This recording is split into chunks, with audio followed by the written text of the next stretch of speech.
All right, hey everyone, welcome back to a new playthrough. And this time it's a special one. I'll be playing through Star Trek 25th Anniversary. Um, 25th Anniversary, for me is a special one. Um, I mean, it's one of the first games that I ever my brother and I ever received as a purchase instead of pirating it, and it was one of those games that worked in our 286 uh, with EGA graphics. So you can imagine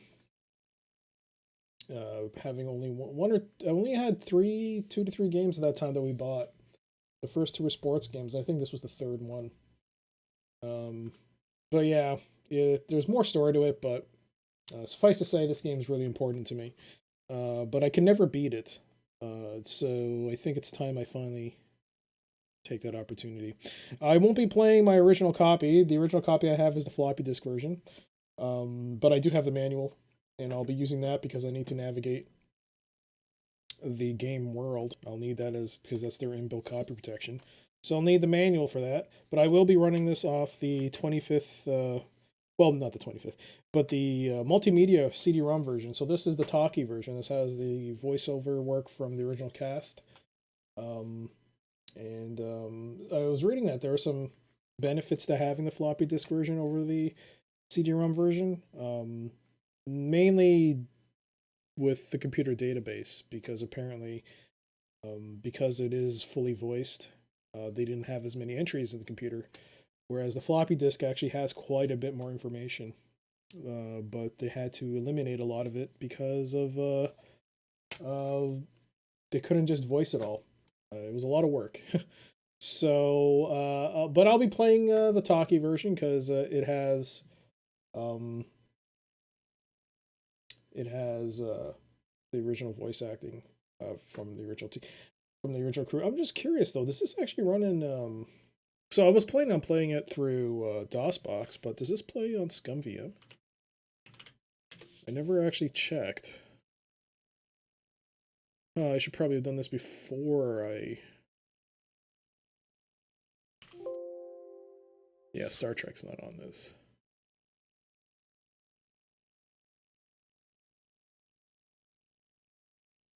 Wait, what? Game downloads? No, no, no, no. That's not right. Compatibility.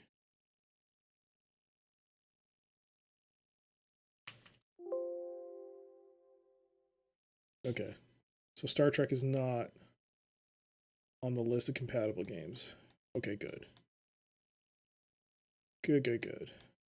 I mean, well, good in the sense that I don't have to go through and try and getting it to work on ScumVM when I already hit the live button, but um, bad because ScumVM would just pretty much be it would work right out of the box without any tweaking.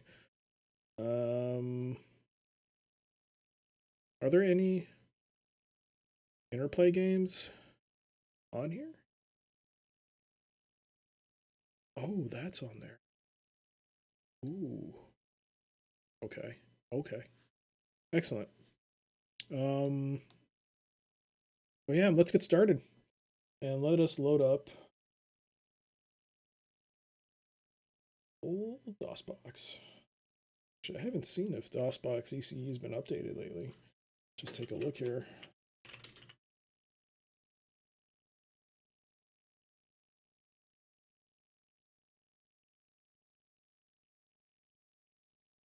Wrong time to do this, but you know me. Planning is not my fortitude. The connection is timed out. Oh boy. It's like it's not not working.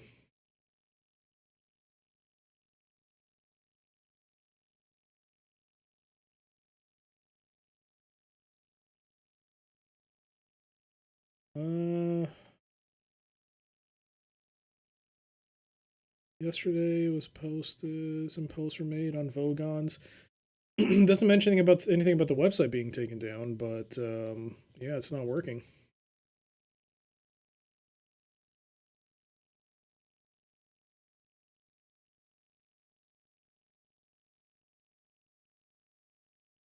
Interesting.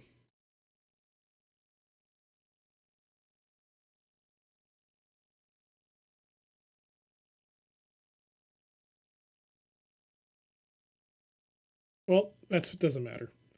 I don't know why I'm looking this up now, but hey. Why not? Right, so should be Trek CD. Yep, and then Star Trek. This will be routing through the Roland, so let's hear some of that good old Roland MT32. So I'm not going to click on anything because it seems like a little finicky with that. So let's let the intro play out.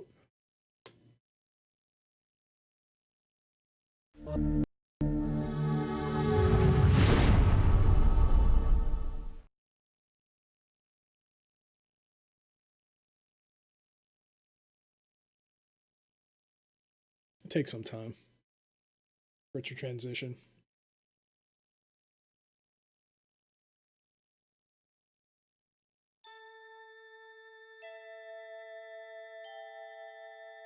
Space, the final frontier. These are the voyages of the Starship Enterprise. Its mission? To explore strange new worlds, to discover new life and new civilizations, to boldly go where no man has gone before.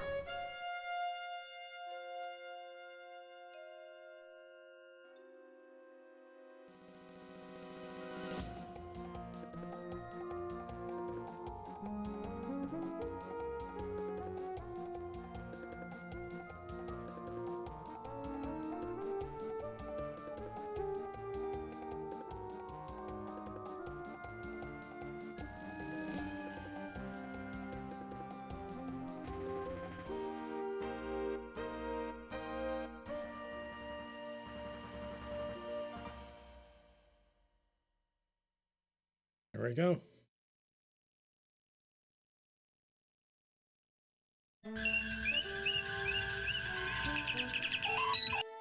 Demon World. Though the Enterprise's primary mission is peaceful exploration, the galaxy holds many surprises. To be prepared, we are conducting a mock battle with the USS Republic. Captain Patterson reports the Republic is in position and ready to begin, Captain. The Republic is arming weapons and raising shields. I suggest we do the same, Captain. Raising shields. Arming weapons. Funny thing is, even after all this time having not played the game, coming back to it, I still remember the buttons to press for raising shields, raising weapons, increasing and decreasing speed. Alright, we gotta focus on engines. Aye, sir.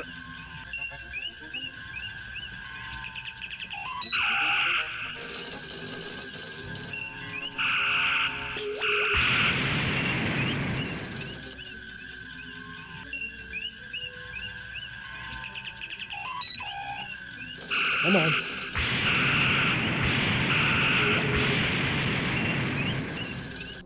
Engines repaired, Captain. Alright. Focus on Aye, shields. sir.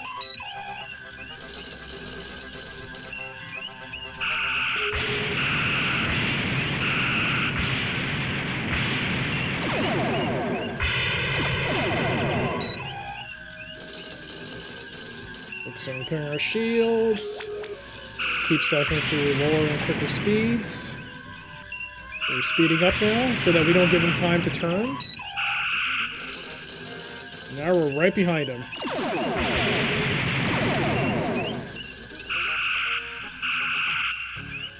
What the hell?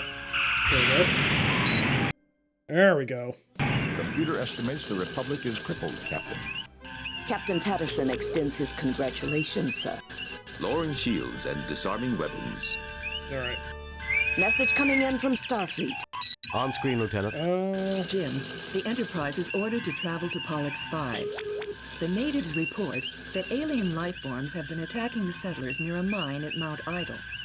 You are to report to the High Prelate of the colony. The settlers are members of the Acolytes of the Stars sect.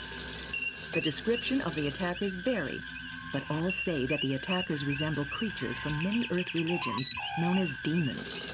Starfleet wants you to determine the nature of these creatures and to resolve the situation without bringing harm to the colonists.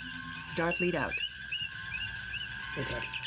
So, beyond that, I also need to know if the audio is a little too loud. So we'll actually reduce that a bit. It might have been a little too loud initially. I reduced the volume. Hopefully if someone comes in, they'll be able to tell me if the audio if the balancing is fine. But let's actually reduce on my end. Let's reduce that. Okay, that's better.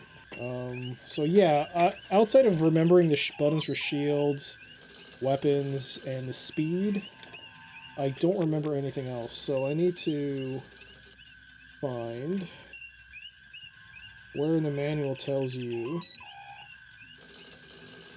the other...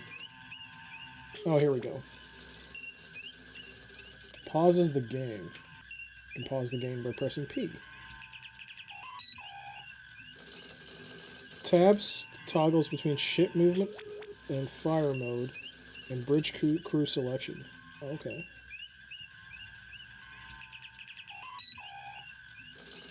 You can reduce the magnification. Okay. Sound effects on and off, music on and off, quits the game, centers the joystick, pauses the game. Analysis. Shows an analysis of the enemy ships. Okay. Shields, weapons, orbit, navigation, damage control, emergency power. Hail. H. Talk to Commander Spock. I advise referring to the star map and setting a course for the Pollux system, sir. What's Kirk? K is for Kirk. Kirk has... Captain's log. Okay. So we'll save. Save new game. Description.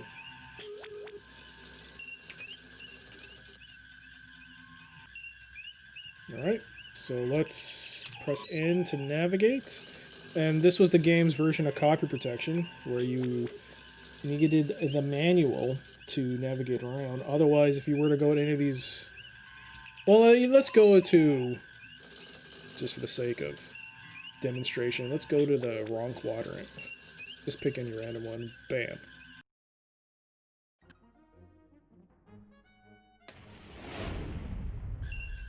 We're off course, Captain.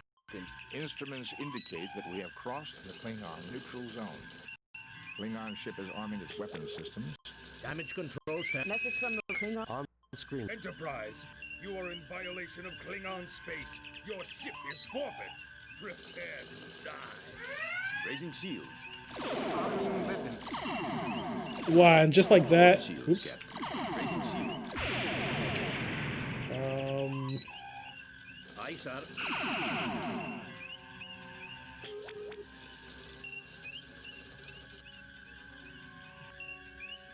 Target analysis up.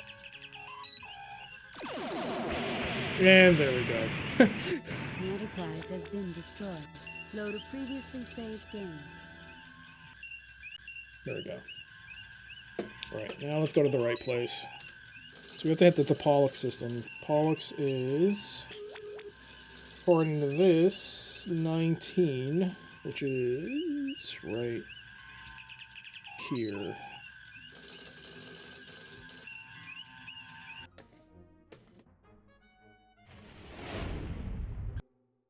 We have arrived at Pollux 5. I was wondering if the audio was a little too quiet. Alright, so we're at Pollux 5. So let's press O to orbit. Entering standard orbit. Let's talk to Spock.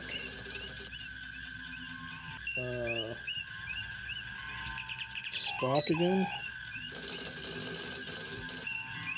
Spock. Pollux 5 has recently emerged from an ice age, sir. It's spring at the moment, cool but tolerable. Sensors indicate previously documented flora and fauna. Nothing unusual. Okay. Let's bring up the computer. Pollux 5 system. An inhabited satellite of Pollux B. Pollux 5 has lately emerged from an ice age caused by large meteor strikes. It has recently been colonized by the acolytes of the star's religious sect. The planet is home to a wide variety of plant life, but insects and other lower life forms are the only known animals. Oh, can I look up, Acolytes. Oh, yeah. Fully acolytes of the stars. Inspired by old human religions, the acolytes of the stars are a group of deists that have colonized several worlds in this quadrant. The acolytes prefer a relatively primitive lifestyle, reminiscent of the mid-21st century Earth rural communities. Acolyte missionaries regularly assist nearby Federation worlds during times of need or disaster. Major acolyte settlements are Nicolasi on Pollux 5, Germania on Maddox 2, and Kentigern on Haven's World. Cool. Message from High Prelate Robert Angevin, sir. Welcome, Enterprise. The High Prelate awaits you. Please, beam down and meet with him. Okay. So, Kirk? Spock, come with me. Mr. Scott, you have the con.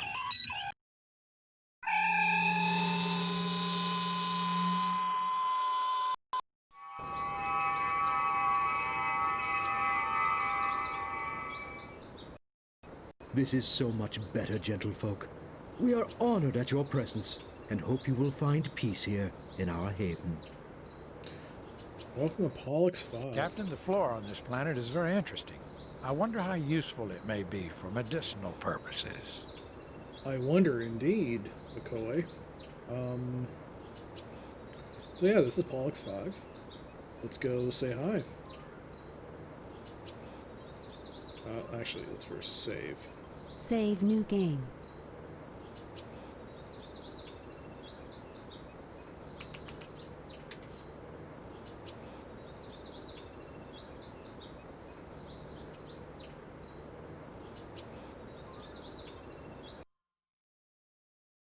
I'm Captain James T. Kirk of the USS Enterprise.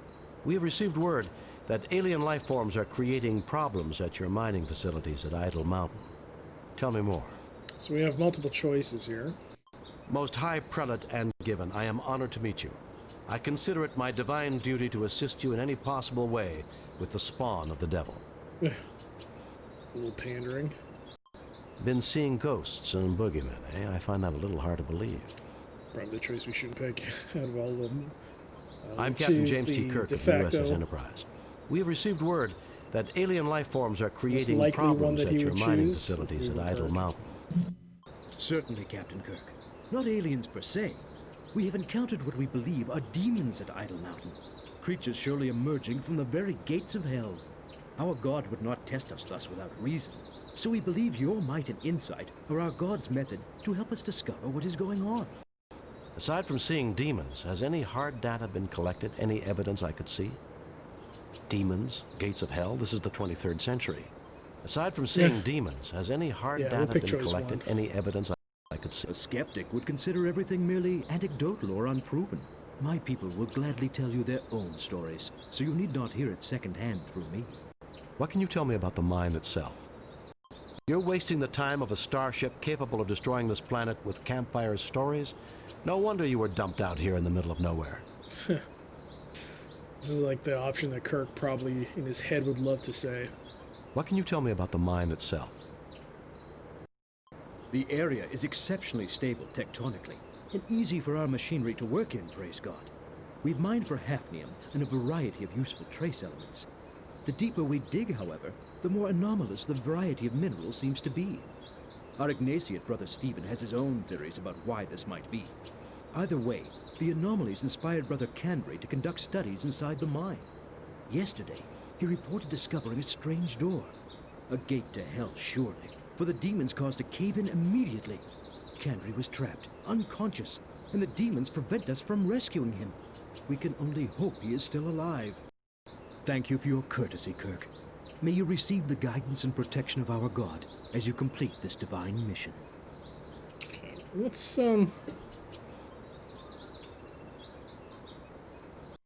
High Prelate Angiven waits patiently for you to decide what you will do next. I kind of want to text subtitles. Press display text until you press enter. What does that mean? No text displayed.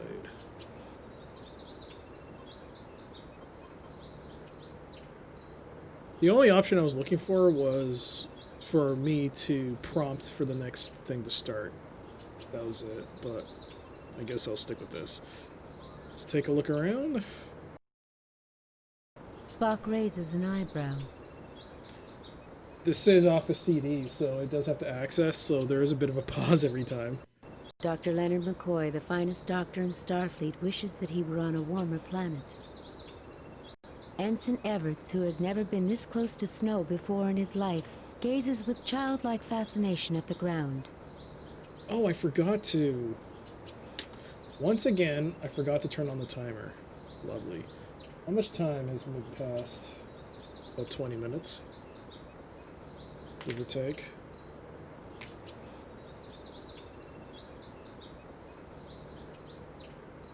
There we go.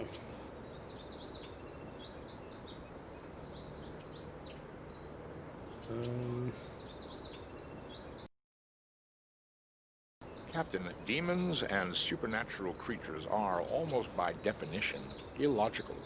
Yet it is evident these people believe what they have seen. Barring illness or mass hysteria, I agree that a real problem seems to exist. All right, what do you think, McCoy? You look rather cold, Bones. I'm not cold. I'm freezing. And that damn transporter just had to set me down in the middle of a snowdrift. A centimeter of snow does not technically constitute a drift, Doctor. And doctors say that patients complain too much. What do you think, Red Shirt? I've never seen snow like this before. This is great. You mean you've never built a snowman, Ensign? I've never even thrown a snowball. Do you think anyone would mind? Well... Later, Ensign, we have work to do. Of course, sir. All right. Check out the board. All mining equipment use this road.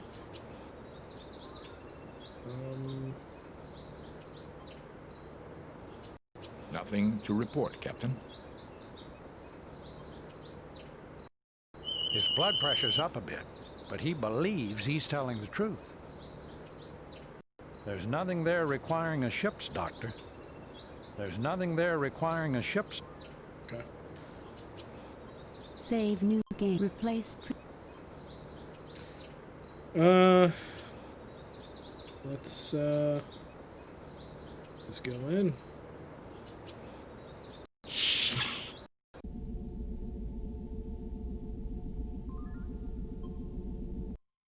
A sturdy man of advanced years whose blue eyes meet yours with clarity, curiosity, and directness. A grim-faced minor colonist nods curtly at you. You'll understand if I don't stand up, I hope. I am not well. The Tellarite appears completely at home surrounded by humans, but the wrinkling on his brow indicates a great deal of worry. I never realized, like in the original series, Tellarites had legs that were like, I don't know, whose. Boxes of supplies and mining equipment litter the floor. Boxes of supplies and mining equipment. They are too heavy to move. They are too heavy to move. Let's talk to... I don't think we can talk to him. This man is in no condition to talk. He is too busy consoling the wounded man. He is too busy I am worried about Brother Chubb. Can you examine him, Doctor? Okay. Use... Jim, this man has suffered severe physical injuries to his head and arm. The wounds have been adequately cared for. However, he has developed a Nugarian infection. If not treated swiftly, the effects can be fatal. The infection can normally be treated with hypoditoxin, but there's none on the Enterprise. I may be of some assistance. The Lorexian berry grows near the mouth of the cave. If I could acquire it, I would be able to synthesize the hypoditoxin from the berry. Unfortunately, the demons prevent us from approaching the cave entrance. Perhaps you could retrieve it for me. Perhaps we can.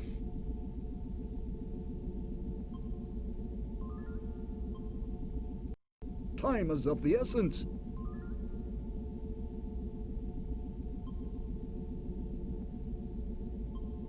Nothing to report.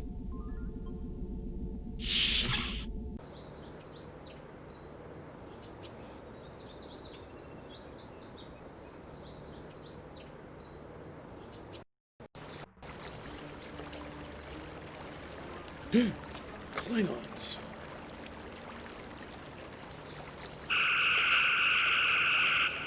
Got him. Still You see got a it. small explosion, and the Klingon's hand falls to the ground with a dull thud. I guess they don't make Klingons like they used to, sir.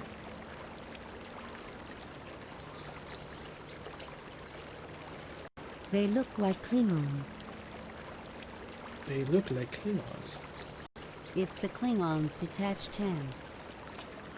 Captain. We're fine. Did you register any disruptor fire?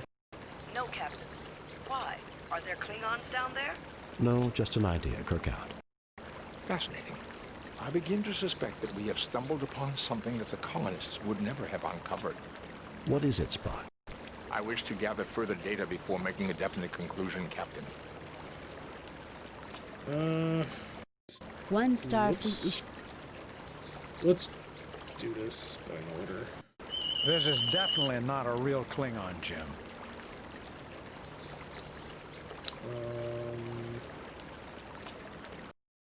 This is not a Klingon, Captain. Not a real one. It is an organic construct, an android-like robot. It looks like a Klingon, but the appearance is entirely superficial. There is something different about this particular construct.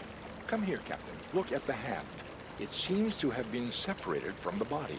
There's a wiring circuit in the middle of the palm.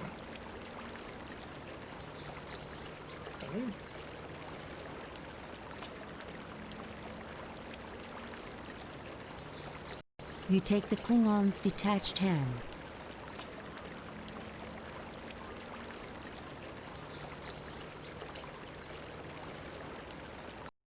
This hand was taken from the Klingon outside the cave. One Starfleet issue science track. Use this on the hand? No. Use the hand on Spock? Nothing happens. No.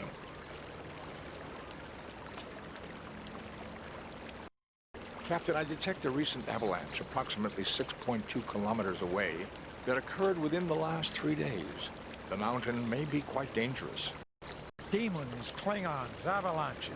What's next? The Wicked Witch of the West? That is not logical, Doctor.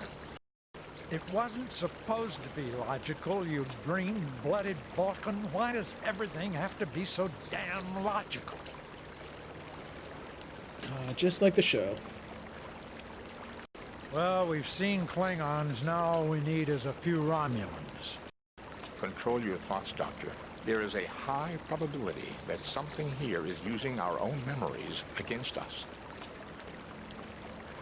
I guess this isn't such a great planet after all. Yeah. Anyways. Wait. Do anything with them? No. Let's move on. Must be the berries.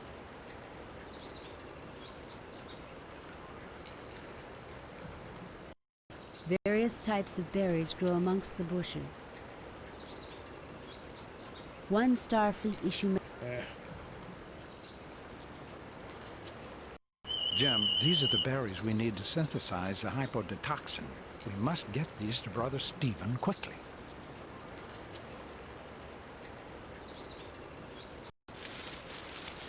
You have retrieved a sample of berries.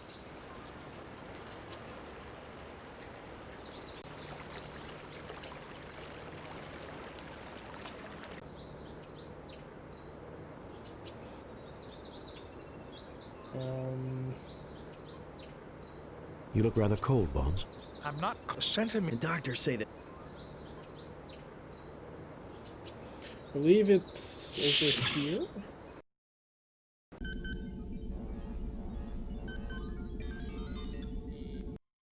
This place looks real comfortable. Place to combine work, contemplation. Man's got an eye for the beauty of useful things and for the use of beautiful things. I think we could get along fine. I never dreamed that Starfleet would be interested in my discoveries, Captain. But our God often surprises us.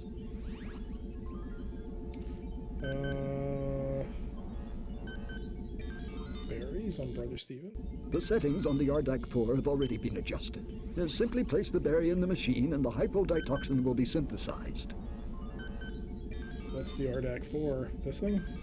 An antiquated molecular synthesizer sits in the corner. Okay. Fascinating, Captain. It is an Ardak 4 molecular synthesizer, a museum piece in perfect working order.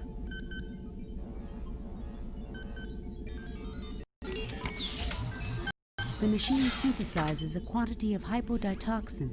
We've got to get this to Brother Chubb as quickly as possible, Jim.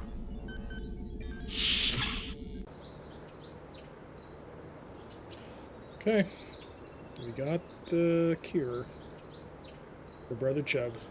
Let's go back and use it on him. Use the cure on Chubb. Thank you. You're most kind. Okay. We talk to you now? I headed up the party that sought to rescue Brother Kandri. Without warning, the demons appeared and attacked us as we approached the mine. Can you tell us what they look like? Like the demons that have plagued devout folk since before our people left the earth. Huge, muscular demons with ruddy skin, truly the manifestation of evil, with bat wings, horns and talons and a pointed tail. God preserve us all. One tore open my arm and I surely would have perished, but for my companions who bore me back down the mountain. The demons didn't follow you? No. Brother Kandre is my partner. I was on the communications link when the demons caused the rockfall and silenced him. He said he'd found a strange door with devilish writing. Truly, he came upon the gate of hell itself. Is that it? Brother Kandre was... I am Brother Griznash. I went up the mountainside in solitary prayer seeking to face my fears. Indeed, I found them. A bellowing Krognik demon with sharp teeth and a long snout descended upon me in a rush of wind. Captain, a Krognik demon has a decidedly wolfish appearance. Brother Griznash, is this not the traditional shape of the Evil One and his minions among Tellarites? It is. I believe this may be significant, Captain. I am Brother Stephen, an Ignatiate following the holy teachings with mind and soul alike. I believe the anomalous mineral readings in combination with evidence of ancient disturbances in this otherwise highly stable geologic location indicates previous habitation of the region eons ago. Why, Spock, you two should get along fine. He sounds just like you. I would be equally honored to discuss medicine with you, Doctor, as science with your Vulcan associate. Let me continue. I believe our God made humans, aliens, and demons all. If I could get a real demon into my study, I would bless our God for the opportunity, as I thank him for everything in this life. You tread close to unholy knowledge, Brother Stephen. I appreciate your prayers, Brother Roberts. Captain, if you and your people go up the mountain, I hope afterward you will visit me in my study, which is next door. I'm too old to make the trek myself, but I'm eager for knowledge. In return, I will offer you what insights our God grants these old eyes. Alright, so what will he give you the hand? What an interesting artifact. It appears to have been damaged. When you have a chance, take it to my lab and we'll see if it can be repaired. Okay. Guess we're going to the lab.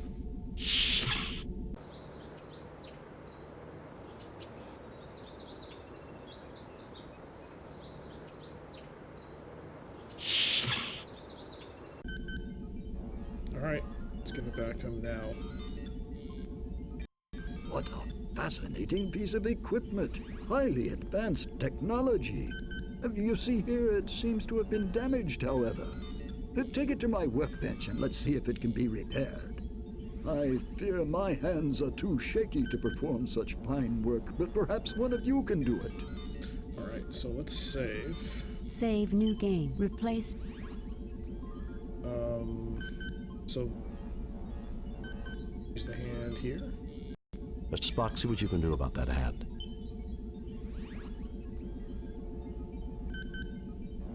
Oh, the pixel art is so good. This machinery is delicate, but I have managed to repair the circuitry.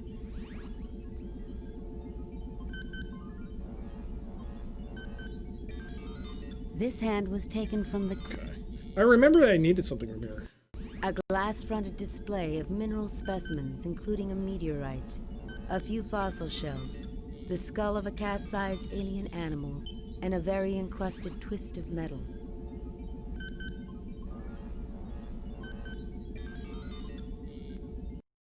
I read a collection of small items of no evident value.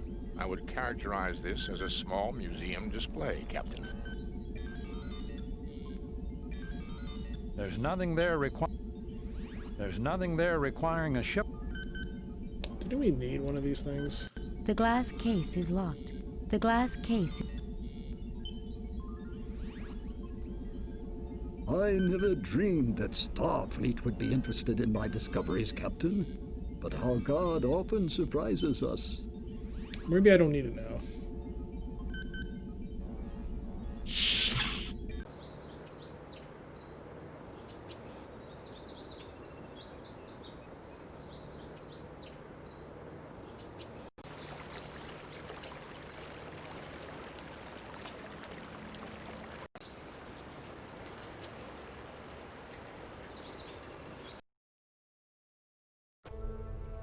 Right, so I remember this part.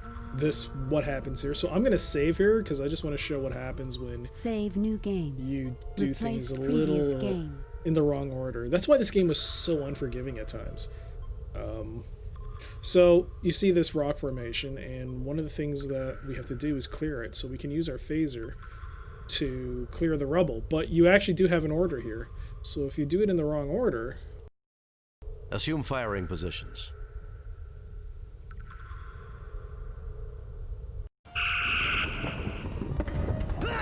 Ah! The red shirt. No! He's dead, Jim. He's dead. So we have to... You had to do it in the right order. Yep. Let's build that up again.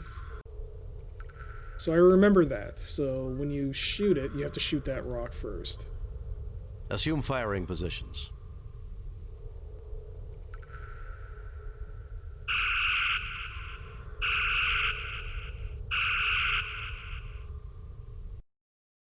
There is no apparent effect. There we go. That's a phaser, not a flashlight, Jim. Okay, but there's still a pile there, but anyways, doesn't matter. This man is badly hurt and suffering from shock and exposure as well. Okay, let's use the med kit on him. It was a near thing, but he'll live.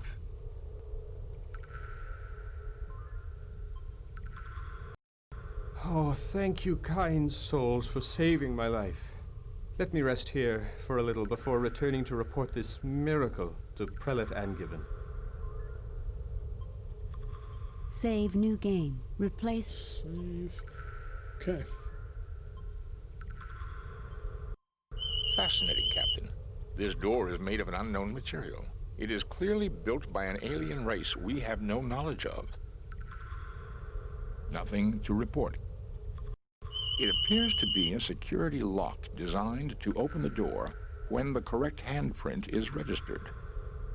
So that's kind of the problem with this game, which is why I had such a difficult time playing it as a kid. It's really hard to miss because if you didn't realize that this was a security lock, like the red highlight around the marker where you select things, it becomes red. It doesn't distinguish between this door and this security lock. So you might think this is all one thing, but no, these are actually two separate things. And this is one of the examples of why this game was so hard if you didn't use a walkthrough. And I'm pretty sure I'm going to have to use a walkthrough at some point in the game. It's just the way it is. But let's use that hand, which we fixed.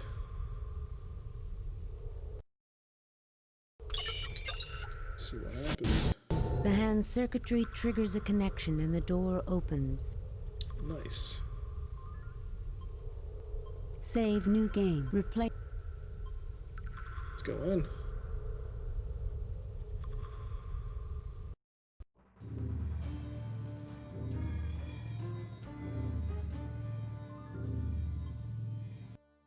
It appears to be an abstract piece of alien art. It appears to be an Many alien machines fill the room. Okay. This appears to control some unusual security equipment. Spock is analyzing the alien machines. Dr. McCoy looks back. Ensign Everts is looking around. James T. Kirk, captain of the Enterprise. Of course. Let's talk. Logically, the machinery is sustaining some type of life in suspended animation. If we can reactivate the machines, then we may be able to meet its creators. I wonder who or what constructed all this. I'm just a security officer, sir.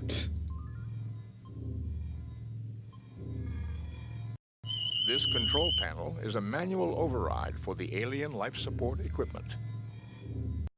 This alien construction takes readings of mental activity. It also activates manufacturing equipment related to security and includes a short-distance transportation device.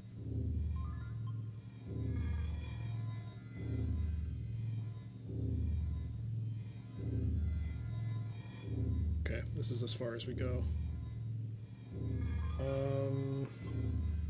It appears to be an It looks like a control panel with slide switches.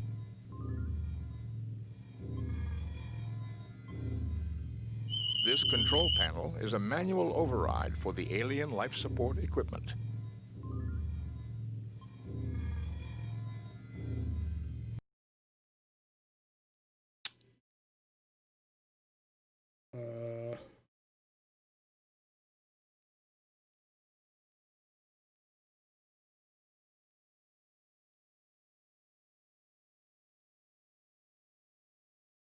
Nothing happens. There is nothing at the moment for me to do there.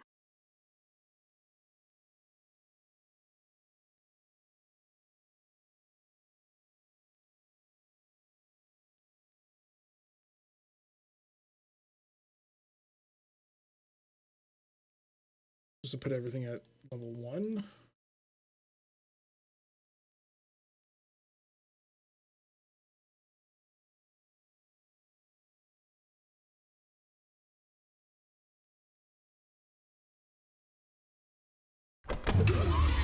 Whoa. Welcome to our home. Thank you for repairing our somnambutron. Stop. You're trespassing on Federation territory. I welcome you on behalf of the United Federation of Planets. Who are you? Where you come from? We did fix your machine. Can we write the repair bill off against rent on this land? Stop. I welcome you on behalf of the United Federation of Planets. Who are you? Where you come from? We call ourselves Nowians. Thousands of years ago, we saw that meteor impacts were going to cause an ice age. We created this huge underground shelter to preserve our race, keeping us in suspended animation until the planet had recovered.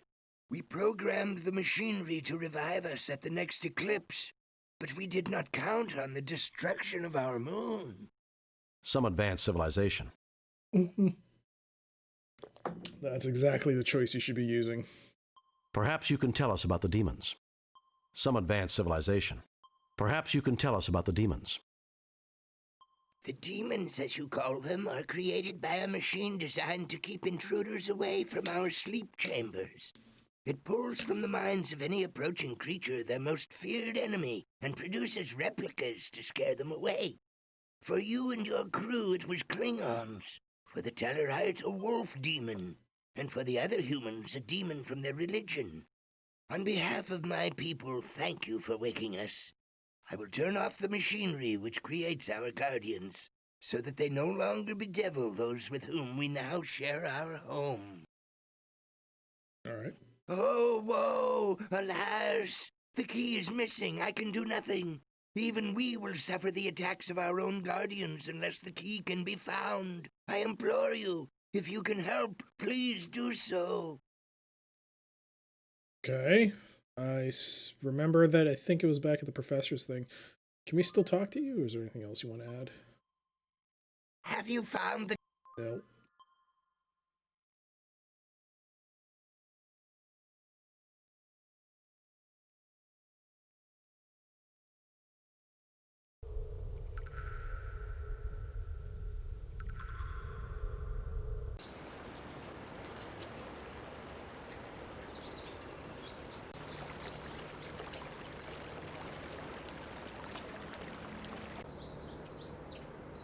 I believe it was in here. Pretty sure it was here.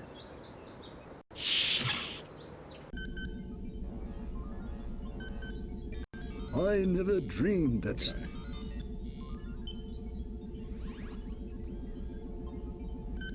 I read a collection of small items of no evident value. I would characterize this as a small museum display, Captain.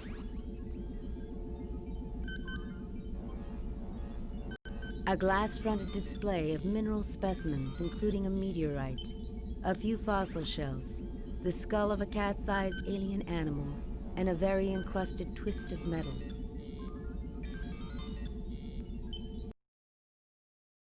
You are interested in my little museum of curiosities? Yes. Looks like a pile of junk if you ask me. Yes, tell us about these things. Where did you find all this? Looks like a pile... Yes, tell us about these things. I enjoy talking about these treasures. Shall I go into mineral specimens? Mineral specimens. Meteorite. Meteorite. Fossil shells.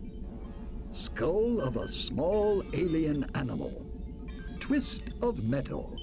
Or would you rather move on to something else? Mineral specimens. See if we can do this in order. True curiosities, nothing more. I think they're very pretty, don't you? Shall I go into mineral meteorite? I believe this is evidence of the cataclysm which destroyed the moon of Pollux 5 eons past. I've constructed a theoretical model based on analysis of the planet's rings of what things might have been like. I think that the moon, like Earth's moon, would have made a total eclipse of the sun possible. I would have liked to have seen that. Conditions making a perfect total eclipse are rare in the universe. Our God creates great wonders. Shall I go into mineral meteorite fossil shells? One of the oldest forms I've seen on this planet. Our God makes beautiful things indeed. Shall I go into mineral meteor fossil skull of a the skull of a modern Silati, the largest creature native to this planet, about the size of a house cat from Earth. The Silatis combine a rather insectoid pattern with four-legged reptilian form, including praying mantis-like forelimbs. Shall I go into mineral meteor fossil skull twist of metal? This chunk of rock is a greatly weathered example of a vanadium tungsten alloy, which doesn't occur naturally. It is my best evidence that the area was previously inhabited. Shall I go into mineral meteor skull twist, or would you rather move? Very well. I can't imagine why, but if you have a further interest in any of this, take what you like. But please remember to return my treasures when you're done with them. You are interested? Looks like a pile of junk. Yes, where did you find all this? Here and there. Much of it was brought to me by others exploring widely. Looks like a pile of junk if you ask. Yes, tell us about these. Looks like a pile. Yes, tell us about these. Shall I go with minerals? Or would you... Very well.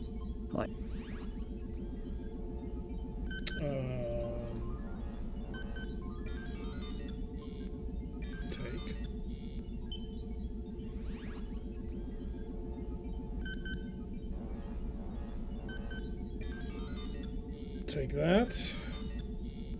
The skull.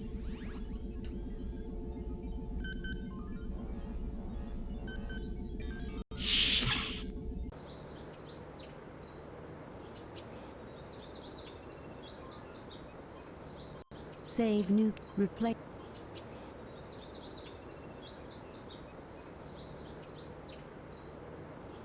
I just want to see if you show him the skull.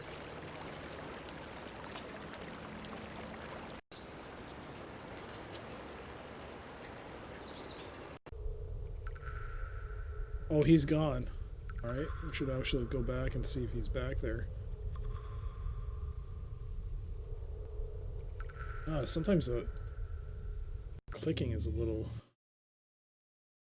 Jim, think about that skull we picked up from Brother Stephen. Now look at this alien. See the resemblance?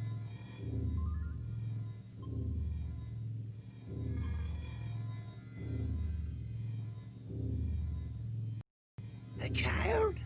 No, I see many differences. This must be what our people who did not slumber have become. Still, I would like to see these remains properly interred, according to the precepts of our religion. May I keep this? Of course. I think you will get along well with the Pollux inhabitants, and I'm sure you will have interesting theological discussions. I think I should return... No, I want to keep it as... Of course. Okay.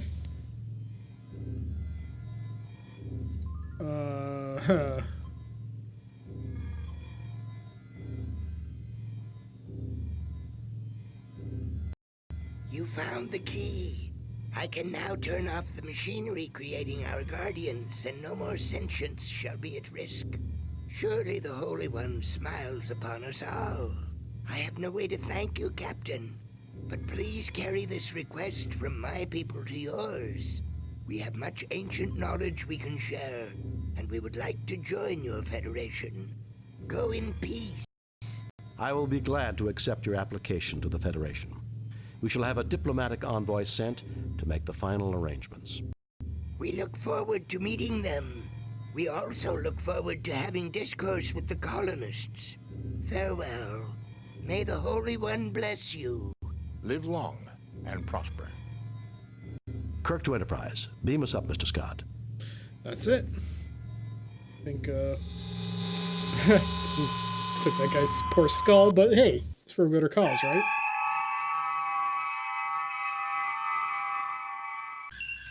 Message from Starfleet. On screen, Lieutenant. We have read your report on the problems at Pollux 5 and evaluate your performance at 97%.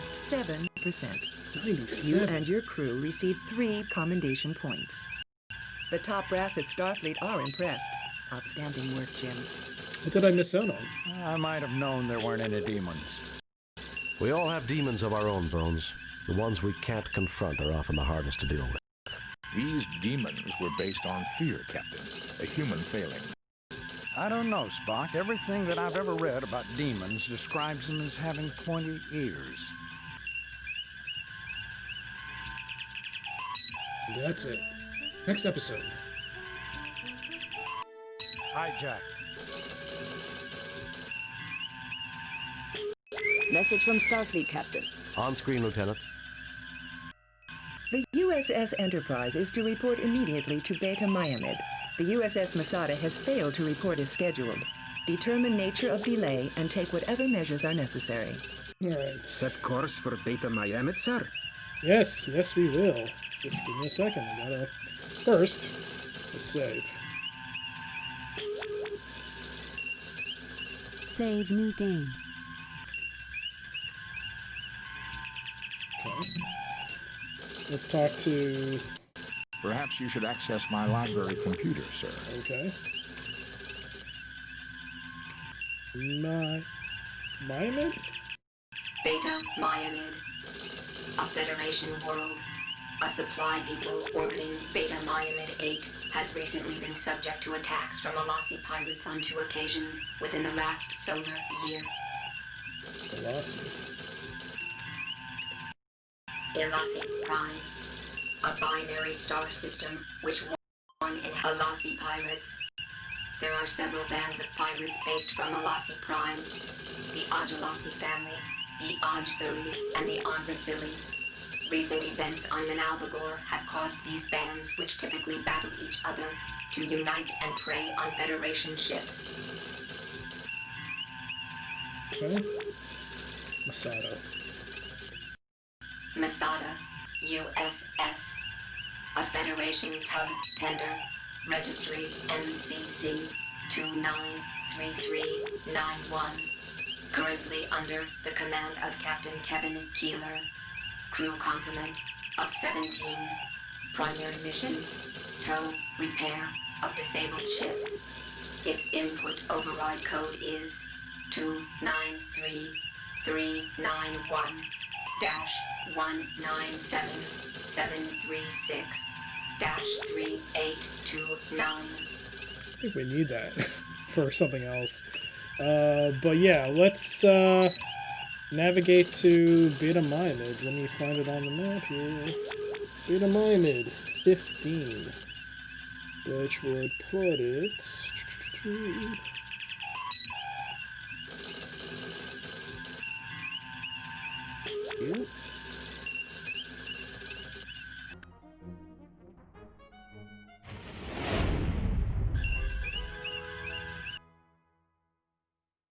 There is an unidentified ship closing rapidly, weapons armed and shields up. Raising shields. Arming weapons. Message coming in, sir. On screen, Lieutenant.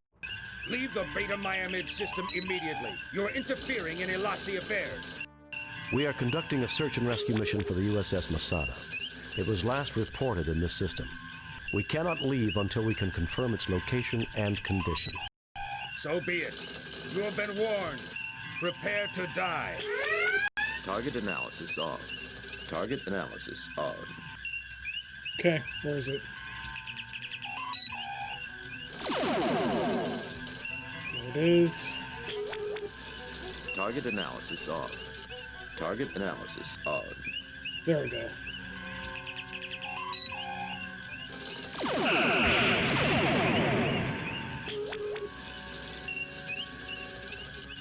Aye, sir. Took a couple of hits there. Around.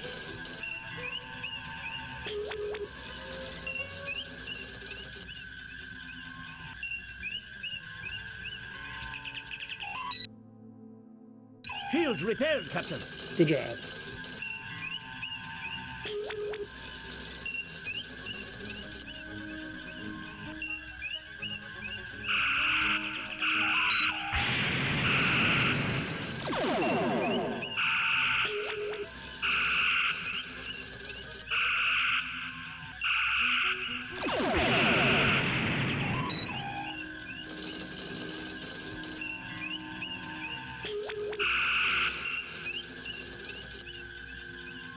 Increase our speed again. We'll catch up to him.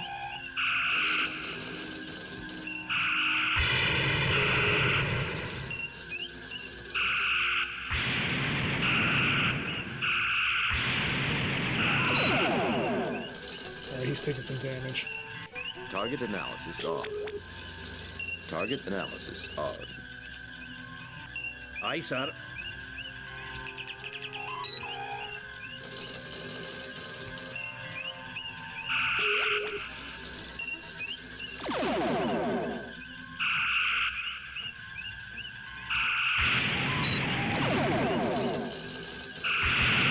Shields repaired, Captain.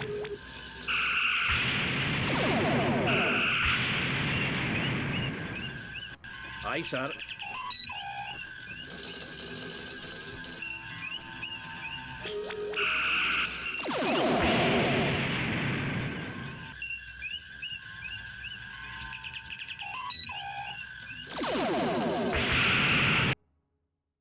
Oh, Captain, they are fleeing. The enemy ship's initial intercept course was from the last known position of the Masada. I suggest we orbit the planet for a closer sensor scan, sir.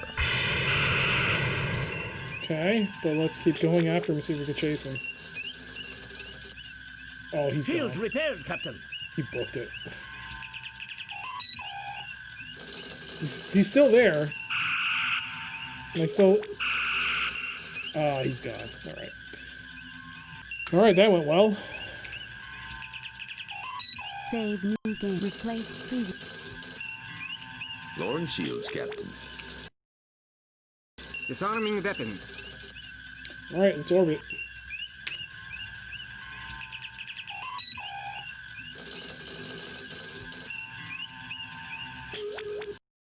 There she is, Captain. She does not appear to be seriously damaged. Her shields are up, and 27 life forms are aboard. I believe... Let's just pause this. We can cycle through the different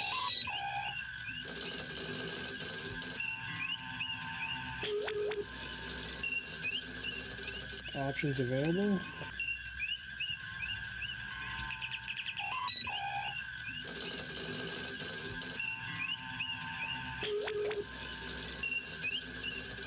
I saved, so let's hail. Well, talk to Spock. Captain, we could use the command prefix code to lower the Masada's shields briefly, long enough for one transporter burst. Let's hail.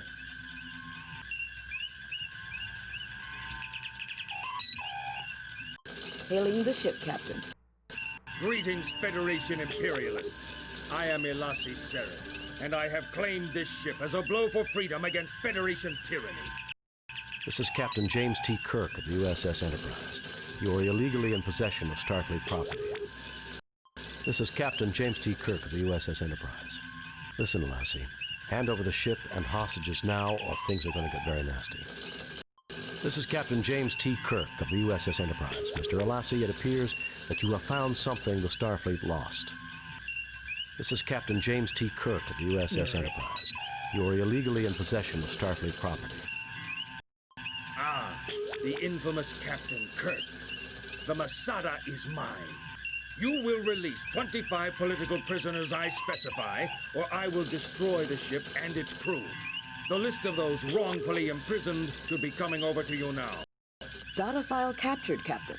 Computer indicates they were all convicted of piracy with various counts of murder and mayhem thrown in. Freeing the prisoners you requested will take time. We have to track down their current locations, and Starfleet will have to grant permission to move them here. I will get that started.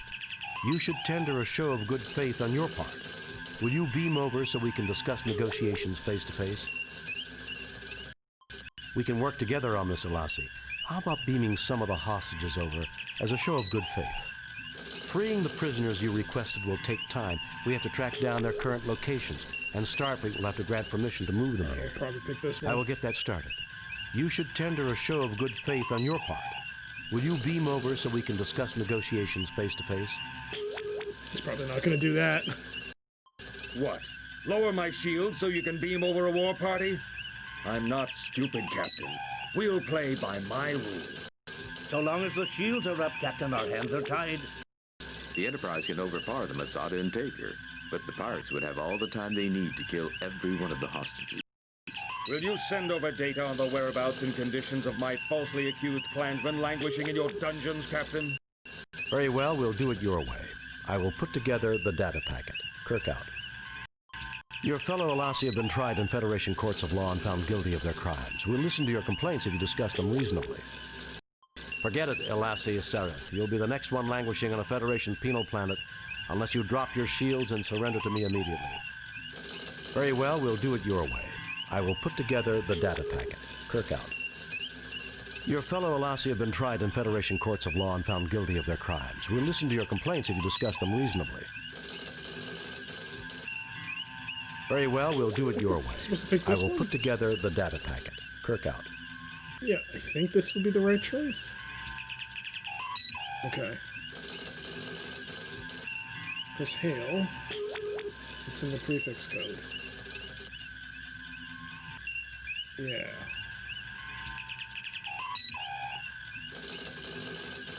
Oh crap, I have to remember that code? Hang on. That code had no effect. Masada, USS. Did I write this in the... A Federation I didn't do that, did I? Registry NCC 293391. Currently under No, I didn't make any notes in the manual. There's a section to make notes, but I didn't do that. Let me write this down. Primary mission, tow, repair of disabled ships. Its input override code is 293-391-197-736-3829. Ah, it went away.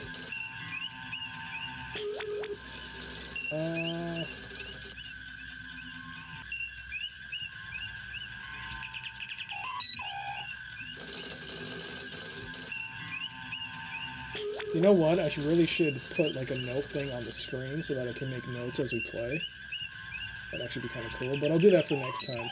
Right now, though, I'm just gonna get a notepad up.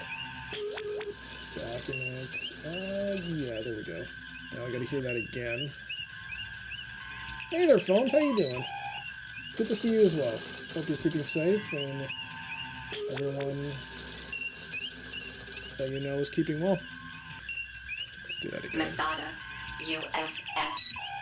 A Federation 29331-1977336-3829.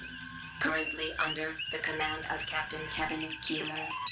Crew complement of 17. Primary mission, tow, repair of disabled ships.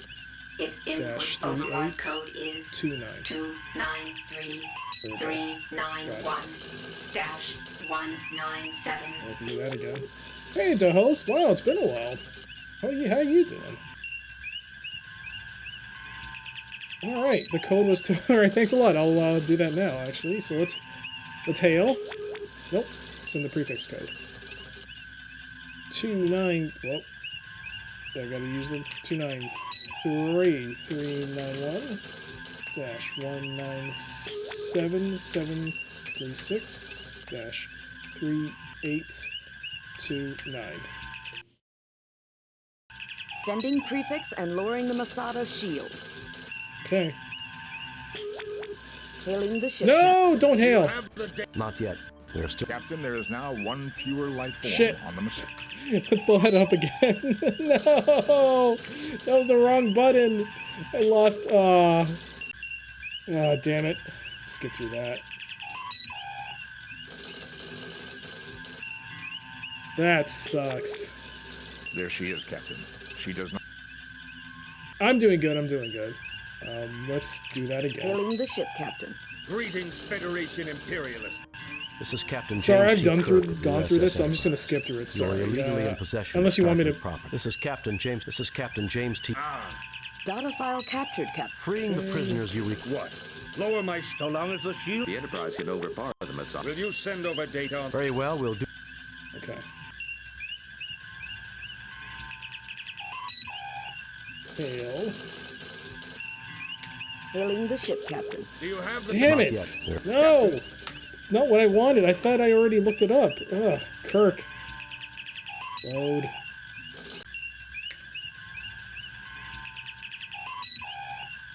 Dang it. I keep screwing it up here. There she is, Captain. She does not... Hailing the ship, Captain. Greetings. This is Captain James T. Kirk. Data Freeing the prisoners. What? So long as the Enterprise... Will you send... Very well, we'll do it. Okay. Oops.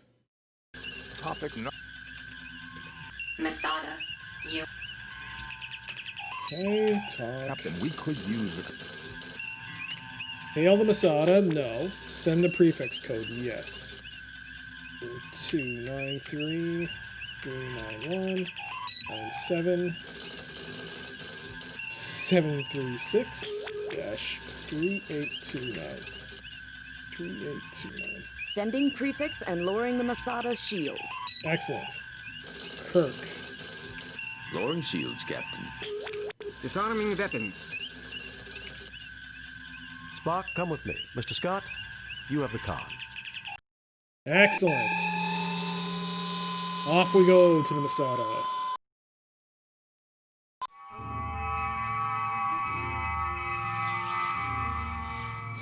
How's the game going? Well, I just beat the first episode. This is the second episode. And, yeah, it's going good so far. You just saw me accidentally hail the Masada twice, which causes them to execute a hostage. So I had to keep reloading it until I did it properly. So right now we're just gonna save. Save new game. Masada. Okay. All right. Okay, let's. I am registering energy residue from phaser fire and phaser grenade detonations. There are readings of another energy weapon, but the type is unknown. Okay.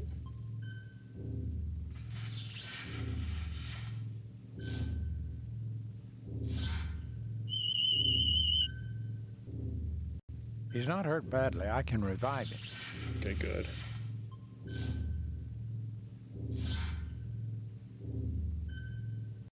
Thank you, Doctor. Be careful, Captain. The Lassie like to set booby traps. If you need any equipment, I've got my tools in this workspace. Nice. Good strat. Just let them execute all the hostages. Yes. I take it you've taken some advice from the American playbook, I see. Just apologies to any Americans. Let's talk to the rest of the crew. When this operation is complete, Captain, we should have Mr. Scott or Transporter Chief Kyle come here to assist with the repairs. Let's not look too far ahead, Mr. Spock. Yeah, Spock. We just started. This is just like their raid on Damocles Station. Hard, fast, and dirty. Lieutenant Christensen, my red shirt. Well, Jim, there's one thing I can tell you. I don't like Colossi. I can't see them winning any popularity contests, Bones. They can forget about my vote. Alright, so we did something right Save here. new game. Replace. Alright, let's walk down. A Runcinate transmogrifier, an engineering tool used in the maintenance of transporters, which can be fitted with bits having a variety of irregularly serrated surfaces. You have to have a sandwich in there?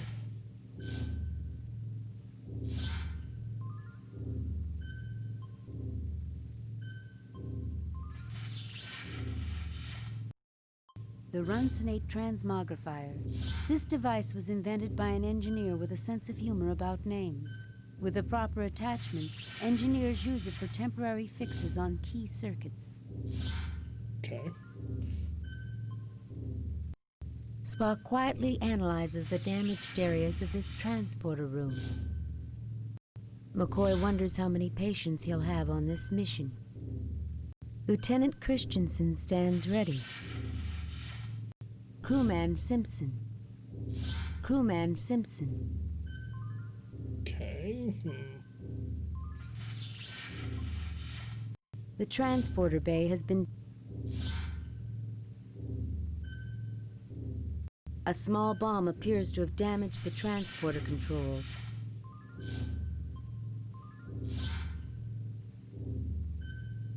Spock on this, see what he does.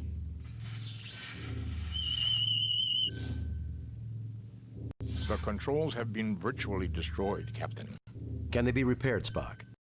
With Chief Engineer Scott's assistance, I believe we could get them in perfect working order in 2 days.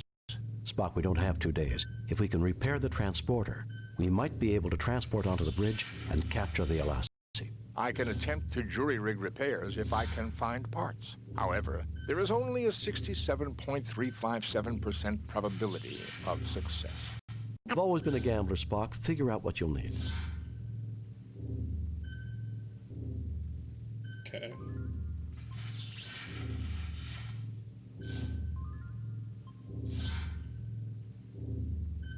The pixel. Oh man, this game looks beautiful. It's So good to look at this game. It's so nice.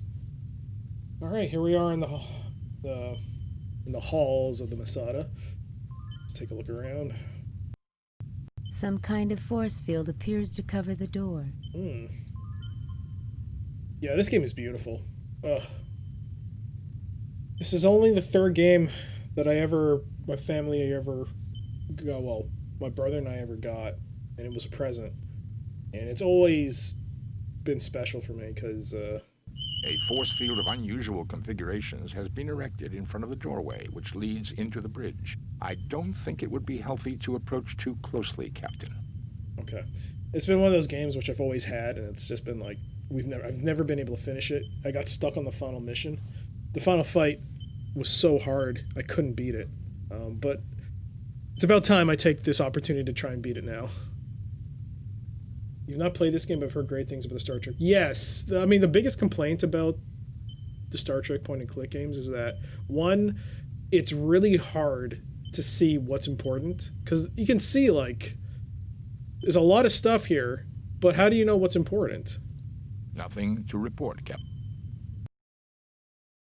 Like here. 5 phasers without power packs, a drained phaser welder, insulation and bits of wire, and droplets of cooled molten metal.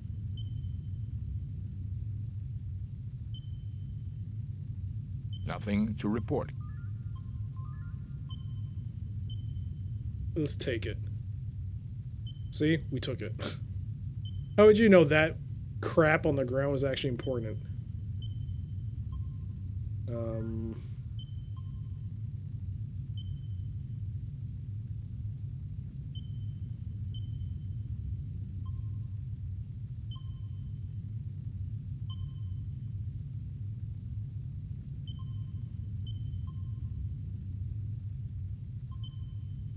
Nothing happens.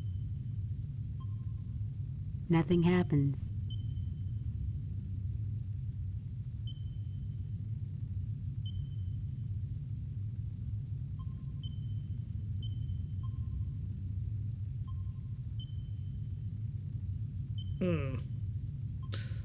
I think you're supposed to do something with those.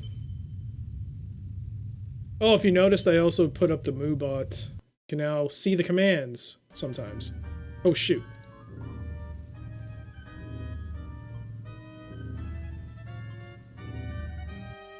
Hey, what are you doing here? Oof. That was close.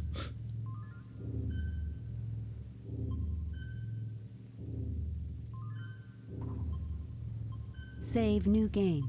Replay.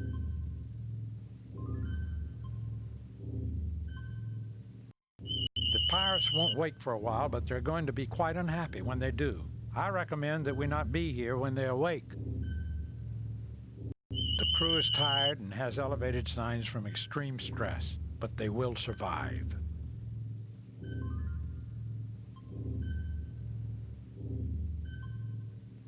Nothing to report, Captain. A medium-strength phaser bomb. The brig force field would contain the explosion, but it would kill the crew members within the cell.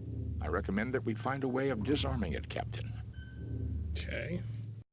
Captain, the switch has been booby-trapped to detonate a bomb, presumably inside the brig somewhere. Captain, the switch has been...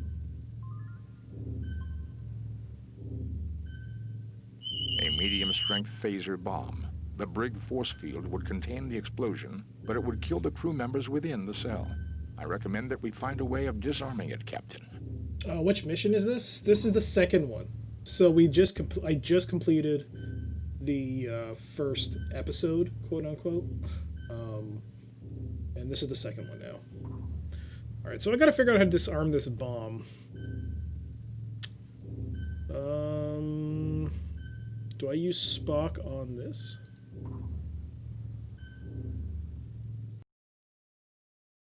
There. I believe the bomb is now defused, Captain. Yeah, nice. Captain, this wiring may prove useful in repairing the transporter. Cool. All right, so he's disarmed it.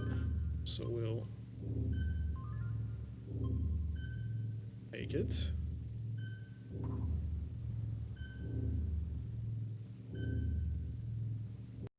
You can't.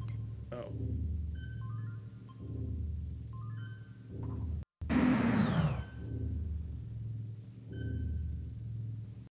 Thank you for freeing us, Captain. We'll secure the area so they don't come up behind you. Good job. We've had electrical problems with our door to our bridge, Captain. The Alassi don't know we put an electric shutdown device. You'd never find it by chance. But if you used a charged phaser welder 2 feet to the left of the door and 1 foot off the ground, you might be able to shut down the force field and get a jump on the Alassi.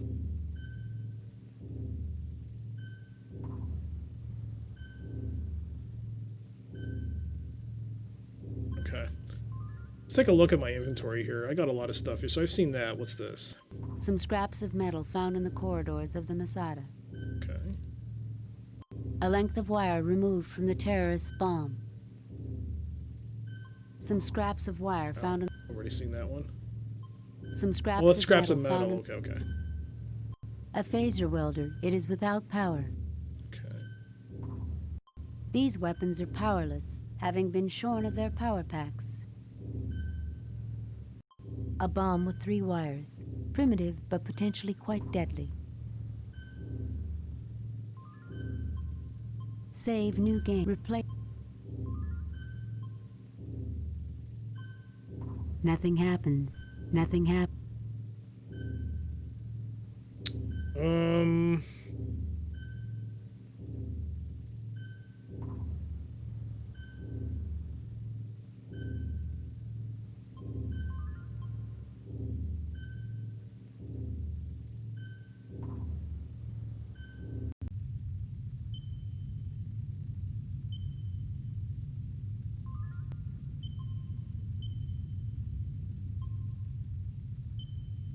Nothing happens. So 2 inches Nothing to the happens. left, right? Nothing happens. Nothing happens. Nothing happens. Oh, it's discharged. So how do I...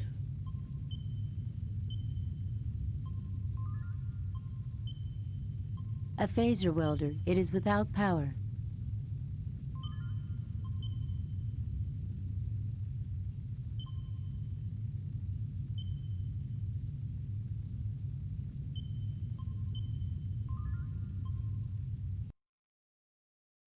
This view screen communication terminal has been damaged beyond repair. Twisted debris has been scattered along the side of the corridor. You fail to obtain anything.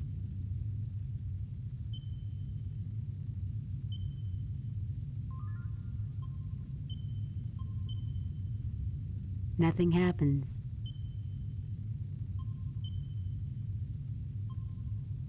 Nothing happens.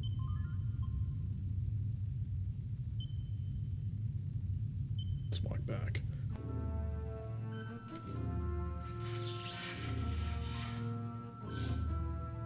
A small bomb appears to have damaged the transporter controls.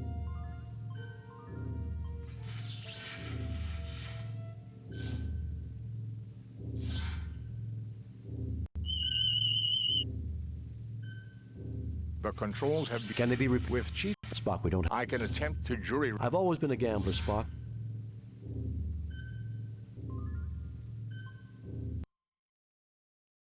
I suppose I should be grateful to see anyone after that. I thought I was dead. Well, with any luck, you won't have to worry about that for quite some time. Provided the Alassi don't have anything to say about it. This is the main transporter pad of the Masada.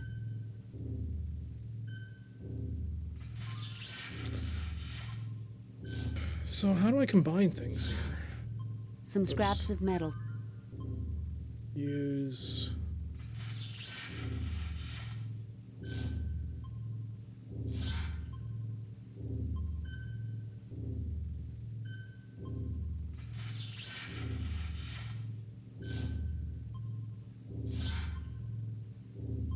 Can you not combine Nothing happens. things in the inventory together?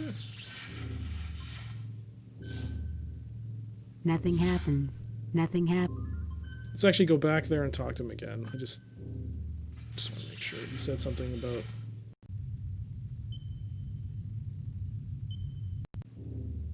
Oh, they're tied up now. You imperialist Federation scum! We will never surrender. Sereth is a great man with a great vision. I spit upon you! You imperial...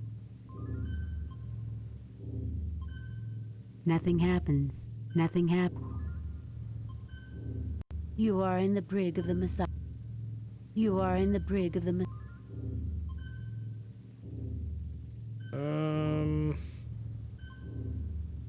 Nothing happens. Nothing happens.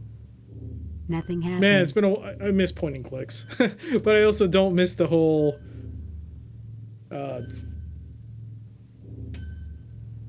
putting things together and seeing what works when you don't know what to do. But like, let me just want to make sure. I have the manual with me, so I just want to see, is it possible to combine items together? I don't remember. Use.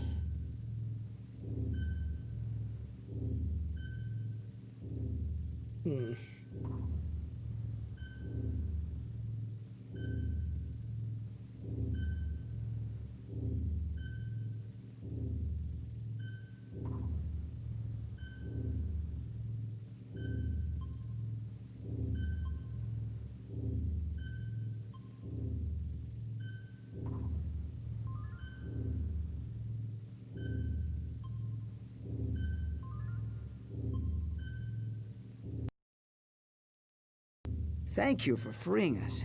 You better take the bridge before... You'd better hurry up, or they'll... I'm trying.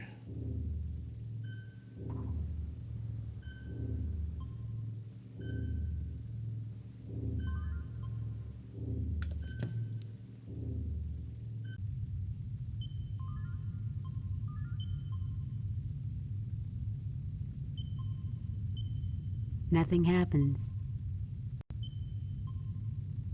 Nothing happens. Nothing happens. Nothing happens. I'm trying to actually just cycle through the, like, confirm the thing when it says nothing happens, just to click next, but it always keeps going too fast and it keeps reloading it.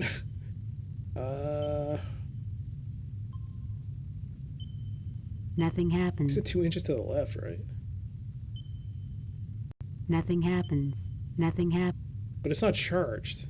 Nothing so how happens. do I charge it? Nothing happens. Nothing happens. Nothing happens. Alright, let's go back here and see if we can use the transporter to charge it somehow.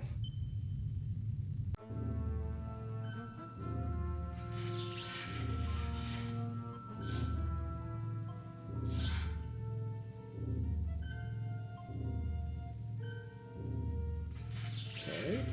Nothing happens. Nothing happens. Captain, I need to find a bit that will fit into the transmogrifier before I can go further with this. A bit that fits into the transmogrifier.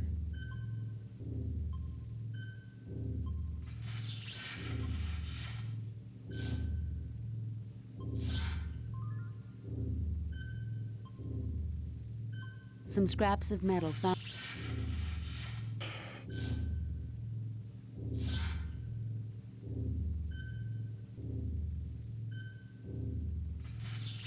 A phaser welder. It is.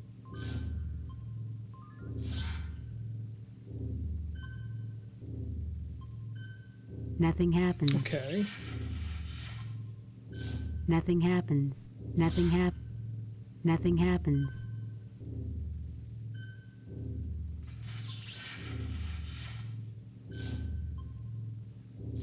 Hang on. Ugh. How do you combine items? There has to be a way to combine items.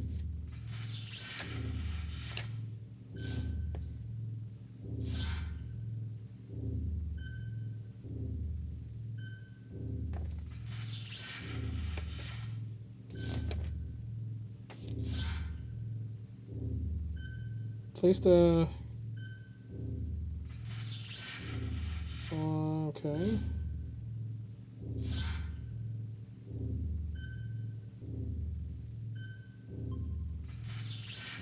Nothing happens. Spock. No, use Spock. Is that what I was supposed to do? Use Spock on the door? Use Spock. If we could find a point to interrupt the flow of power to the field, we could gain access to the bridge, Captain. Find a point to interrupt the feed.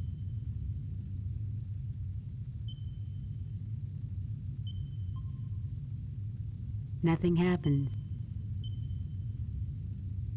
Nothing happens. Nothing happens. Nothing happens. Nothing happens. Nothing happens. Nothing happens.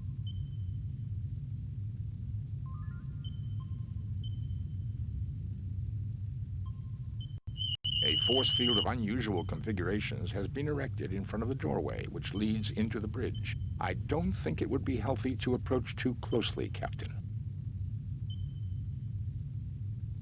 Use the item on a character. Given. No, that doesn't work that way. Does that work that way? On Spock. Strong electromagnetic. Use this on Spock. Nothing happens. Nothing happens.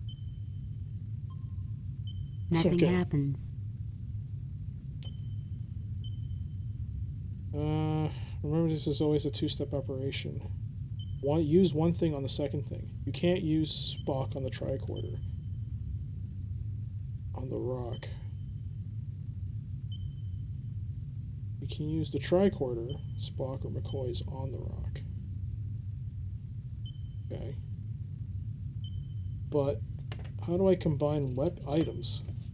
Because clearly I have items that need to be combined. I'm having trouble understanding how to do that.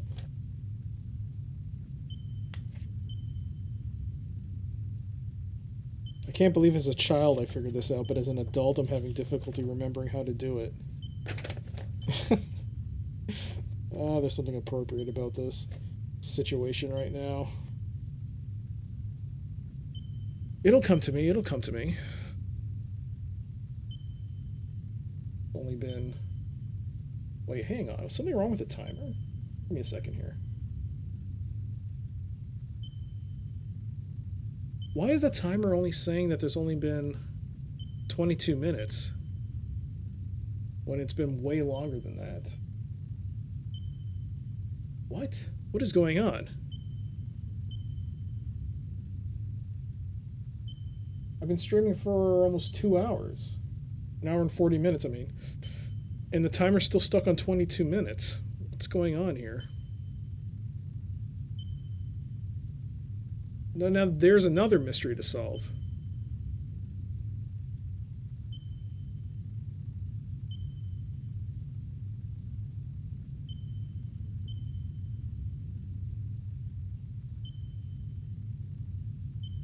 That's not right. Be 1 hour.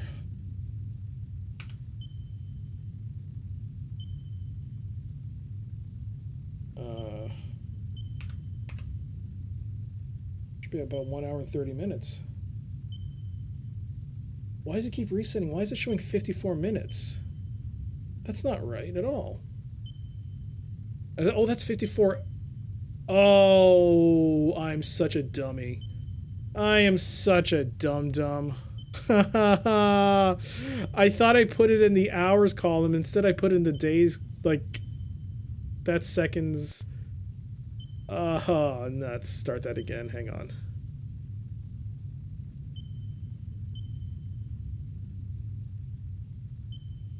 I put that in the... Okay. It was supposed to be 22 minutes. Instead, I put in 22 hours. That's why it was all messed up. Okay. So it should be... 1 hour 43, so about 32. Now start. There we go. Now it's right. I put it as 22 hours. That's why it made no sense. I was like, why is 22 minutes all messed up? Okay. That's right. All right. That's one mystery solved. One mystery solved. I've been on the same puzzle for 22 hours. Oh my god. Uh...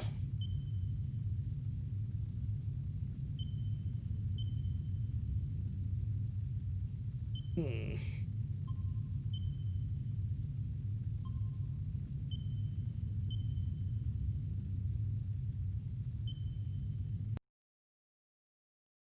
I strongly recommend that we keep our silence, Captain. The Alassi are quite capable of tracing any communication from within this vessel. Good idea.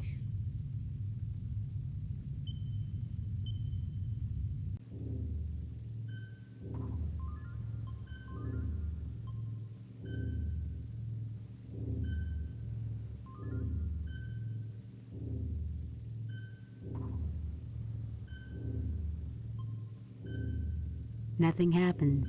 Nothing happens. Nothing happens. Ah! Nothing happens. Nothing happens. You are in the brig of the Masada. Nothing happens.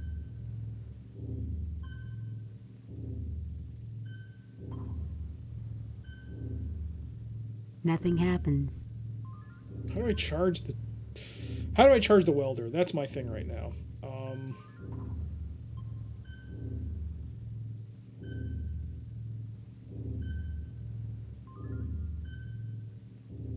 Okay, so it's not going to turn on.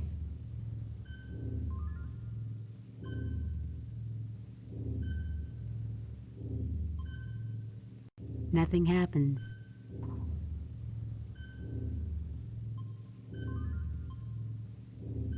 A bomb with 3 wires. Primitive, but potentially quite deadly. Some scraps of wire. A length of wire removed from the terrorist's bomb.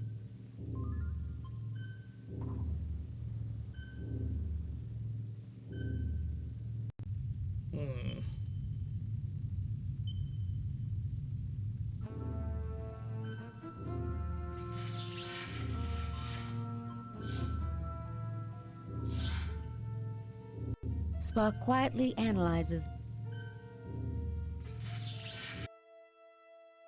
The cabinet is empty. Okay, so there's nothing there. The cabinet is a small bomb of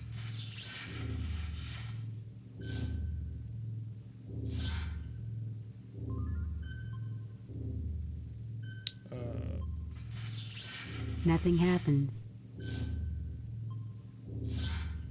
Captain, I need to find a bit that will fit into the transmogrifier before I... Yes, yes, yes. So, this is not the bit?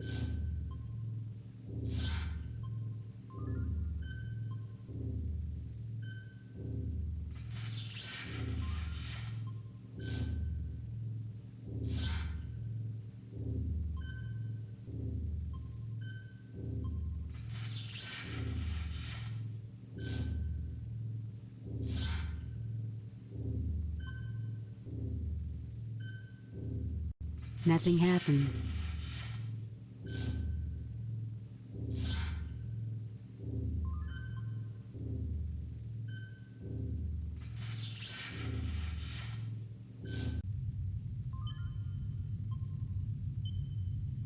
If we could find a point to interrupt the flow of power to the field, we could gain access to the bridge, Captain.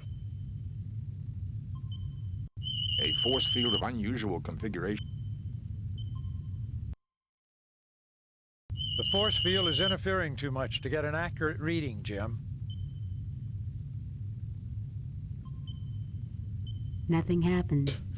Nothing happens. Nothing happens. Nothing happens.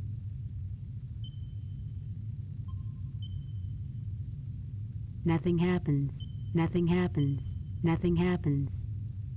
Nothing happens.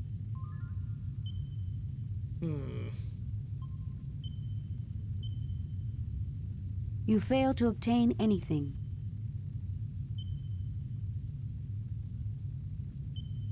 You fail to obtain anything. You fail to obtain. You fail to obtain. So there really isn't anything here, huh? Twisted debris has been... Okay. Okay. Use... Nothing happens. Nothing Oops. happens. Damn it. Nothing happens. Nothing happens. I'm stuck. I am stuck on the second mission. Arg! This appears to be the button that turns the Brig force field on and off. Can I... You fail to obtain...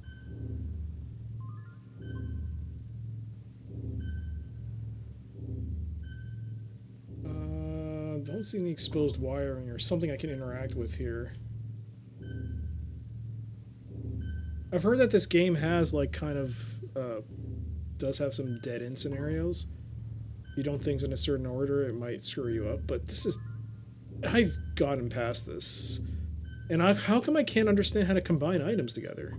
I know you can combine items. But for some reason, I'm having difficulty remembering how to do that.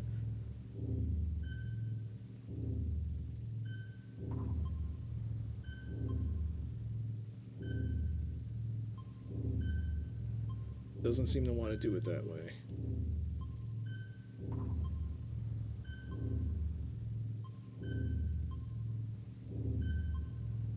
If I press left, it just cycles to the next weapon. I mean, the next item. If I press right, mouse button, it just deselects.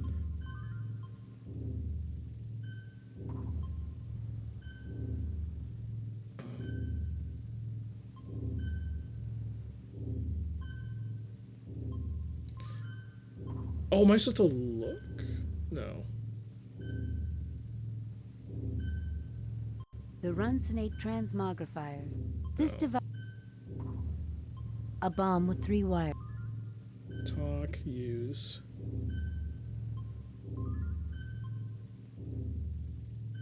Can't pick up anything in my inventory. Can use...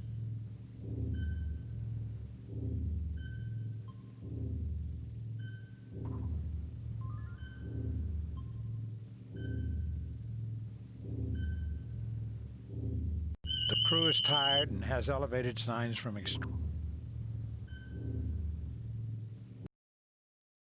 He looks at you with a puzzled expression. You and me both. You and me both.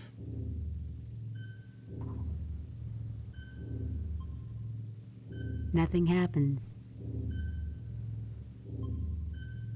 Nothing happens. Nothing happens. Nothing happens.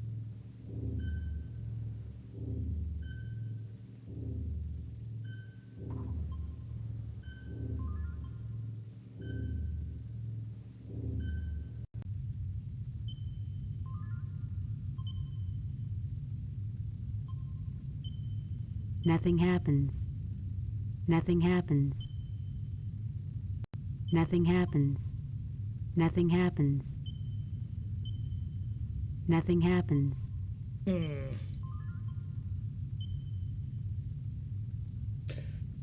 Alright, I might have to look this up. Just because I'm having difficulty understanding how items work. I don't want to be on this too long.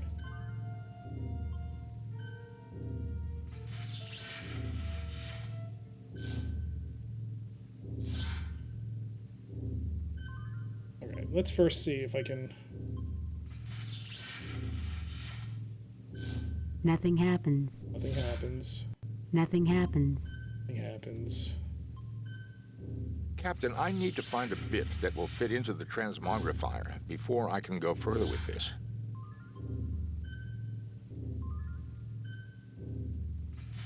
Do you want me to check for you? No, I'll do it myself, just because that's like the final humiliation. If I'm going to humiliate myself by looking it up, I might as well do it myself and put myself through that pain. But thank you. Oh, man. No, I should be able to do this. Oh, my God. Why is it child me was able to get past this and adult me is so not able to understand how items work? Actually, I just want to know, like, before I look at spoilers, how do you combine items? That's my thing. How do you combine? I just want to know, am I doing something wrong by combining items?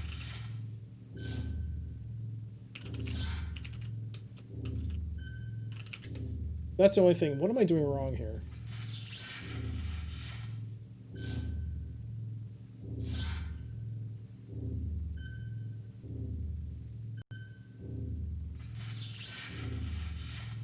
Maybe I'm doing the wrong items. Maybe let's try the phaser. It's a welder, right? Phaser welder. There we go. Okay. So the combining thing does work.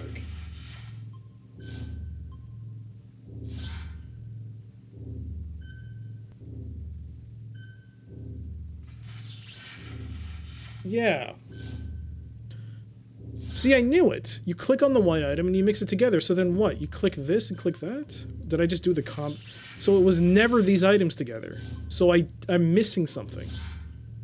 Huh. Oops. Nothing happens. Nothing happens. Alright, so we got the welder. My god. A phaser welder. It has been recharged. Alright, so now we can, instead of teleporting, we can actually use it on the door. Let's save. Save new, replace previous.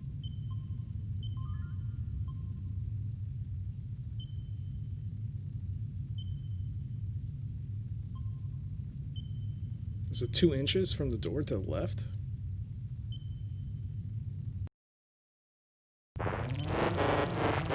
The field is absorbing the energy.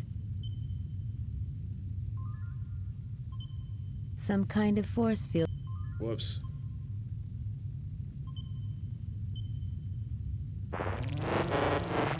That did it. The field is deactivated, Captain. Okay.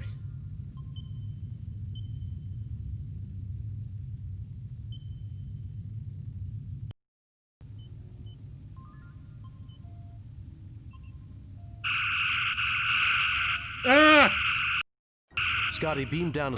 No, that's not what I wanted. I know for a fact you can you can not have that not have that happen.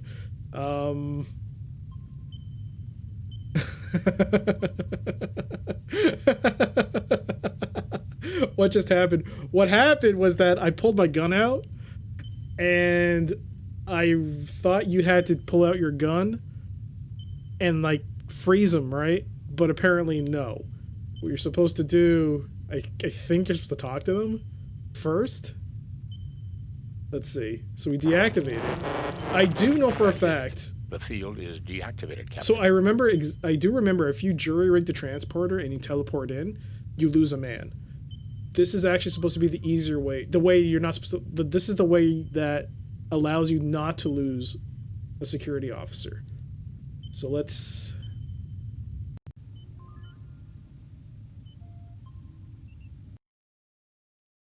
It's over, Seraph. Surrender, and I'll guarantee the lives of you and your crew. You are an honorable and worthy opponent, Kirk. Whoa! There we go. I accept your offer. Scotty, beam down a security team to the bridge. Got him. Regain control. There we go. Mr. Scott, beam us out of here. Aye, Captain. There we go.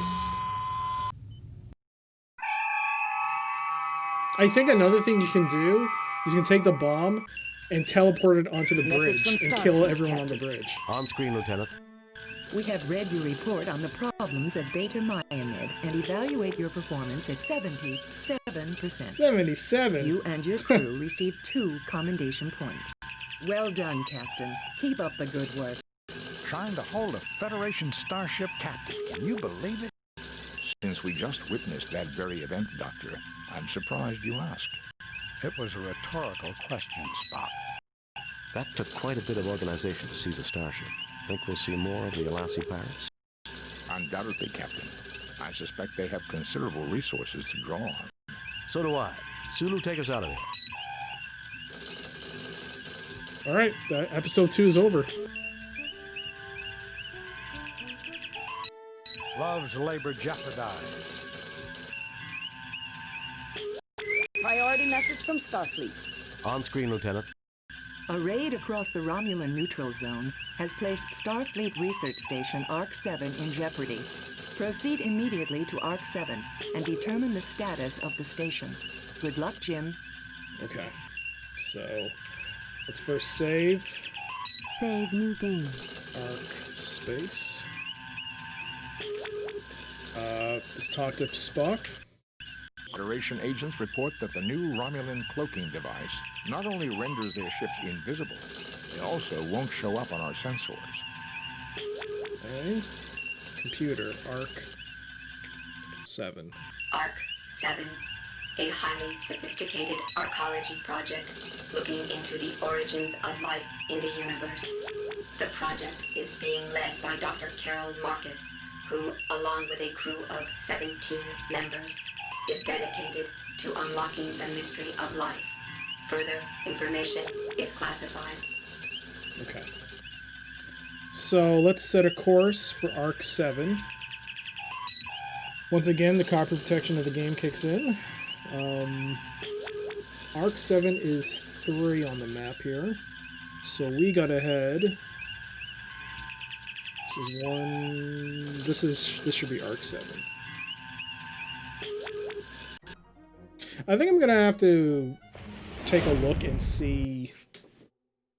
We have arrived at ARC-7. Romulan ship decloaking, Captain. Message from the Romulan ship, sir. Treachery. We are aware of Federation plans. Prepare to die. They're arming weapons, Captain. Raising shields. Arming weapons. Right, it's time for some combat. Target analysis off. Target analysis on. Alright, we got the targeting analysis of the enemy ship. Oh, it cloaked.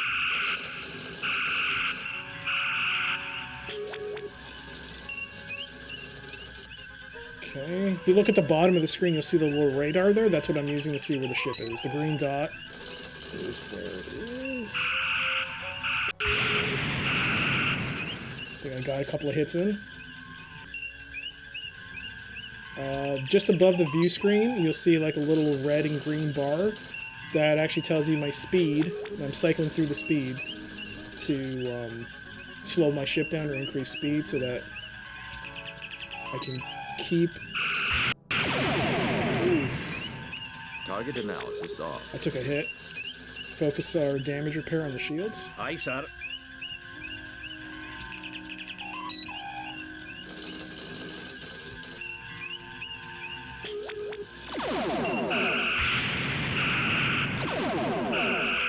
I missed it.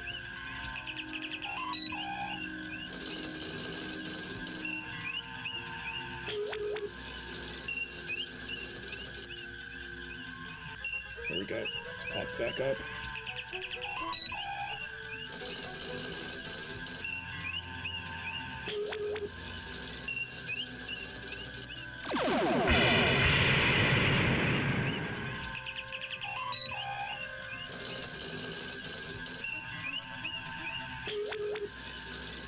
God, the pixel art looks so good on this game. Oh, it's such a good looking game.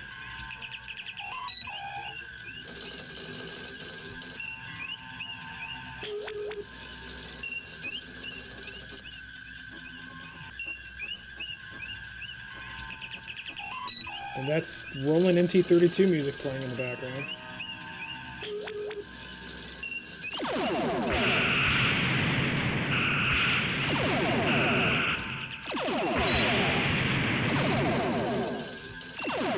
Ah, so close.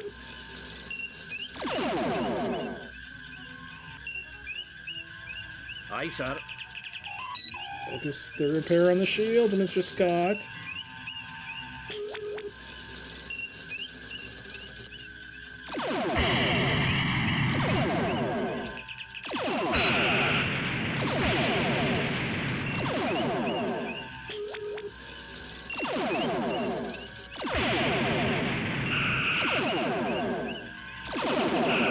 Holy crap, it's right in front of me. Oh, I think we got it. They activated a self-destructive device rather than be captured, Captain. Resuming course to Arc 7, Captain. Okay. Oh, look at that. That looks sick. Captain, there is an auto beacon broadcasting from the station. Warning, warning. As per UFP Regulation 342-188564.3, Paragraph 3, this base is currently under a Class 3 biohazard alert. All personnel are ordered to stay away from this base unless they are part of a biohazard response team. Okay. Wait, no. Save new game. Replace previous game. Lowering shields, Captain. Disarming weapons. Aye, sir. Talk to Spock. Captain, sensors indicate a breathable atmosphere in the space station. It seems that whatever Arc-7's intentions, it managed to create a biohazard that is deadly to Romulans. 17 humans and 10 Romulans are on the station. The humans are all in perfect health, so it seems we can beam over without any fear of contamination. Okay. Can we hail? Message from Arc-7, sir. I am Centurion Ardea Preax of the Romulan Empire. We have discovered your genocide factory here and have summoned help to destroy it. Our lives will not be sacrificed in vain.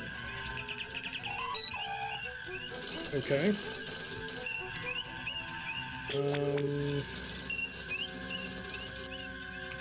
Captain, sensors indicate a breathable atmosphere in the space station. It seems... Hailing frequencies open. What's this again? Captain's log. Oh. So these are the 2 previous missions we've done, and those are the points we got. Hijack, 2 points. Demon World, we got 3. So let's go up, and let's beam down again. Spock, come with me. Mr. Scott, you have the comm.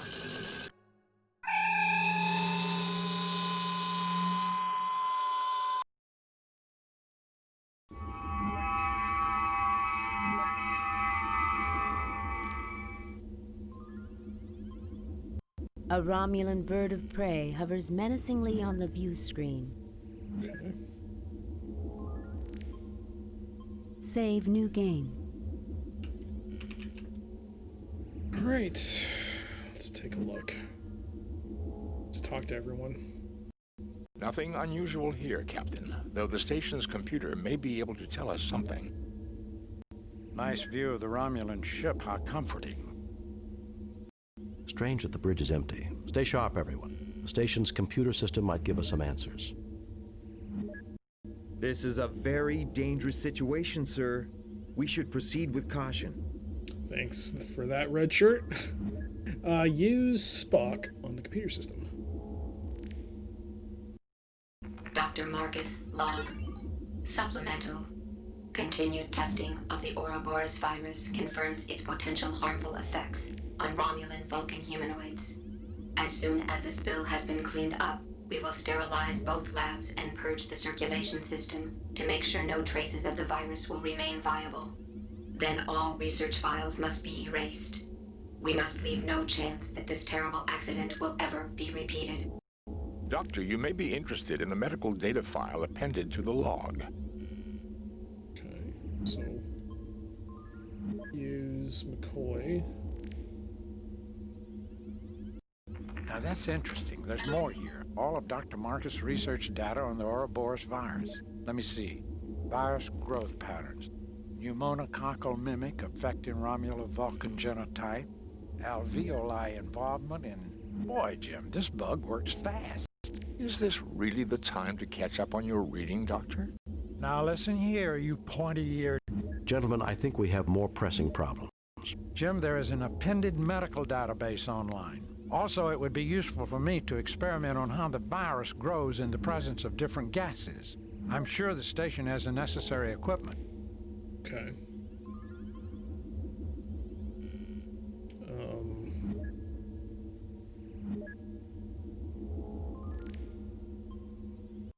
This is a heavily secured door leading to another section of the station. Its access code has been breached. You are on the bridge of the Arc 7.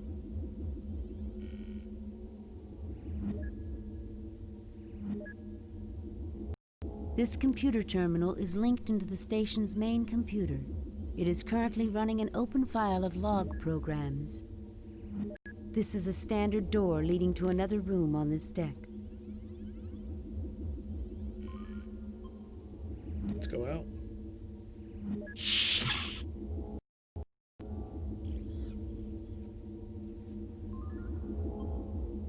Save new game. Replay.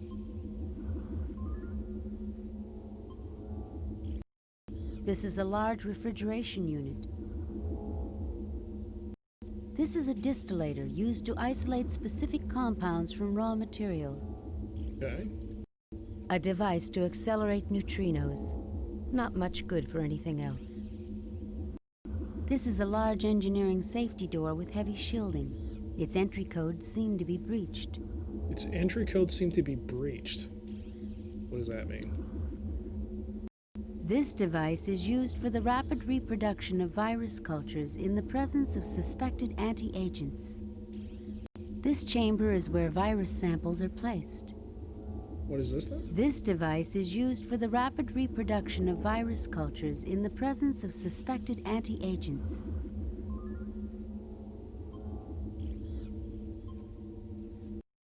Residue of a viral agent is still within the chamber.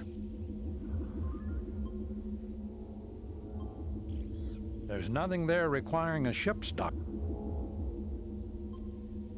Residue of a viral agent is still within the chamber. A Crygelian-2 basic compound distillator. Excellent piece of equipment for reducing complex materials to their basic compounds. Okay. Nothing to report, Captain. There are multiple culture samples of the virus within the freezer, Captain.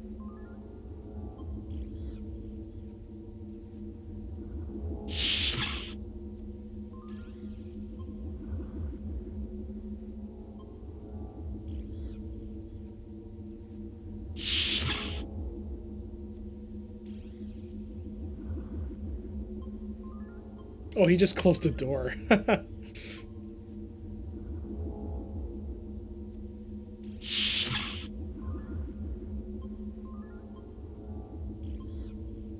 There's nothing there requiring... Nothing to report, Captain. Also, take. You take the Ouroboros virus culture.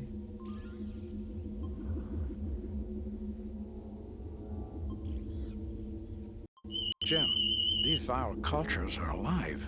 I can use them to work on a cure. Okay.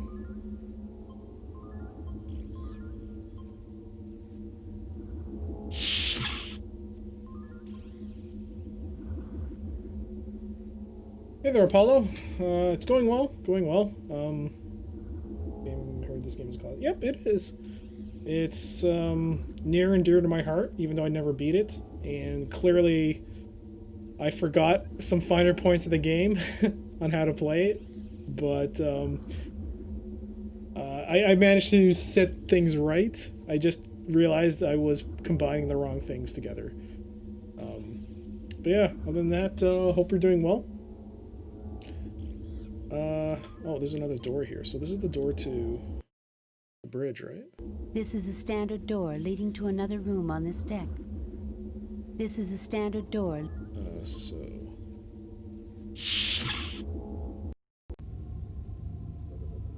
Yeah, I remember this room.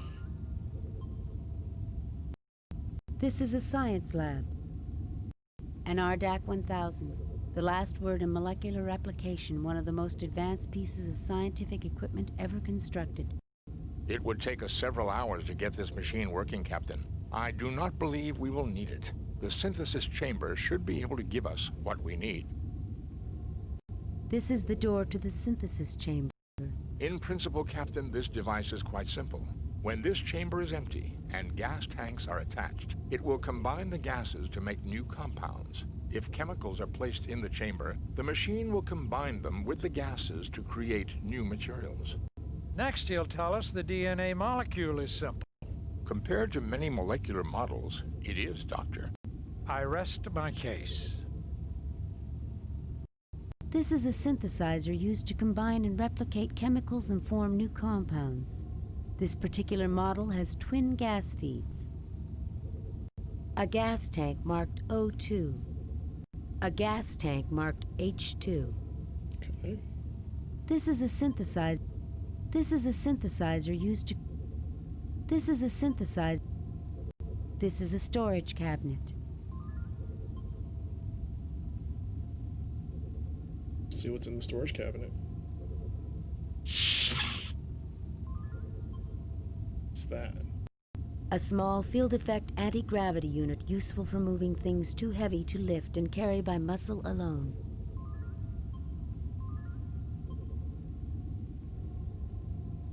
You take the anti-grav unit. This is a storage cabinet. There's nothing else.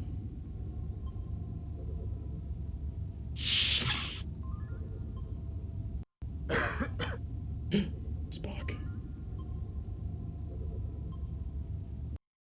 He's infected with the virus, Jim.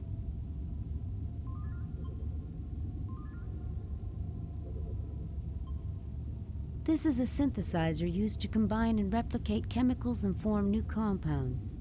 This is a synthesizer.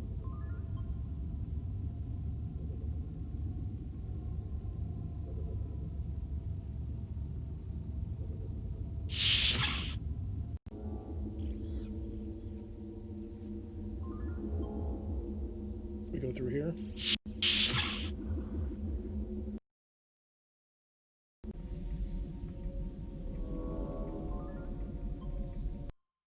Turbines of a Cochrane 500 class fusion drive, manufactured over a century ago on Alpha Centauri.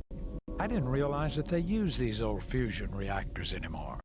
Actually, Doctor, as Mr. Scott would tell you, the Cochrane 500 is renowned for its reliability and perfectly suited for a station of this size. Hey, this thing's real old, isn't it? Oh my god. This is an engineering access panel allowing repairs to be made to the interior wiring in the equipment. Turbines of a Cochrane. I didn't realize that. Actually, Doctor, as... Hey. It's a standard adjustable metric socket wrench. Guess we'll take the wrench.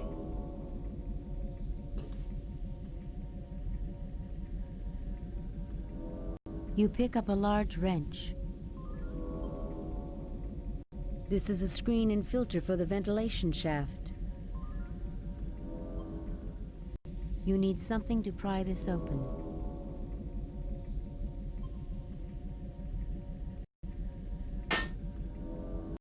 The vent is now open. It leads to the lower deck. This is a vent shaft that leads to the lower level. This is a service access panel permitting used up or worn materials to be replaced. The panel opens.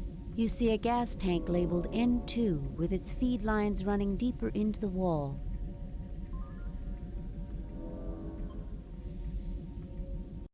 The tank is large and heavy with its feed lines firmly attached. Okay. Use the screwdriver of the wrench. The tank detaches easily. I guess this made it easier to replace the tank every so often, eh, Captain? Don't talk to me. Take it. Yep. The tank is too heavy to move.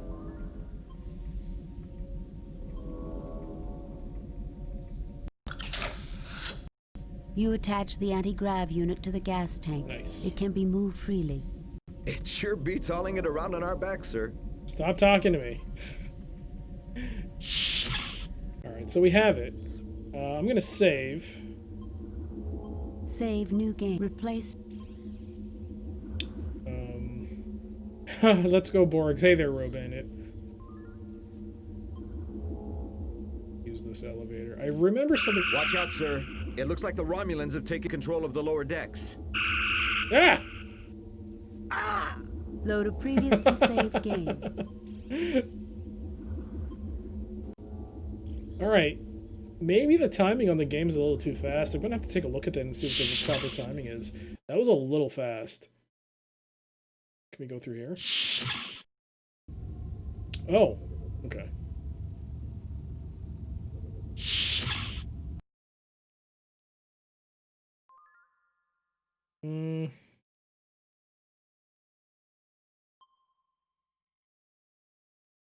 Spock, check out the station's.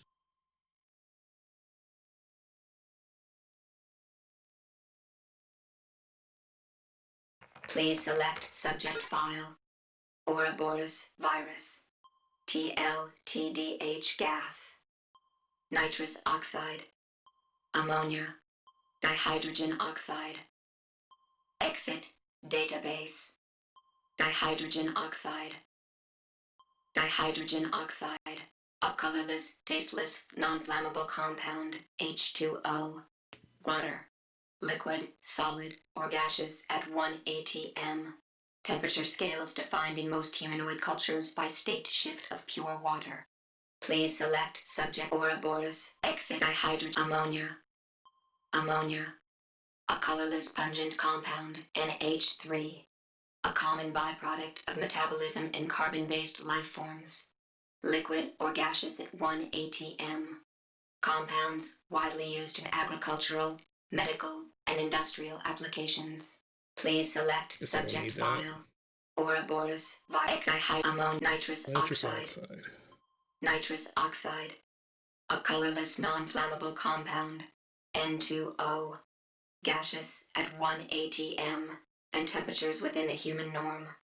Early anesthetic among humans, in whom it produces laughter, feelings of exhilaration, euphoria, sometimes leading to unconsciousness. Please select subject Might file. need that for the lower levels. Ouroboros virus. TL nitrous TLTDH gas. TLTDH gas. The chemical compound. Tantalum, bilithium, phthalo, dihydroxide.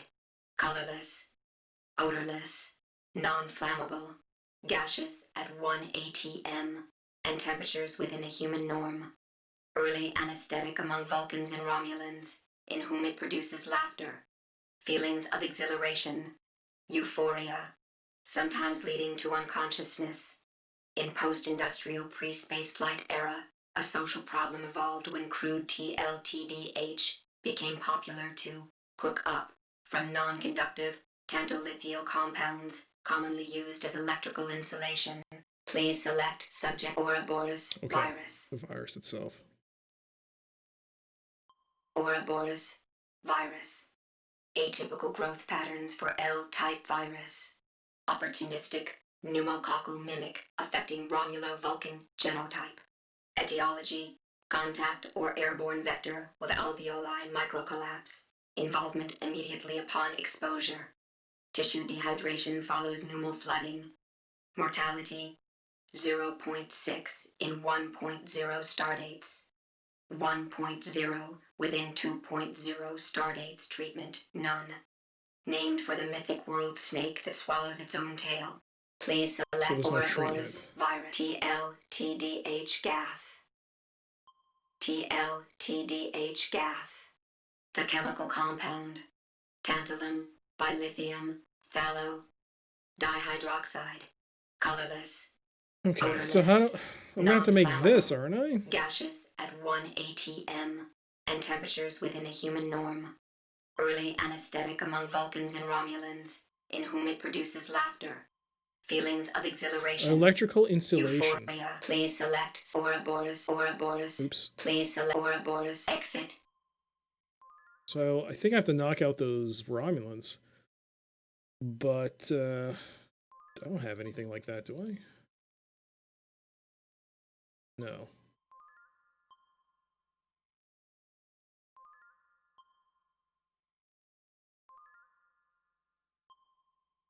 Nothing unusual here, Captain. Nice view of the run. Use McCoy. Is there anything else we can get from this or no? Please select subject Ouroboros virus TL nitrous ammonia dihydrogen oxide. Ammonia nitro TL TDH gas. Can I? Do I have to mix it to create it? Oh, By maybe. lithium, phthalo, dihydroxide, colorless, odorless. Please select Ouroboros exit dihydrogen oxide. Ammonia. Nitrous TDH gas. The chemical compound. Tantalum, bilithium, phthalo, dihydroxide. Please select Ouroboros exit.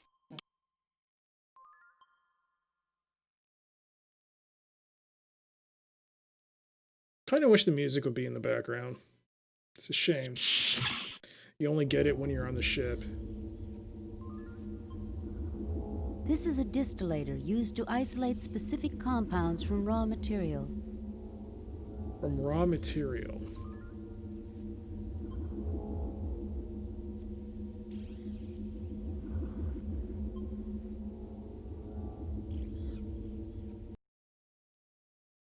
Careful, Jim. That's a distillator, not a can opener. Careful, Jim. Did I? It's still there. There are many virus culture dishes, all of them labeled Ouroboros virus, danger. I certainly see nothing. I don't have the proper... A Crygelian 2 basic compound distillator. Excellent.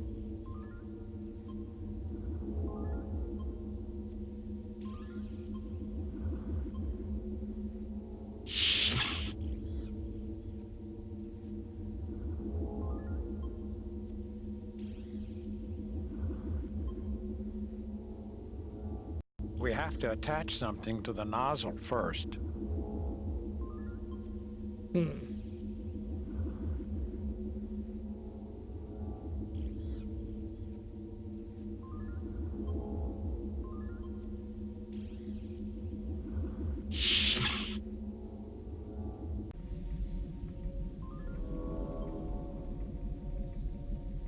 You need something to pry this up.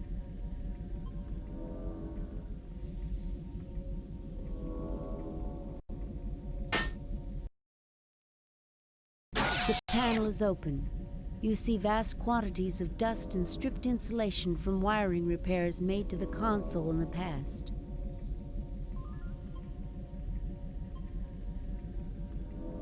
A prime source of raw material for TLDTH gas. Nice. Take. You fail to obtain... You grab a handful of insulation.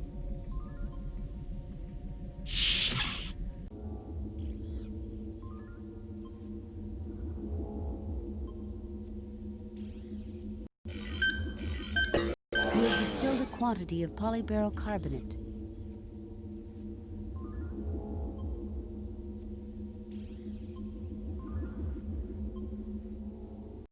This container contains polyberyl carbonate produced from insulation. Okay. I'm gonna take that back. It's what I was afraid of, Jim. I think Spock is getting worse. You take the Ouroboros virus culture.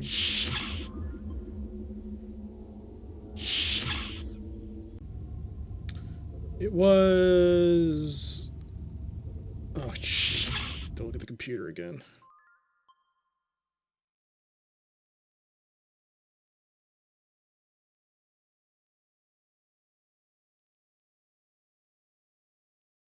Please select Ouroboros TDH gas. The chemical compound.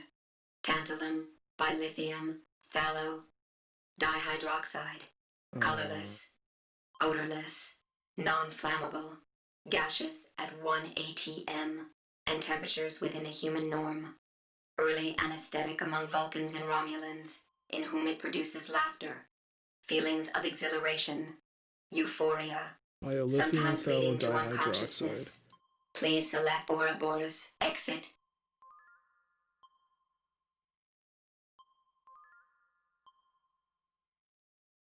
One Starfleet issue.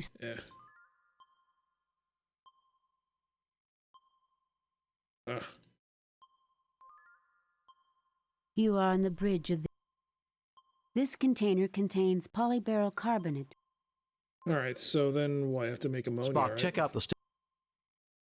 Please select subject Ouroboros T and nitrous oxide, ammonia. Ammonia. A colorless pungent compound, NH3. A common byproduct of metabolism in carbon-based life forms. Liquid or gaseous at 1 atm. Compounds widely used in agriculture. Please select sub-Ouroboros T There's a dihydrogen dihydroxide. oxide. There's a water I have to make.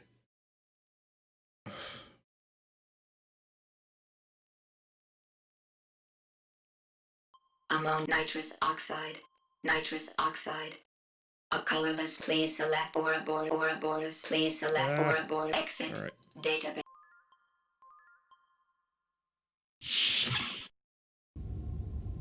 Okay, so that's water.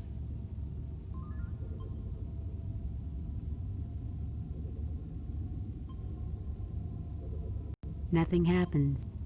Nothing happens. Oh, so I just take it?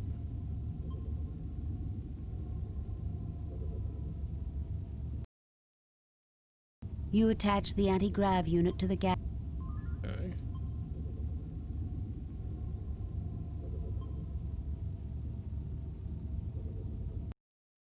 You install the gas tank to the synthesizer's feed lines.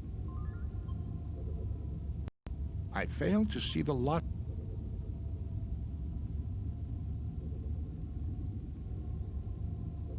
Nothing happens. What?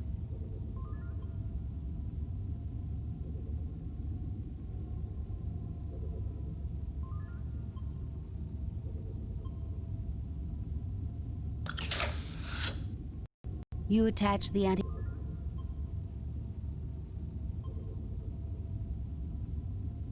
You install the gas tank.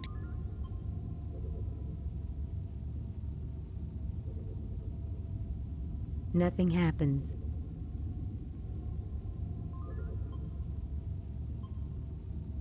Nothing happens.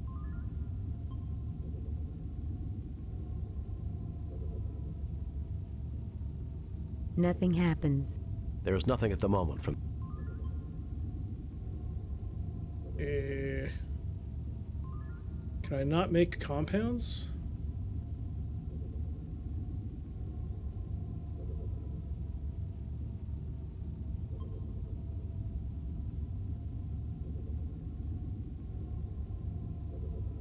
You attach the anti-grav unit. Put it back. You install the gas tank to the synthesizer.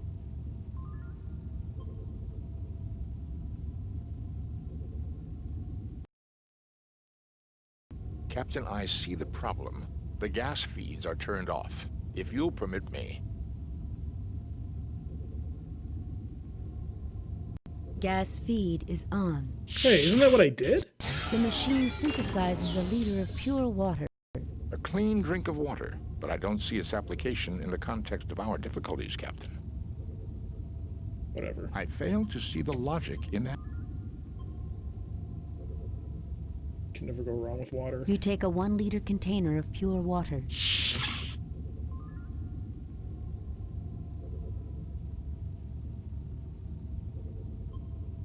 Am I supposed to... The can looks much... Ah, I got it. So then... I would not recommend removing the canister without turning off the valve. So which one? Oh my god, that little... Is that the valve?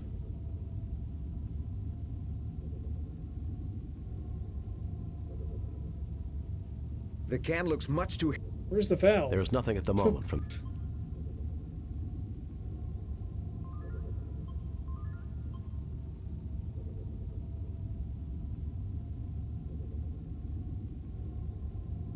The can looks much... I can't. I get it. Is it take? You fail to obtain any... They use the wrench?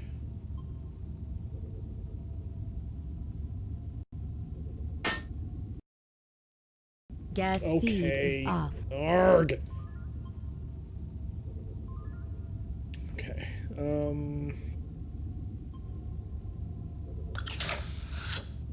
You attach the anti-grav unit.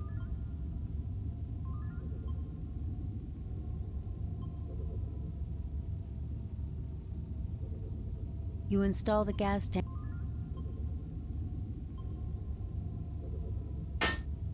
Gas feed. Okay, you can even see it on. going closing in. Ah, okay, cool. Use Spock.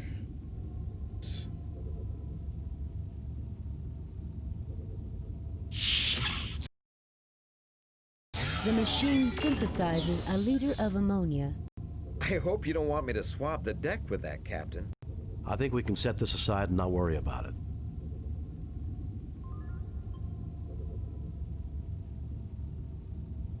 You take a 1 liter container of ammonia. Oh, well, I took the ammonia.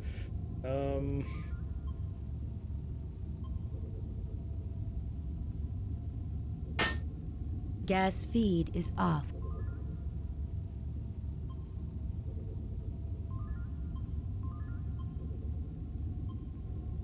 Let's get the hydrogen now. You attach the anti-grav unit.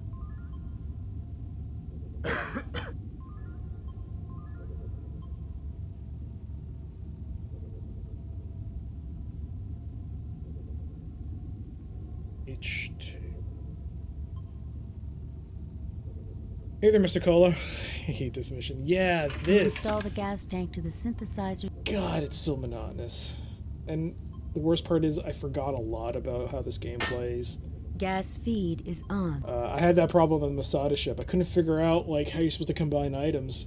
I was like, what? How do you combine items? Then I realized, like, okay, I just wasn't selecting the right item on the right item in that context. But it felt like I had the right items together.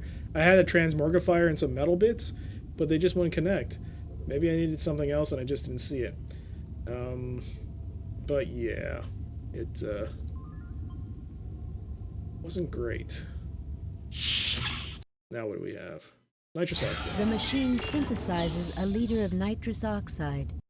Be careful with that canister, Captain. I think you would not care to fall under the effects of laughing gas in these straits. Do you mean to say it's undignified, Spock? It is, at the least, inappropriate for a starship crew on duty, Doctor. But we will take it.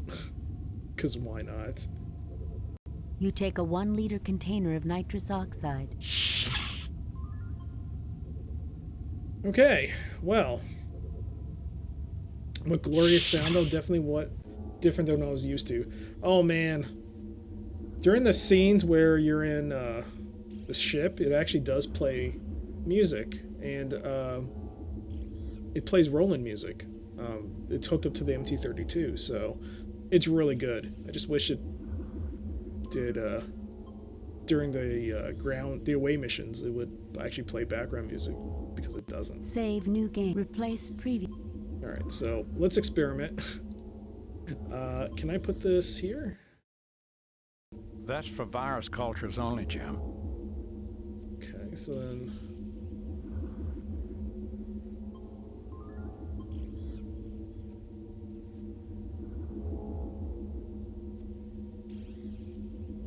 This container contains polyberyl carbonate produced from insulation.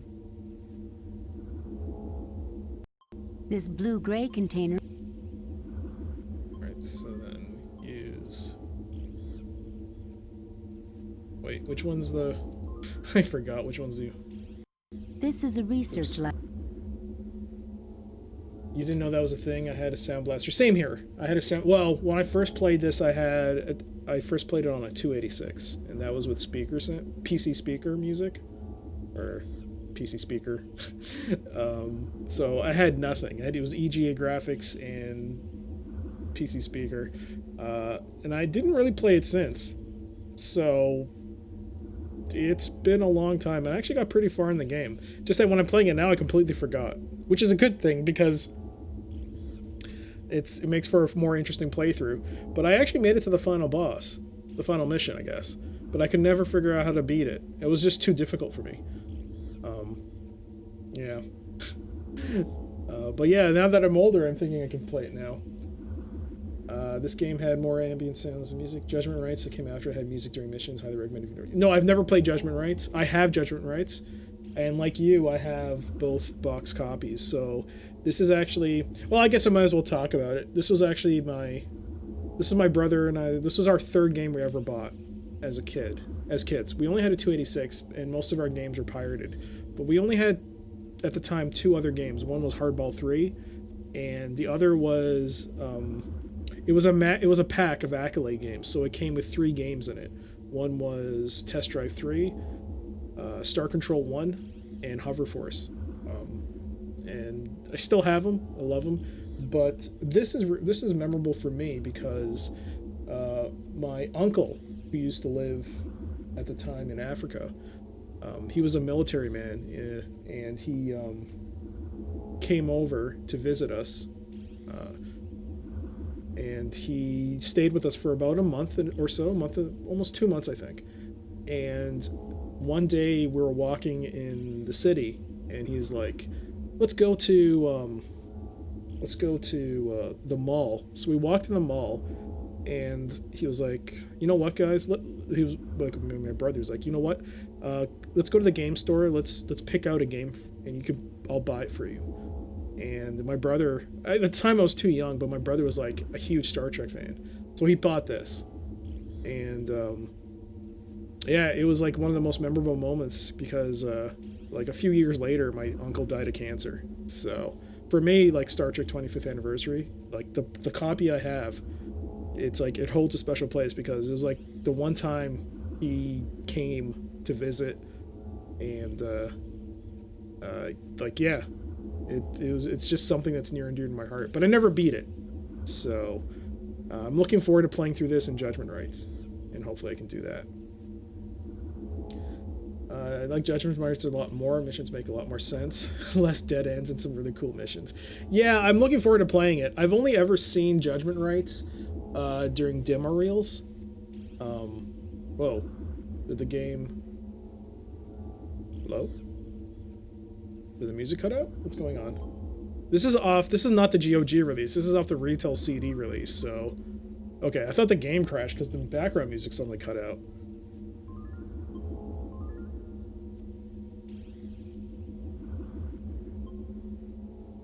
Uh-oh, that is weird.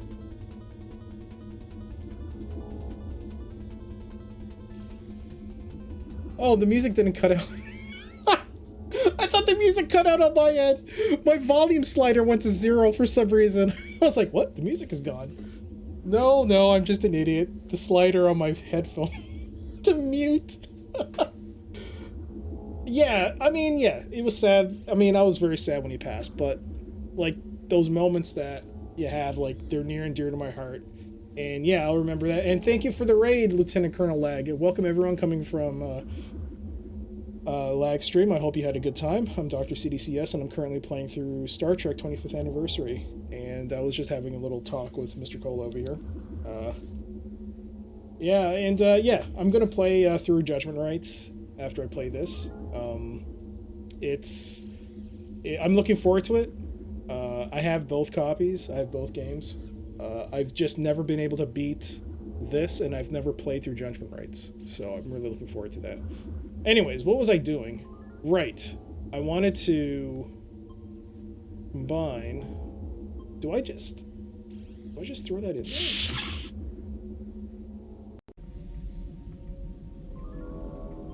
No, it has to be combined, I think, right? Nothing happens. Yeah, that's what I figured.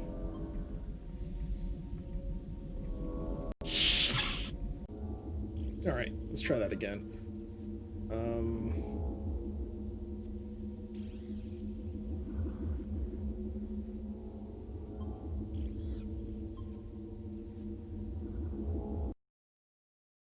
That nozzle is for anti-agents only, Jim.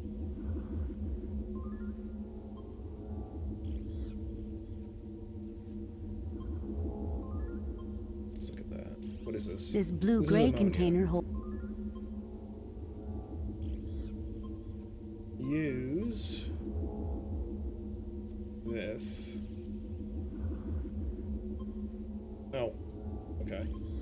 they don't mix together.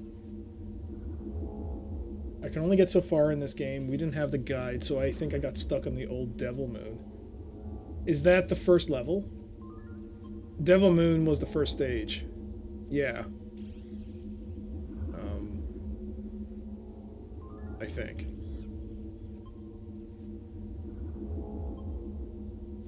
Let's see if you put that there. Careful, Jim.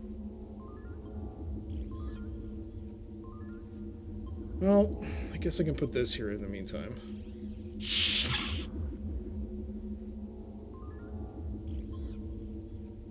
Koi on this. We have to attach something to the nozzle first.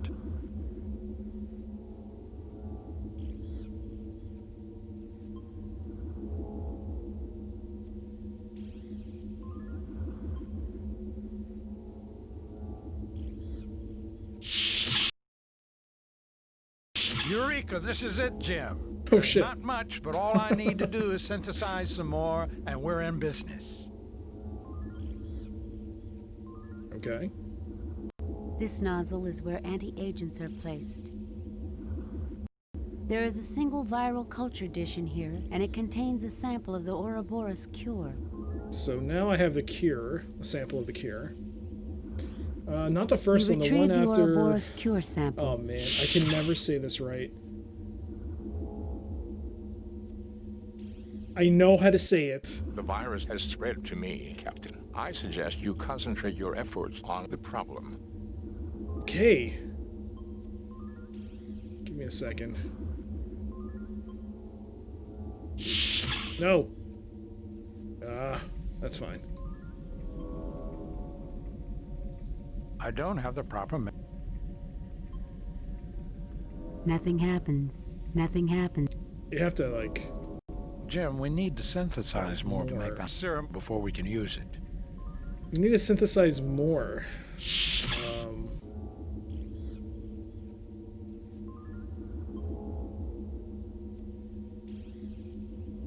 Done.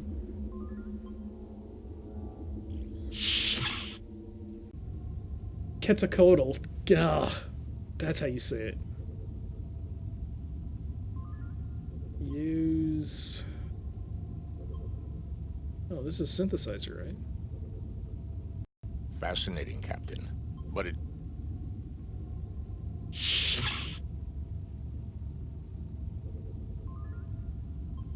Spock.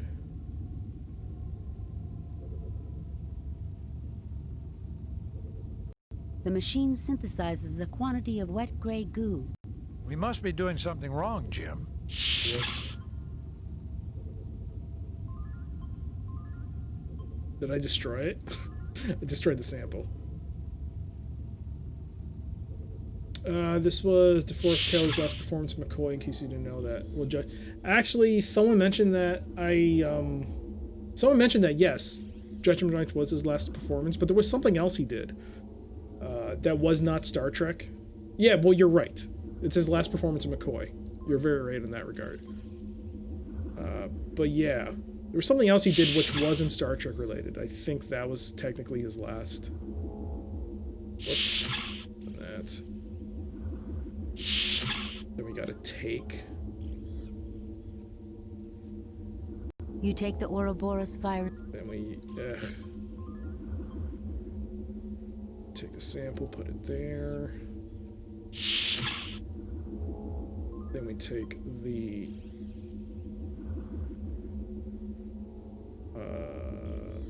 ammonia, put it there.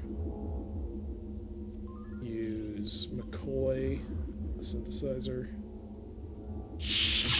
Eureka, this is it, Jim. There's not much, but all I need to do is synthesize some more, and we're in business. Okay, so then take that. You retrieve the Ouroboros cure sample.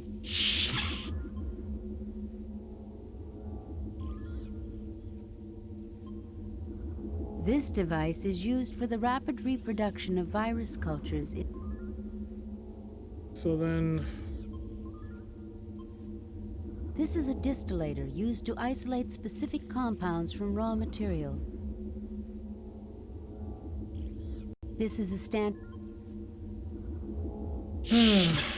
All right, let's see what this does. This is a synthesizer used to combine and replicate chemicals and form new compounds. This particular model has twin gas feeds. What if I turn off the gas feeds? Gas feed is off. Now what happens if I put that in there?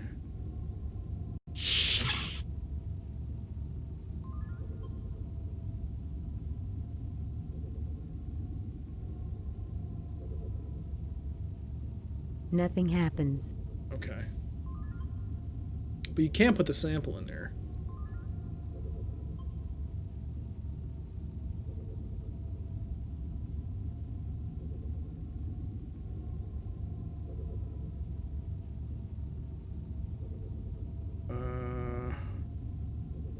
Oh, hey there, Jip. This game was one of my first PC games. Yeah, me too. But I never finished it. And so I figured this is as good a time as any to make a go out of it.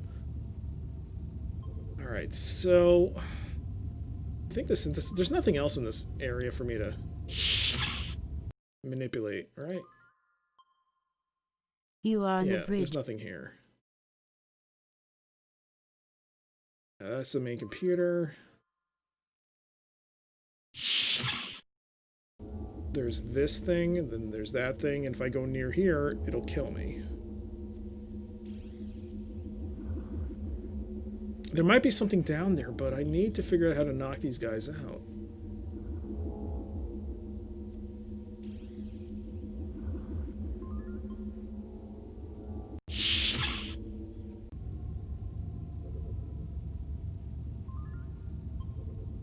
Let's take that back.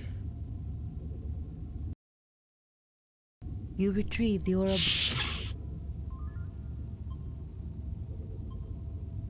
Can I put that there? I can. Okay, good. Save new. Replace. So then, what happens if we use with these two samples?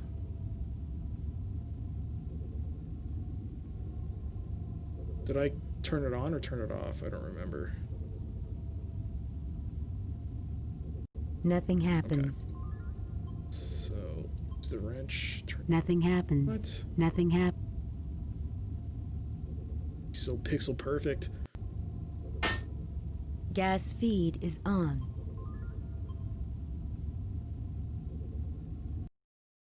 What happens here? The machine synthesizes a quantity of inert matter. And it ate it. So I gotta make that again. Crap. How did I do it again? I failed to see the... It had to have been with...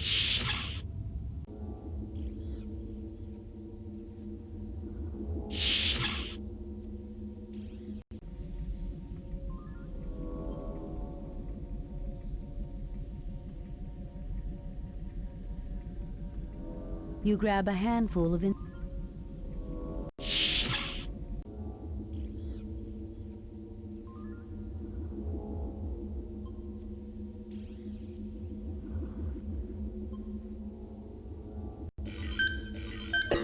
have distilled a quantity of polyberyl carbonate. Okay.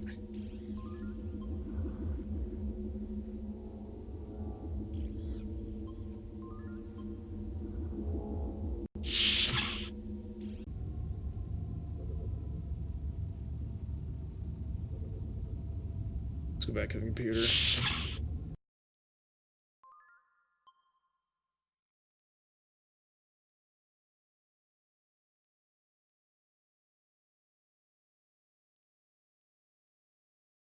Please select Suboroborus TLTDH gas.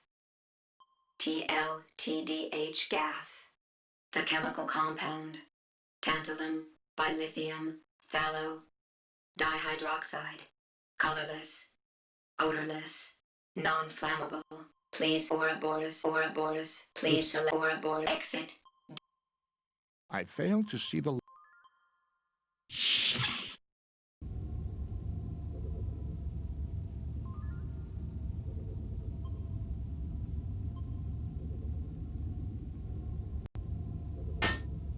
Gas feed is...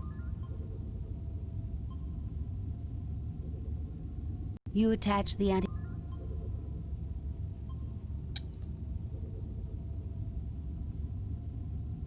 Oh, which one did I take off? Was it oxygen or hydrogen? Ah, crap. It was oxygen. Put back hydrogen. You install the gas tank.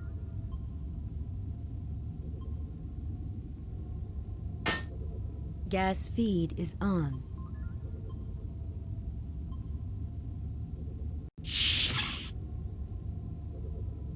You're gonna head out and have some dinner, enjoy the story. Hey, thanks for stopping by, Mr. Cola, and you have a great night, and hopefully I can catch your stream. And thanks for stopping by again. Alright, now let's use Spock. See what happens. The machine synthesizes a quantity of...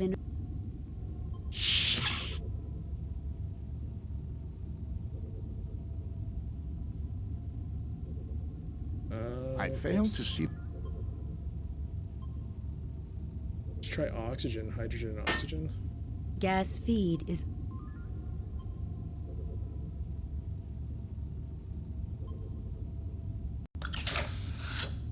You attach the anti-grav...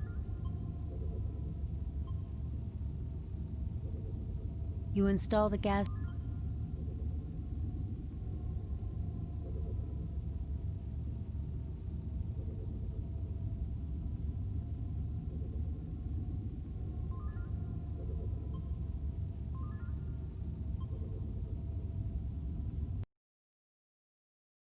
This gold container holds 1 liter of nitrous oxide, also known as laughing gas. This blue container holds 1... This produces water, right? What's the point of that? Gas feed is on.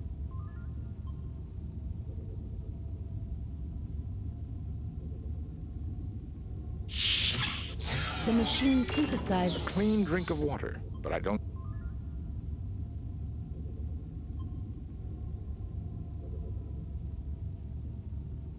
You take a 1 liter container... Do I have multiple? No, I don't. Okay.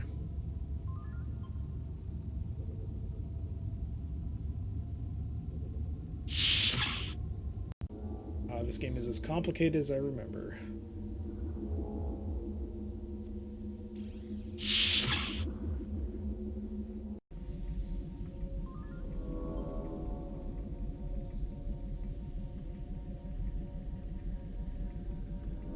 You grab a handful... Let's go back. Wait, can I didn't play around with that knob.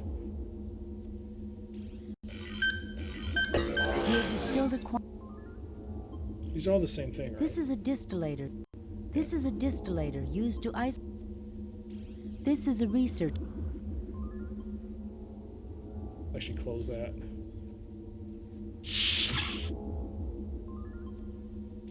There's nothing here, right? No. There's nothing to the right, right? No.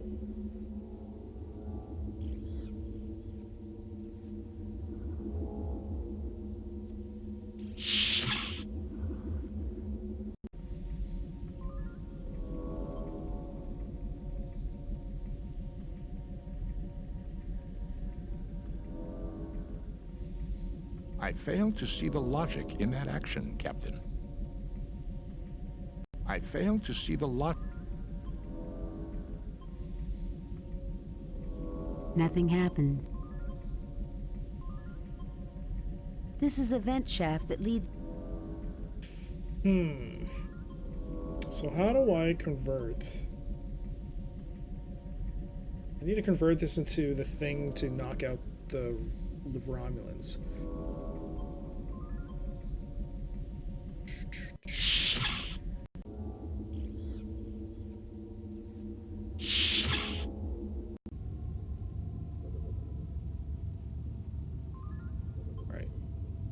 Save new game. Replace previous.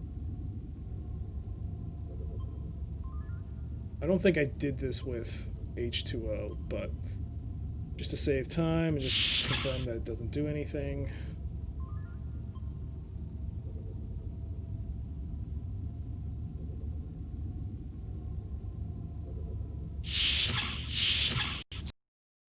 Oh, something came out. The machine synthesizes 1 liter of TLTDH gas. An unusual compound, Captain. It can induce laughter and feelings of exhilaration in some, much the way nitrous oxide affects humans. It doesn't affect Vulcans, of course. Actually, Doctor, both Romulans and Vulcans suffer its effects. Why, that's just dandy. Vulcan laughing gas. Please, Doctor, this is not a laughing matter. Okay, so we got it. You fail to obtain any. You fail to obtain.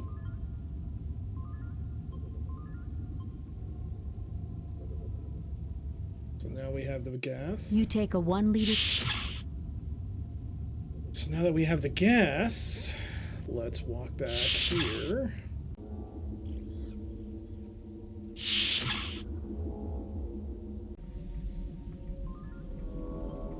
And use the gas on here.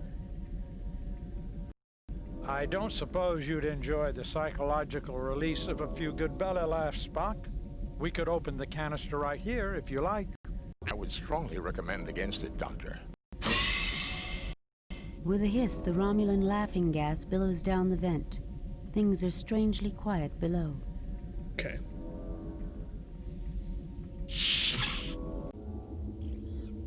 Now we can go down, I think.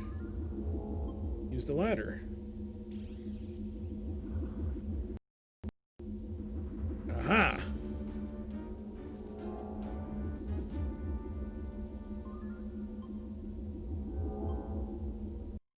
Jim, we've got to help these men before they die. Jim, we've got to help these men before they die. This door leads into another section of the base. Nothing to report, Captain. Save new. Replace.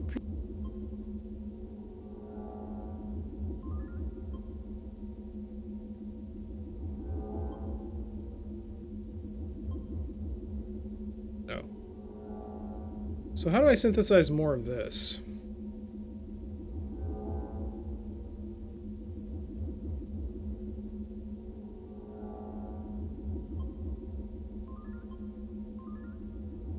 Okay, open this door.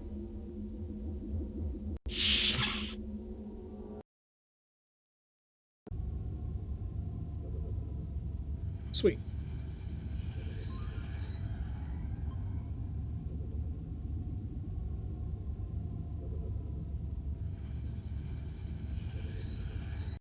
Thank God it's you, Jim. I'm so glad you came.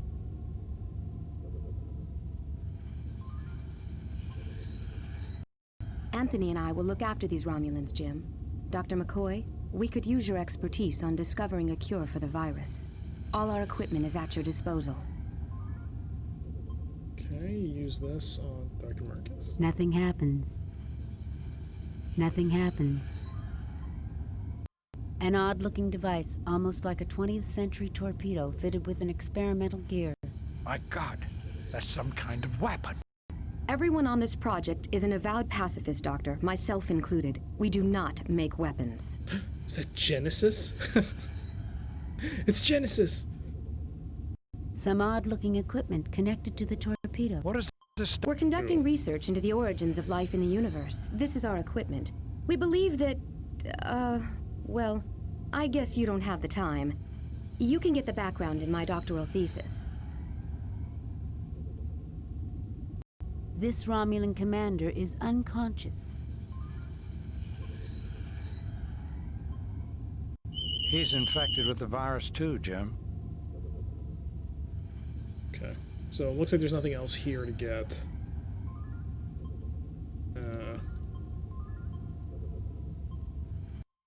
Fascinating. This device contains over 10 million forms of life. Patterns I have never seen before. We call this the Cradle, Mr. Spock. One day I hope something wonderful would be produced here. It is Genesis. Spock, no, don't go near it. Let's use. So we knocked them out. I just need to figure out how to make more of the sample I have.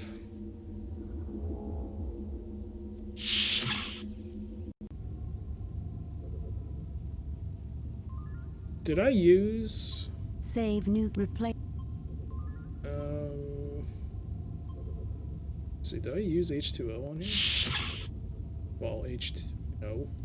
Use Spock. Let's see what happens. Ooh, so some gray goo like last time. The machine synthesizes a quantum. We must be doing...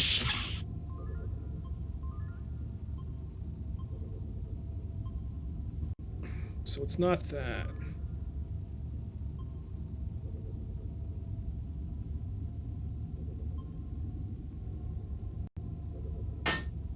Gas feed is off.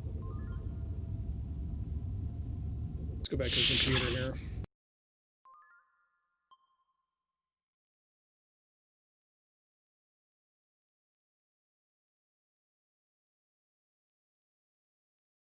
Please select Ouroboros virus. Ouroboros virus. Atypical growth patterns for L-type virus. Opportunistic pneumococcal mimic affecting Romulo-Vulcan genotype. Etiology: contact or airborne vector. Please select Ouroboros TLT nitrous oxide. Nitrous oxide. A colorless non-flammable compound. N2O. Gaseous at 1 atm. And temperatures. Please select Ouroboros TLT nitrous oxide. Ammonia. Dihydrogen oxide. That's water. Ammonia.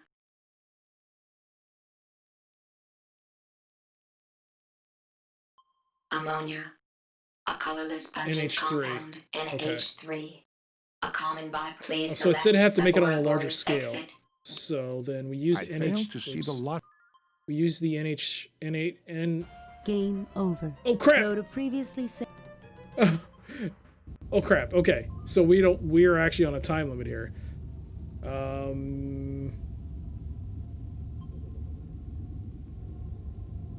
Oh crap! Oh crap! I would not recommend. Gas feed is. You attach the anti-grav. It's quick. You install the gas tank.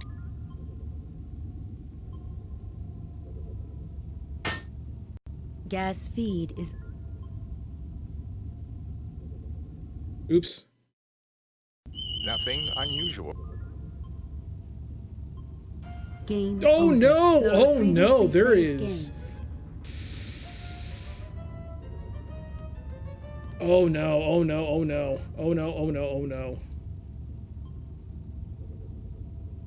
Have to be quick on this.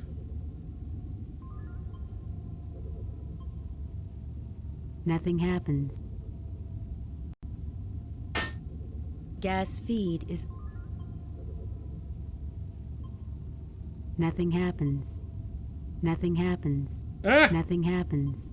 No! Nothing happens. Stop! You attach the anti-grav. Nothing happens. Nothing No! Stop panicking! Game No! over. Oh God! Load No! previously saved Did I F it up? Oh God! Oh good God!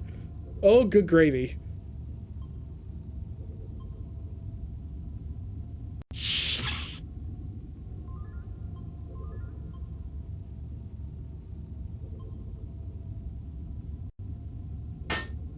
Gas feed.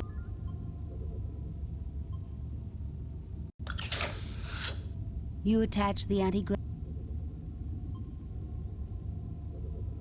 You install the gas tank. Come on, walk, walk, walk! Game Go! over. Shit! Load of previously. Oh no! Oh no! Oh no! Oh no. Oh no. Okay, let's try this again. Gas feed. Oh no. You attach the anti-grav. You install the gas.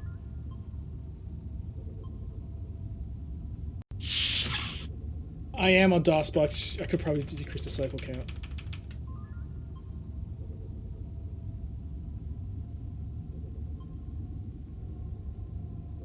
Game over. Load a previously saved game. Oh my god, I forgot to turn on the... Oh, this is so slow now, I can't do anything.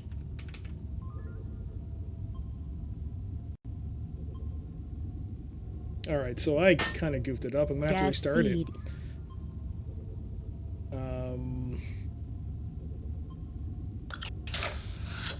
You attach the anti-grav.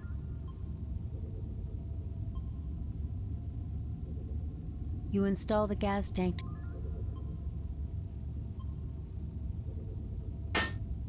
Gas feed. I don't think there's time. I don't think there's time.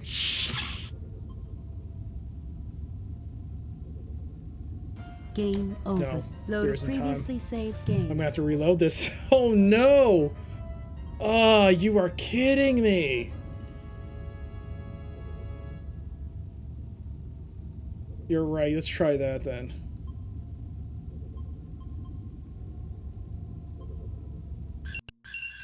Whoops, no. Wrong one.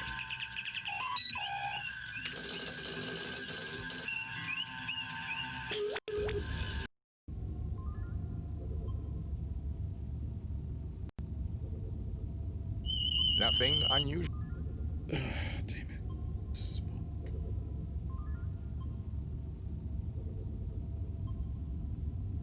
Nothing happens. What? I would not recommend...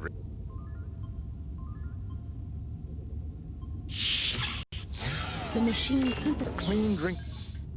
Nothing happens. Gas feed.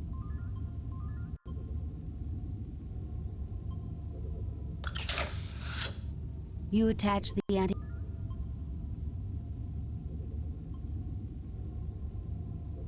You install the gas.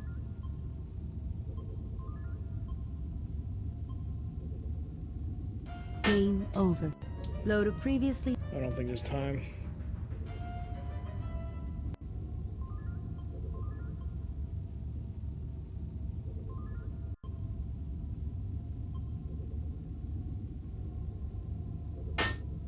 Gas feed.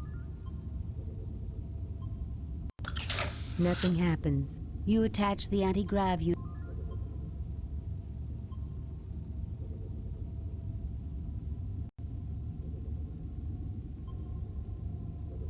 Nothing happens. You install the gas.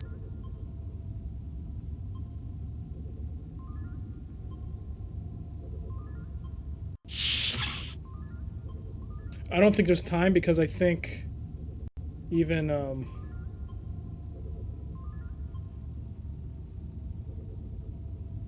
Nothing happens. What? I forgot to turn on the valve. God damn it. Game oh, the damn valve. Okay, let's do that again. The problem is that he's gonna have to get injected with it.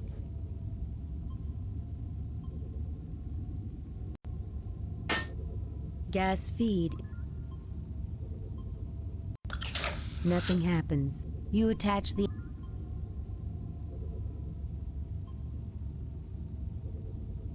You install the gas...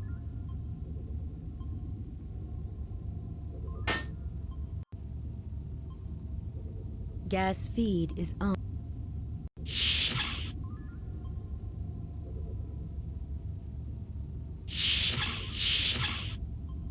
Game over. Load a previously saved there's no time. game.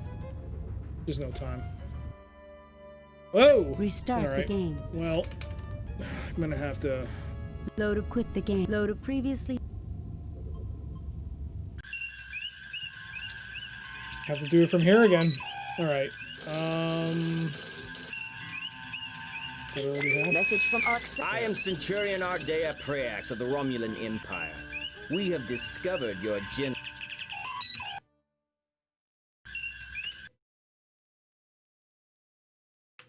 Oh! Wait, what? Disarming weapons. My shields are up. Why can't I... Why is it muting the music?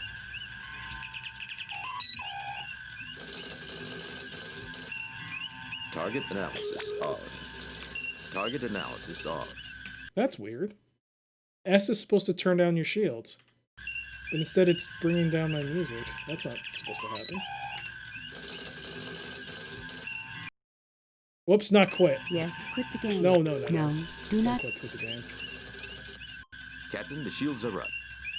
Well, I can't bring the shields down because it keeps muting the audio. What's going on? Okay, let's just quit the game and restart it. Captain's log. Yes, quit the game. That's so weird.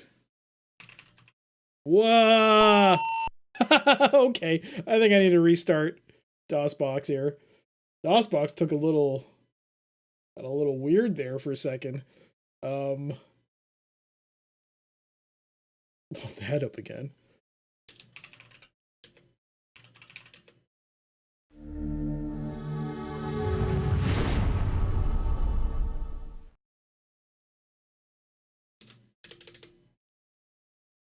All right, you gotta wait. Gotta wait. Man, felt so good to be on to something and then for it to completely... Ugh, that timer. That timer! Demon World. Though the Enterprise... Captain Patterson reports The Republic...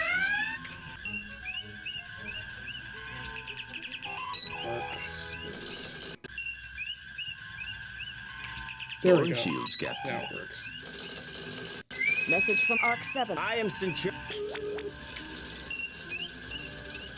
Spock, come with me. Mr. Oh, let's do this again.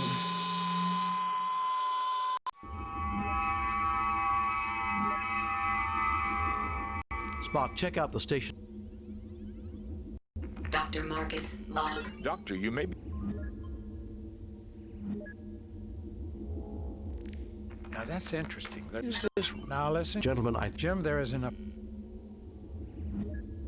Please select Ouroboros. Please select Ouroboros TL. Please Ouroboros nitrous. Please select Ouroboros nitrous ammonia. Please select Ouroboros virus. Exit. Okay.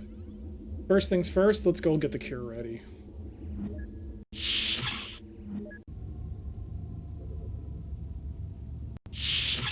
Whoops.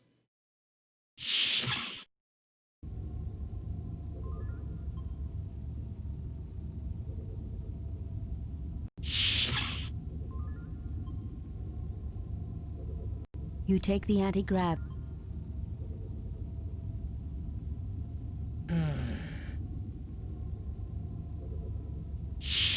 At least you know what to do, yeah. It's your boy, Dr. CDCS here with the speed run on 25th anniversary. Let's do this quickly as possible. Quickly go get the samples and then run and get the wrench and then go and take the samples. Oh god, this is so hard. I hate this. You take the Ouroboros. You take the Ouroboros.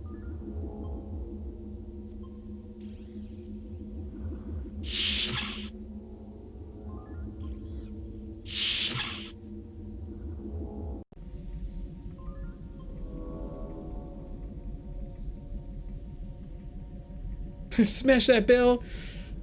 Smash that bell for likes and dislikes. I don't even know how to say it right. The panel opens. If you like it, hit that like button. If you don't, hit that dislike button.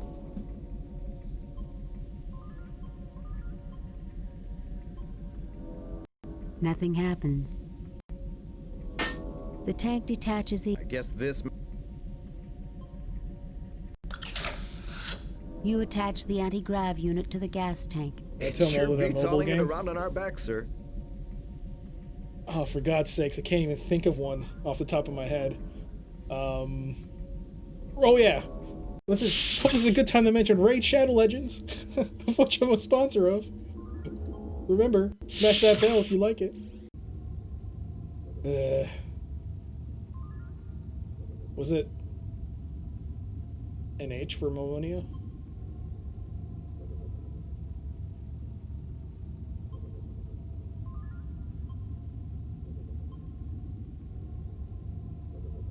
You attach the anti-grav. You install the gas.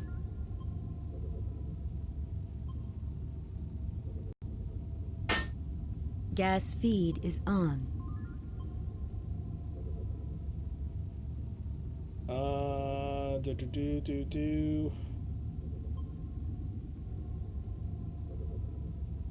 Should be ammonia, right? Yeah. The machine synthesis. I hope you don't want... I think we can set... You take a 1 liter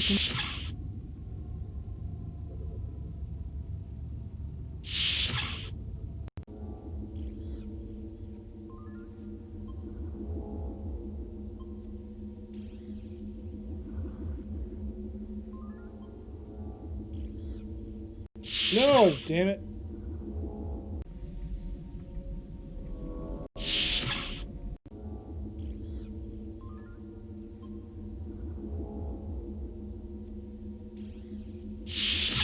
Eureka, this is it. You retrieve the Ouroboros. Save new game. Replace.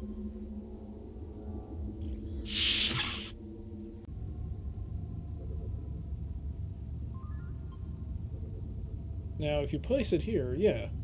Place it now on here.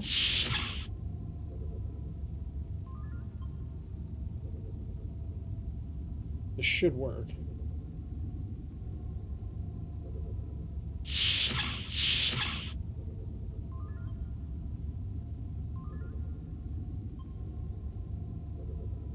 I certainly see nothing there calling. Take it.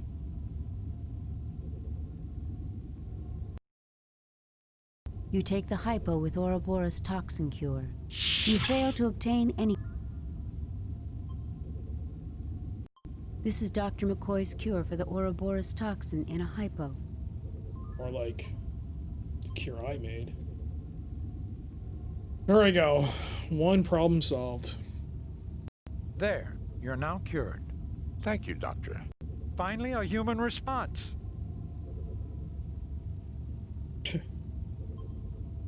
Alright, now that's one problem out of the way.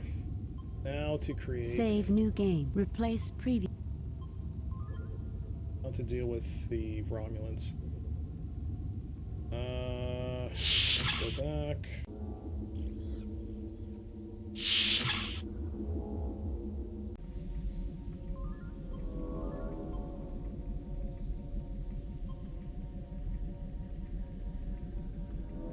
Open this up. The panel is open. Nothing happened. Take that. You grab a handful of. I'll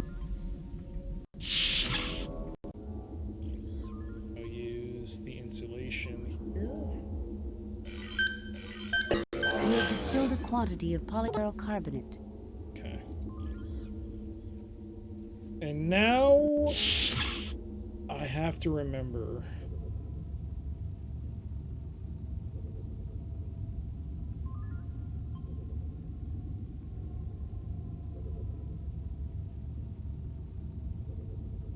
Was it nitrogen and oxygen to make? Oh, jeez. We'll just save it here. Save new. You know what? It'll be fine. If there's no time limit, I can figure this out. If it goes gooey and destroys itself, that's fine. That's perfectly fine.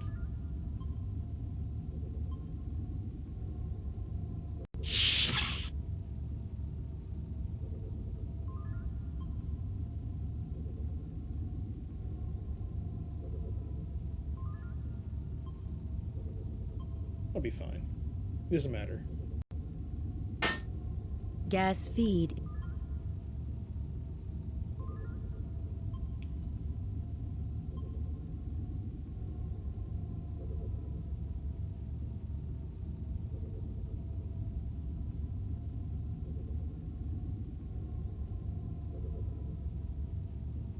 You attach the anti... You install the gas tank. Nothing happens. Nothing happens. Gas feed is on.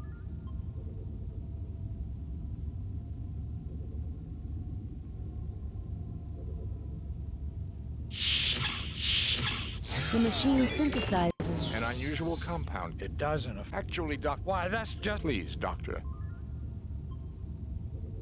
Save new replace. I'm gonna, the next episode, I'm gonna start doing multiple saves.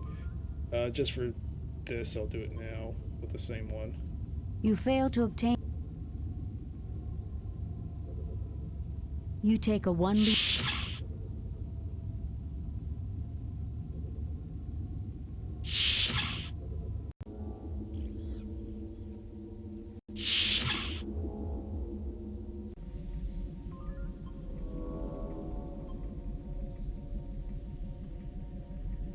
I don't suppose you'd enjoy the psychological release of a few good belly laughs, Spock.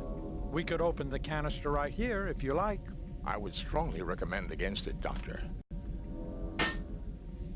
The vent is now open. It leads to the lower deck. Okay. Now the gas. With a hiss, the Romulan laughing gas billows down the vent. You hear the muffled sounds through the vent of hearty Romulan laughter, followed by the dull thud of bodies hitting the deck.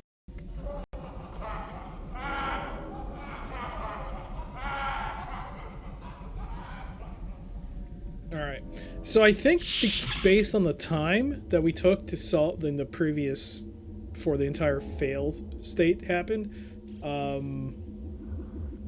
that didn't happen. They weren't laughing, they just fell. I think we were actually beyond a point of no return when that happened.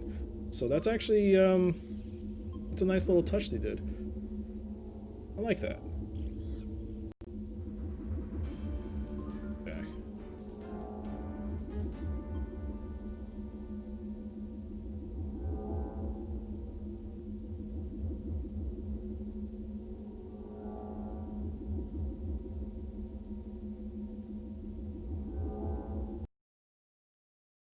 The Romulans stir weakly, then begin to get up.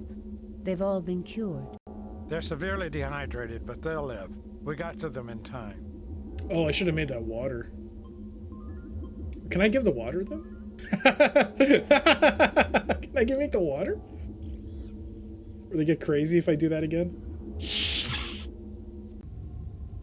H2O, alright.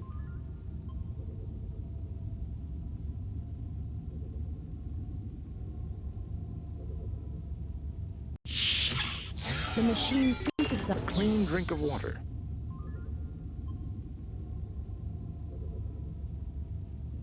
You take a 1 liter. Probably should have made it before I went down there. To see if you can actually give it to them. You fail to obtain. Oops.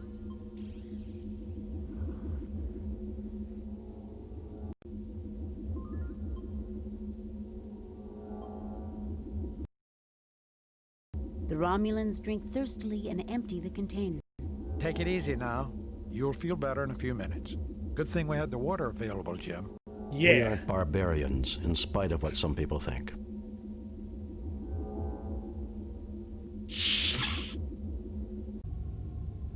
Alright, do I first untie them or do I first cure him?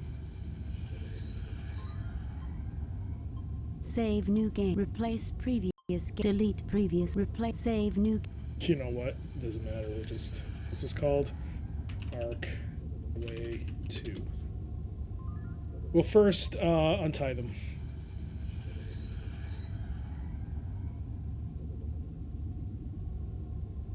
Thank God it's you, Jim. I'm so glad you came. Thank you for saving our station, Jim. It's about time someone got here. You coward. Use the... Fascinating. This device contains over 10 million forms of life, patterns I have never seen before. We call this the Cradle, Mr. Spock. One day I hope something wonderful would be produced here. Yes. Genesis.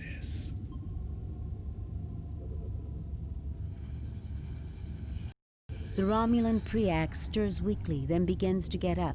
He has been cured. He's severely dehydrated, but he'll live. Do I have to go get him water too? Let's go get him water too. Why not? Let's go get him some water. Do I have water? I don't have water, do I? No. Let's go get him some water as well.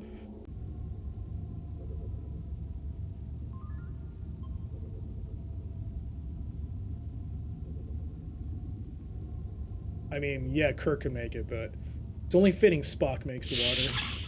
The machine clean. You'll take take another bottle of water. You take a 1 liter.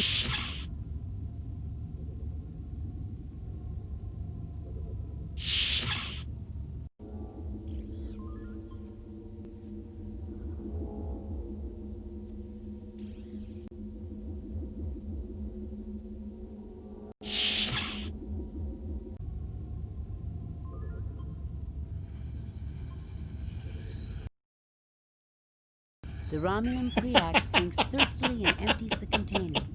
Take it easy now. You'll feel better in a few minutes. Good thing we had the water available, Jim. We aren't barbarians, in spite of what some might think. Let's talk to him now. I have called off the Romulan attack on this station, Kirk. I believed your virus was some kind of deliberate attack, but your great honor and compassion have convinced me otherwise. You also conducted yourself in the most honorable fashion, Centurion Preax. You may return to Romulan space without Federation interference. I assure you, the Federation would never undertake such a foul program. It was all an accident, right, Dr. Marcus? Save it for someone who's buying, Preax. Leave Federation space immediately or we'll scatter your atoms across the quadrant. You also conducted yourself in the most honorable fashion, Centurion Preax.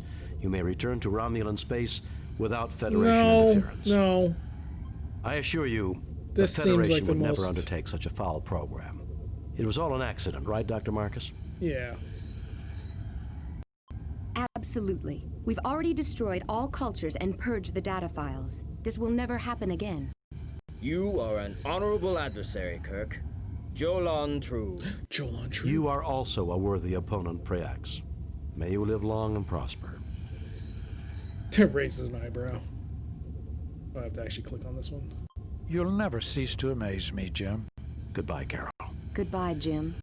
Well, gentlemen, let's go home. All right. That.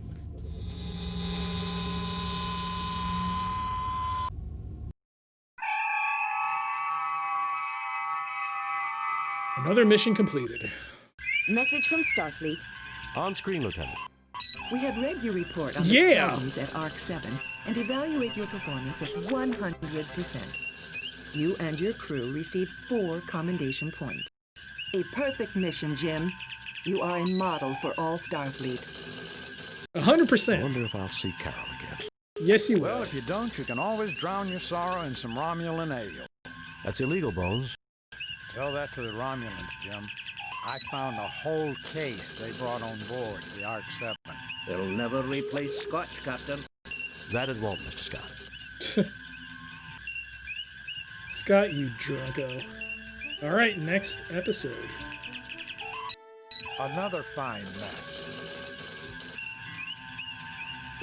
Priority message from Starfleet. On screen, Lieutenant. We have reports of an undetermined number of Elasi pirate ships in your sector. You are ordered to proceed to the Harlequin star system immediately and investigate.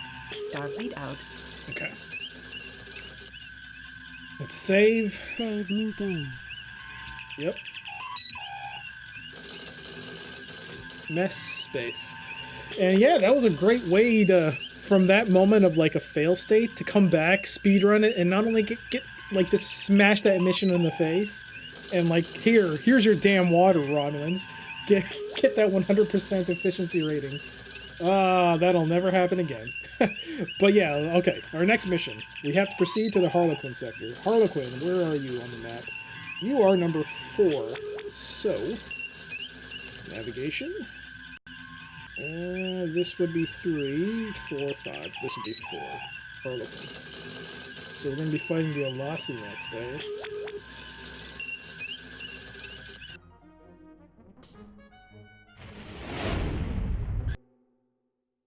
We have arrived at Harlequin. 2 Elassi ships approaching fast, Captain. I'm also picking up an ion trail from a small ship, probably a scout. It left the sector just as we arrived. It appears likely that we interrupted the pirate attack on the scout. Message from the Alassi captain, sir. We'll show you what happens to those who come between us and our prey. Prepare to die! Raising shields. Arming weapons.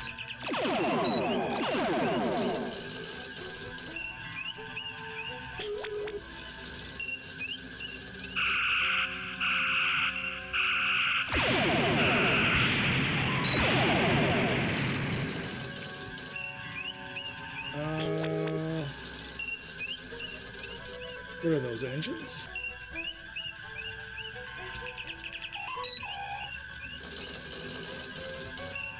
Shoot, I think that's... I can't remember. Let me look at the manual.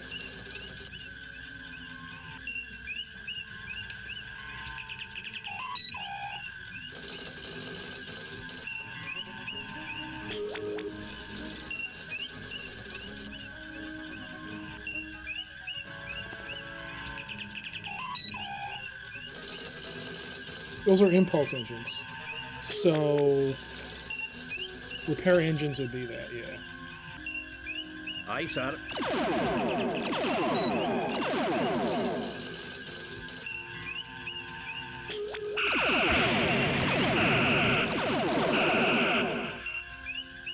Let's focus on yellow.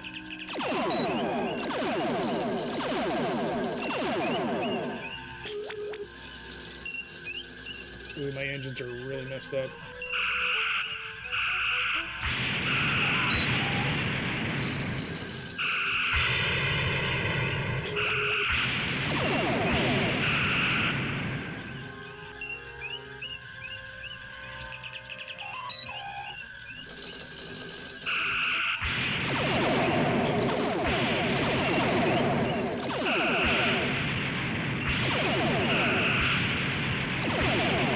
That's one down. Ooh, screens. That's one down, but we took some heavy damage.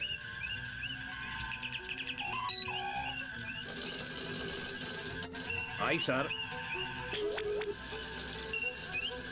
Scotty, engines now.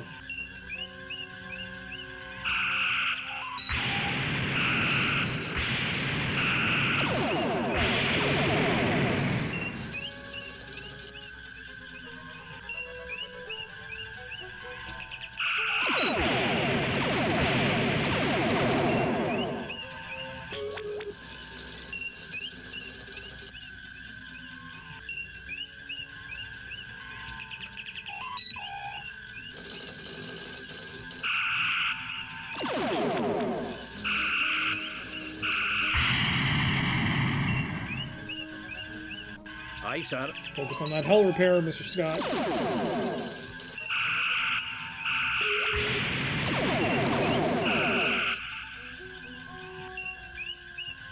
Shields! Aye, sir. Fix our shields, Scott! Do everything, Mr. Scott!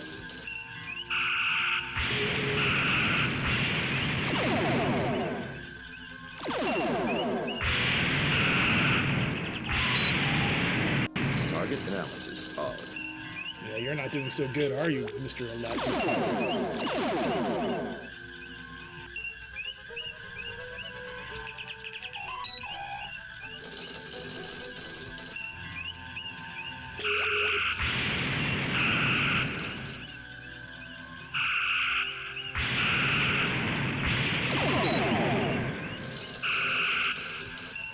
Trying to make a run for it. No!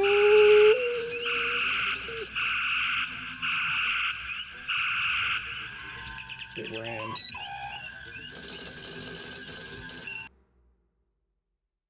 The ion trail of the scout ship leads to the Harappan system, Captain. Harappan. Picking up the subspace signal, sir. It's very weak. Patch it through, Lieutenant.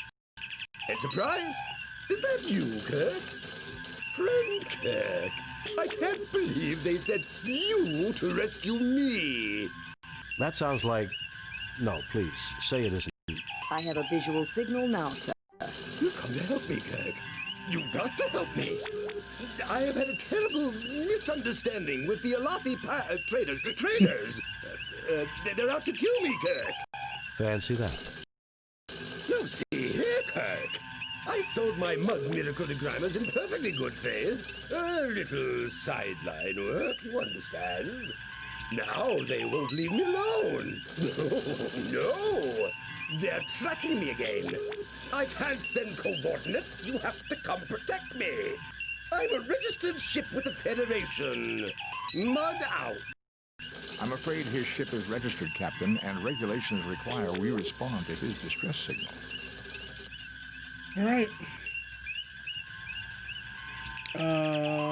What system was that again? Oh, shoot. I forgot. Forgot what system he mentioned. Was it Harappa? I think it was Harappa. Yeah, they're adjacent to each other. Yeah. Disarming weapons. Lowering shields, Captain. Let us, however, first save. Save new game. Replace. Save.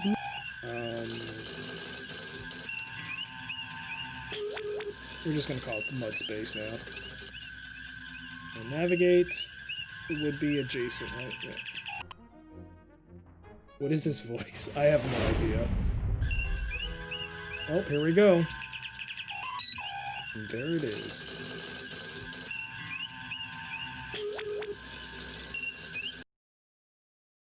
Our orders are to render whatever assistance we can, sir.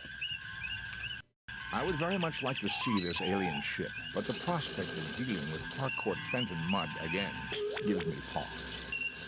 The Harappan system is binary, with a neutron pulsar in the vicinity causing difficulties with our sensor readings. I was able to trace Mudd's transmission to this derelict.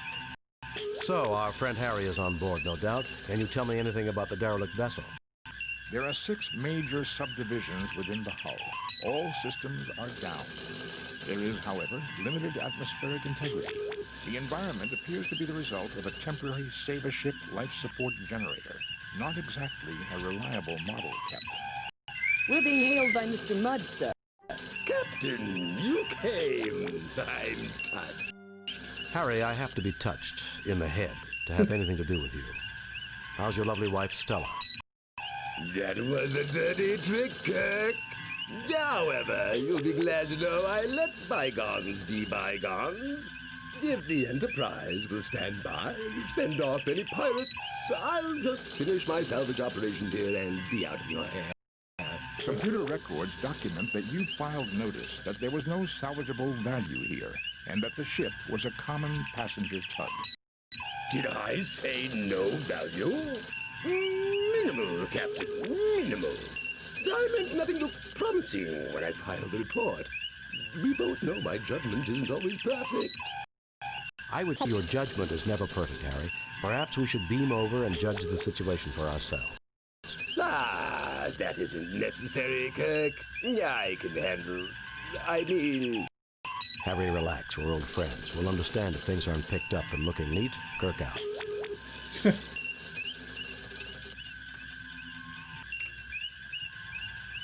Save. Save new game. I'm so paranoid now because of what happened last time that I have to... Shields repaired, Captain. Good job, Mr. Scott. Let's bring up the computer. Mudd. Mudd. Harcourt Fenton. Harcourt Fenton, Harry Mudd, is one of the most infamous criminals at large in the Federation. A notorious con artist and troublemaker. Mudd has been imprisoned numerous times for petty crimes. While Mudd is not considered physically dangerous, He is quite devious and often uses dangerous means to ensure the success of his schemes. Starfleet captains who encounter Harry Mudd should be extremely wary. Okay. Let's beam down. Spock, come with me. Mr. Scott, you have the con.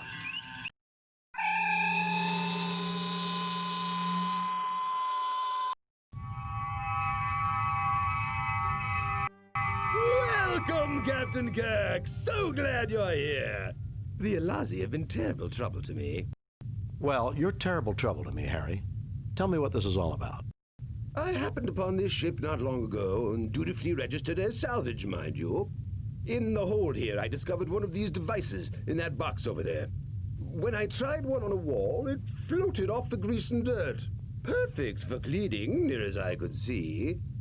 I peddled a few of these Mudd's miracle degrimers, and everything was going perfectly well. Then something went wrong, right? Actually, no, Doctor, not then. I'd started offering a few other little items I found. Mudd's limited coffee substitute, a great little specialty item. Lenses to affirm packaging build-your-own telescope kits. The collection of novelty paints, things like that. All of a sudden, the Elazi pirates are asking for me in every quadrant, wanting to know where I'm getting my goods. I see, Harry. Well, we'll look around here while the Enterprise remains close by. Look around all you like, Captain, but I'll be keeping an eye on you. I registered this derelict as my salvage, and I don't want you running off with all my prizes. Harry, as official representatives of the Federation and of Starfleet, we recognize your rights to legitimate salvage. Need I say more? I understand perfectly, Captain. Carry on, Captain. Okay. No, what? Yeah. Save new game.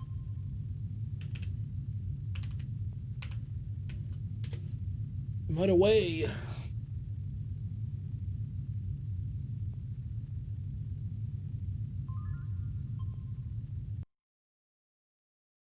Harcourt Fenton Mudd.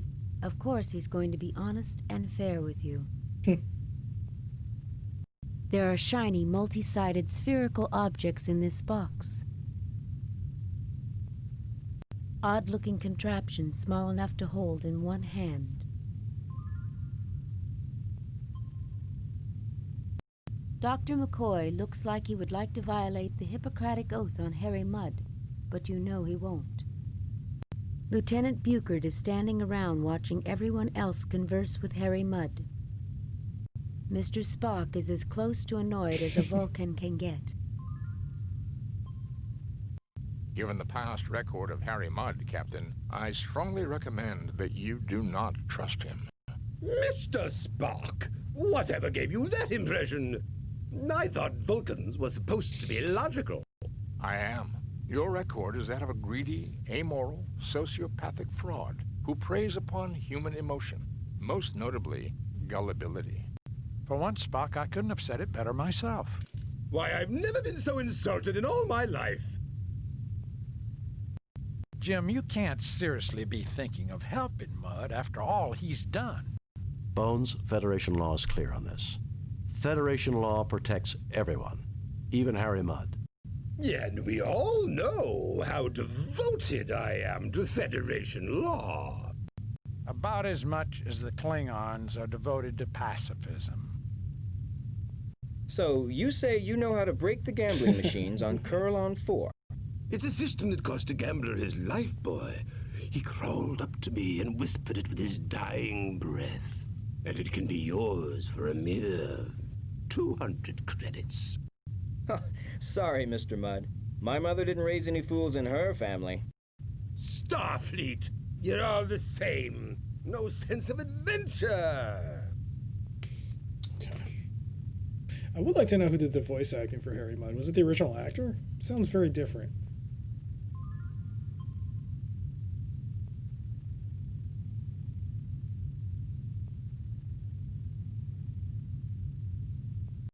This container holds small mechanical components unfamiliar to you.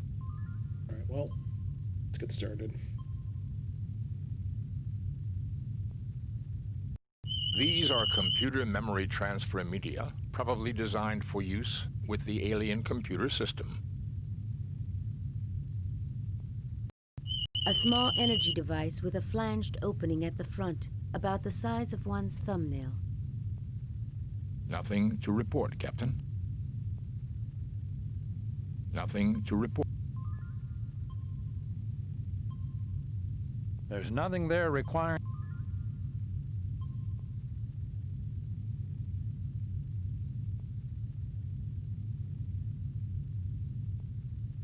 Done. Done.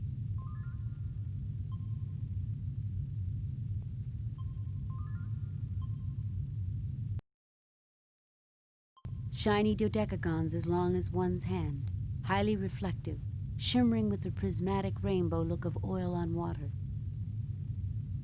One of Mud's miracle degrimers. Okay. Can we walk this way? Oh, we can. Holy crap, what the hell am I looking at? You look but see nothing of no. Tall, transparent columns run through the ceiling. Energy crackles in between the dodecahedrons inside them. You look but see nothing of... A Saber ship emergency life support generator, generally used for temporary life support during evacuation of small damaged ships. Evidently, Mr. Mudd was unwilling to pay the price for a reliable salvage model. A salvage lock hatch, a common type used to link a derelict to the ship doing the salvaging. It appears that Harry Mudd managed to emplace this access hatch without significantly damaging the alien ship. Will wonders never cease?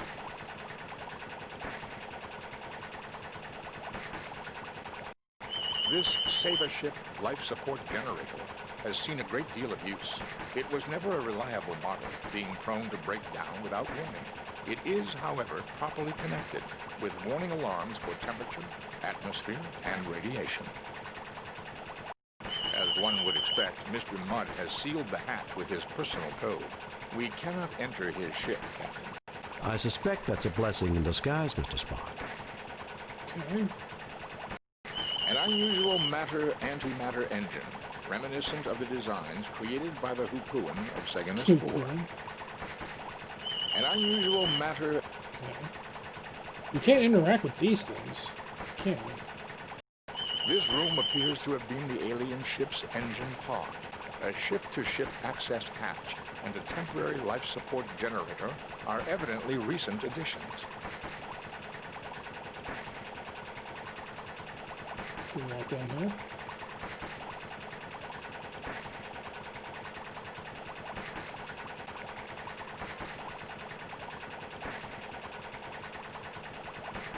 A large claw-like device hangs from the ceiling. Of course.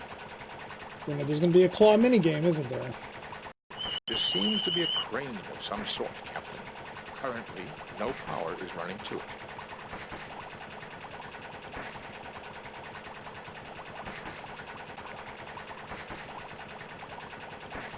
An unusual matter-antimatter engine. This seems to be a crane.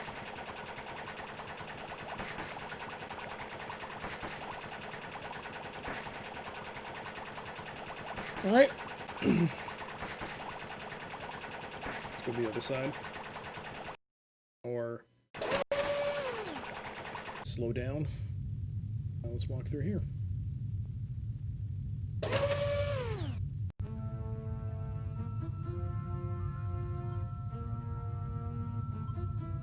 Nothing to report. A large claw-like device hanging... Yeah, there's one here too. An elaborate piece of alien-looking machinery. 3 triangular blue buttons. 2 yellow triangular buttons. Oh man, they went to town on this. A red triangular button. These cylinders have fallen down from the rest. A row of unmarked cylindrical containers.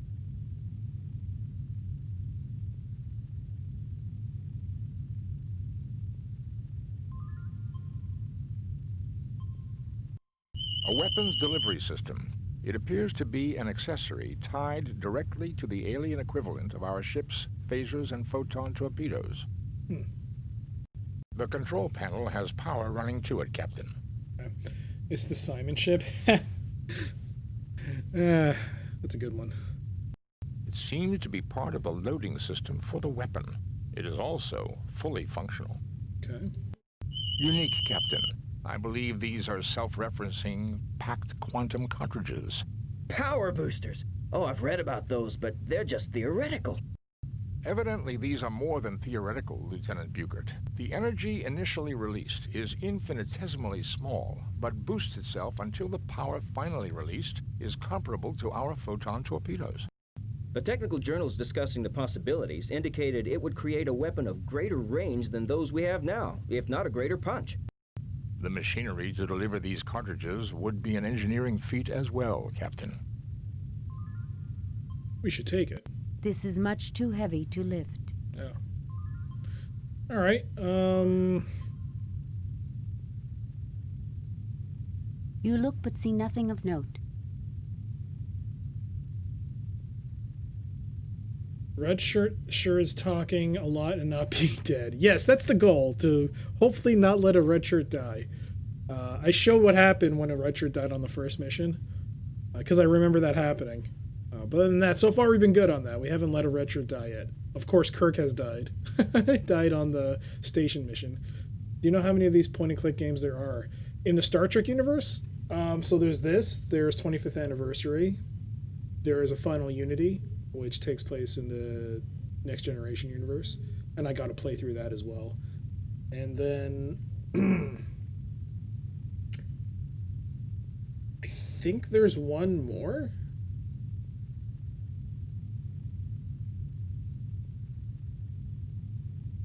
I said Judgment Rights, didn't I? Yeah, I said Judgment Rights. I think there's another one. Hidden Evil? I think Hidden Evil's point and click? I don't know. I have the game. I've never played it, though. Is Hidden Evil a point and click, or is it some sort of adventure game? It's a third-person action adventure game. So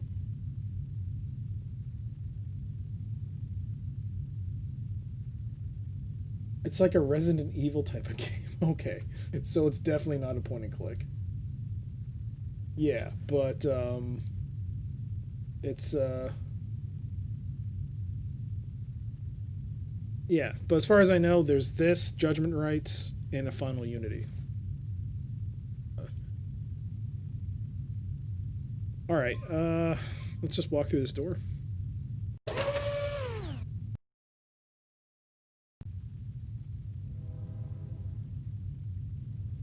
Oh my god, more stuff.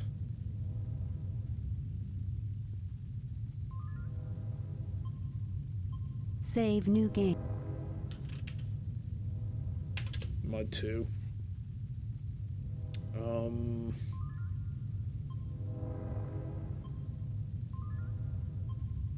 You look but see nothing of...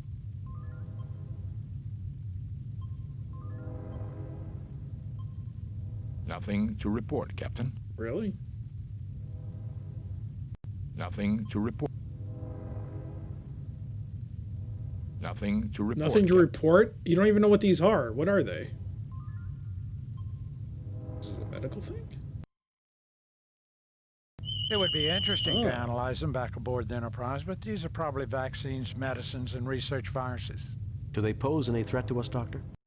None seems likely to have any effect on human or Vulcan physiology. To be on the safe side, though, I wouldn't recommend taking a snootful from one of the capsules. Snoot. Snootful. That's a word that isn't being used anymore. This seems to be the main monitoring station for the beds. Above it is some sort of dispensary. Small containers of oddly colored liquids. This seems to be the main... Padded inclines resembling a bed.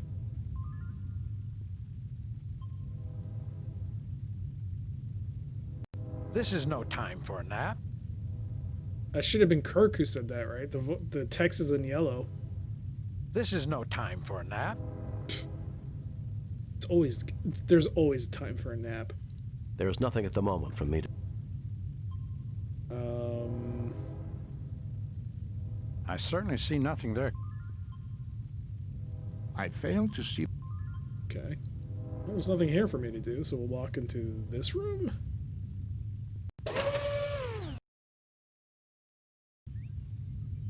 Oh boy.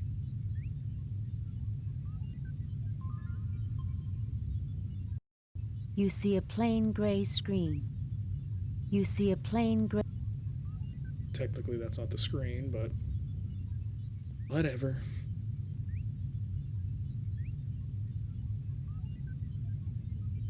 A control console from which operators run the ship.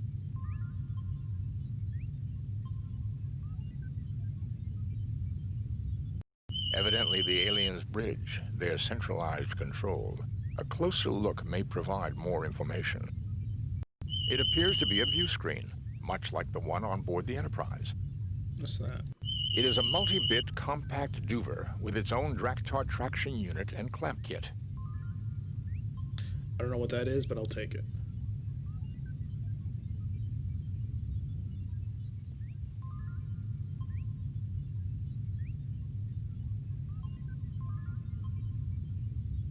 A multi-purpose repair tool. Okay. This is clearly the control center for the ship, Captain. I cannot deduce much information, but I do observe two things. Go on, Mr. Spock. This station definitely is configured differently from the one beside me. This shouldn't be surprising. After all, there are two stations. That may be, Doctor. But if you'll recall, all the Enterprise's different stations link into the same computer network bank, and... What else can you determine at this stage, Mr. Spock? These people have a fixation for the number 6, and even divisors and multiplicans thereof, 3s and 12s in particular. I believe this may be the necessary first clue to understanding the aliens. 3, 6, and 12s. I remember something dumb about this mission stopping me every time, but I can't remember what. Well, that's good to know. This station definitely...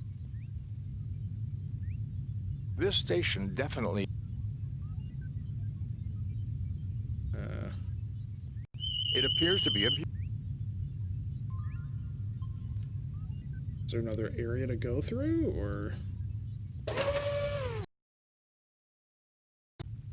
Yep. Oh man. There's a lot more to this place. The sphere in the middle of this console appears to be some sort of control mechanism. Nothing to report, Captain. Really? Nothing to report, Captain. Apparently an information data screen, something like the display readers on the Enterprise. Nothing to report. Nothing to report.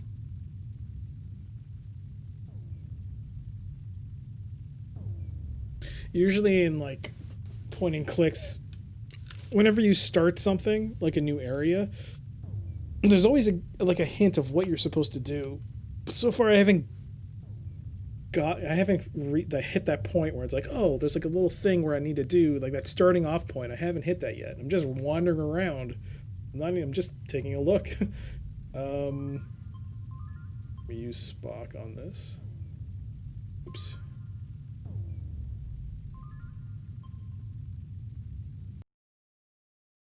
Everyone is healthy, Jim. There's no need for...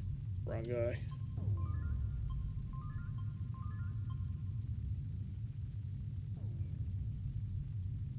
Not my area of Damn it. I thought that was Spock. That's Spock. This seems to activate the ship's computer bank control node. Given the aliens' predilection for multiples of 3, it may be possible to use our tricorders to decipher the information carried in these data banks. That would be quite a find, Jim. This is an alien race unknown to us, and they are certain to have knowledge new to us. Were the universal translator available, this would be simple. With the Enterprise out of range, that's not an option, Mr. Spock. What else can you do? I believe if Dr. McCoy and I conjoin our two tricorders, we may be able to process enough sample data to get a basic understanding of the alien's computer system. This will completely tie up both our tricorders for an extended amount of time, however. Let's finish exploring before I start doing that.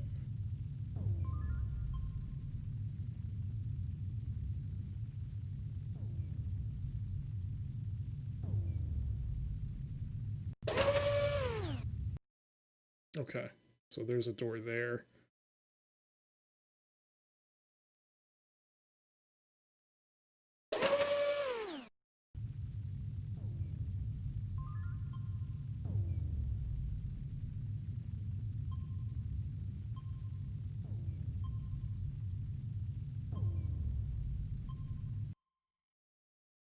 Violence will not... No, I didn't mean to do that.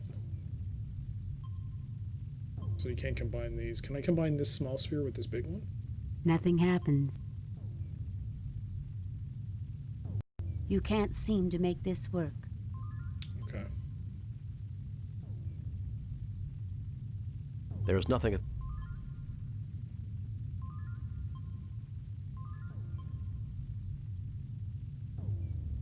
This seems to activate the ship. That would be quite a find, Jim. With the Enterprise out of... I believe if Dr. McCoy and I conjoin our two tricorders...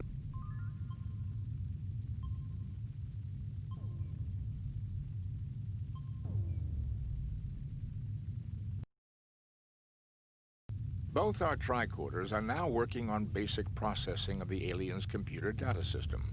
The tricorders are not the equal of the universal translator, but we should be able to retrieve basic information and get an insight into their culture and life systems. I don't believe we could have gotten even this far had we not deduced their fixation on base 6 mathematics and aesthetics. The tricorders are again available for general use. The alien ship's computer data is now accessible from the ship's library. I believe I have downloaded enough information to our tricorders to enable operation of most of the ship's controls, Captain. Excellent. So let's use Spock on... Apparently an Let's use this again. Not all topics will necessarily be available, Captain. Nor do I believe we can get full details on all data. The tricorders could only do so much processing. It would be worth our effort to locate the central databanks for delivery to the Corniforos Life Sciences University, I believe. To say nothing of fulfilling our mandate to seek out new life and new civilization. I'm receiving data now, Captain. Most internal and external functions are controlled from the bridge. These include engineering, navigation, communications, and sensors. Weapons functions are controlled from the weapons room. I have found an entry on an experimental long-range weapon booster recently installed, named the Huayos weapon. It does not alter the power of the primary weapon systems, but it does increase the range at which those weapons are effective. I believe I can produce a picture of a member of their race, Captain. By all means, Spock. Look at their physiology, Jim. I think this explains the Lashayans' fascination with threes and How do you know their name? It should be no surprise that physiology affects mind and behavior. I would say a six-fingered, six-eyed people would naturally develop their sciences and arts around base 6 numerical systems, just as I observed on the bridge. Medical knowledge is comprehensive and lifespan is extended considerably over archaic expectations, with maintenance of quality of life. Interesting data here about the six-eyed vision processing in the brain. Their eyesight must have been excellent and almost 300 degrees around. Okay. What can I do with this? I fail to see... No, me too. Nothing happens. Nothing happens. Nothing happens. Nothing happens. Nothing happens. Nothing happens. Nothing to report, Captain. Anything else? This platform contains...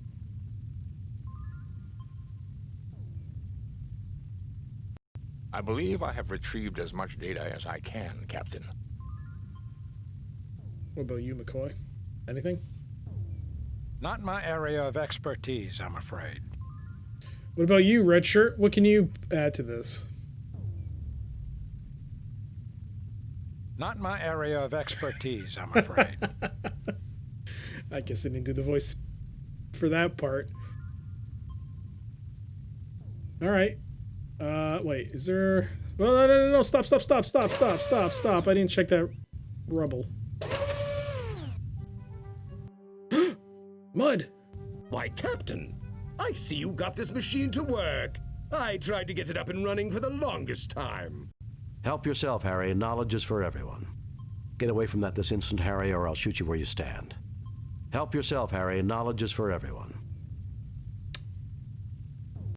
Why, Kirk, I didn't think you had it in you. Bad idea. I probably should have saved.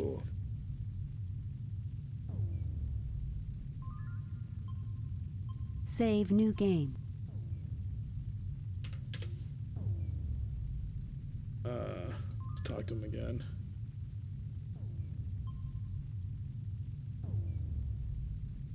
Oh, I think I goofed it up. I'm gonna have to redo all this, aren't I? You look but see nothing of... Yeah, you did, but it's really easy to forget. I mean, like, holy crap. I can't believe I just walked in a door and walked back out. So, let's do, is that Spock? No, that's McCoy. No, that's McCoy.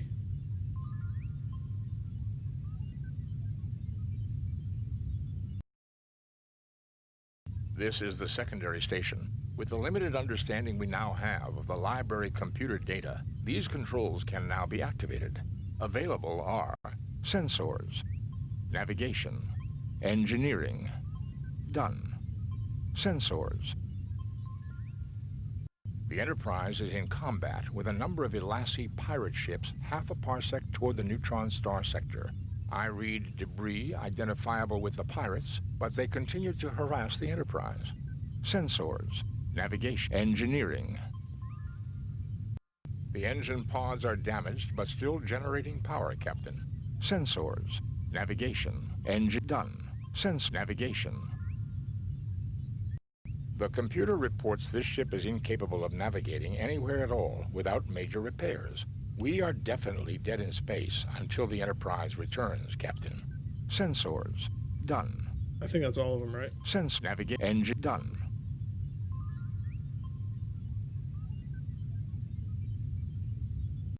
This appears to be the primary control panel. Perhaps you would be better equipped to man this station, Captain.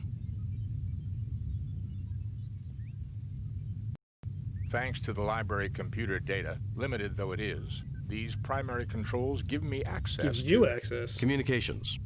View screen.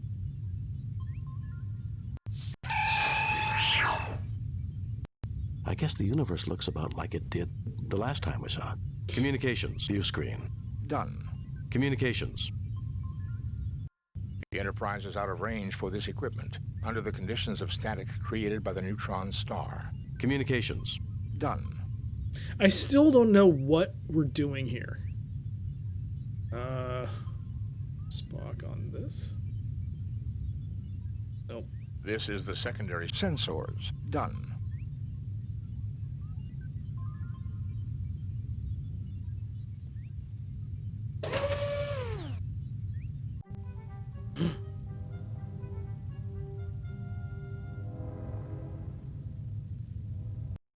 Mud. Why, Captain! Jim, that doesn't look good at all. Harry, let me take a look at you and check whether that had some deleterious effect. No, you're all space aliens. You're little gray men from inside the hollow earth. You want to experiment on my body parts. Stay away from me! Deleterious effects. I guess I don't even need my tricorder to know that. You'll mind control me, kidnap my children, dissect my dog.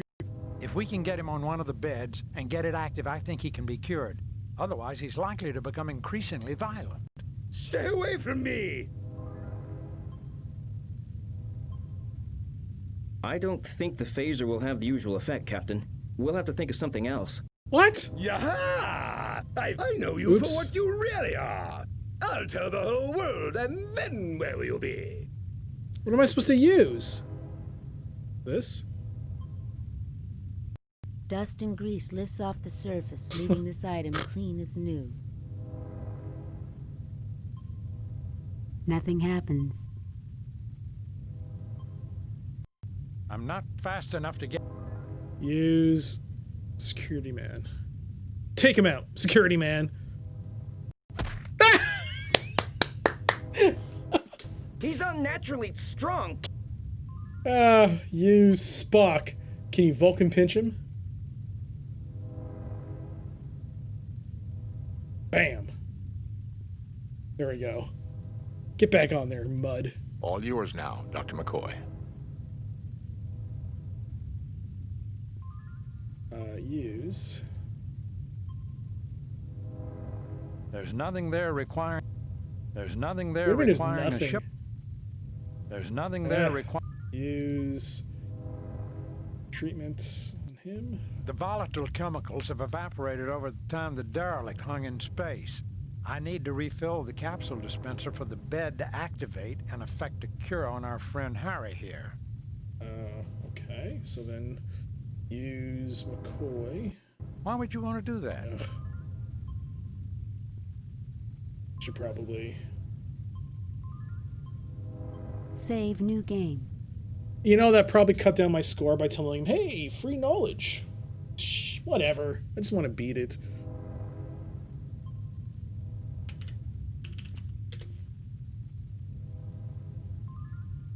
Use McCoy on the console. I certainly see nothing. Damn it. I failed to see the lot. I failed to see the... Am I just supposed to take a capsule? There we go. He's taking it. Or he's doing something.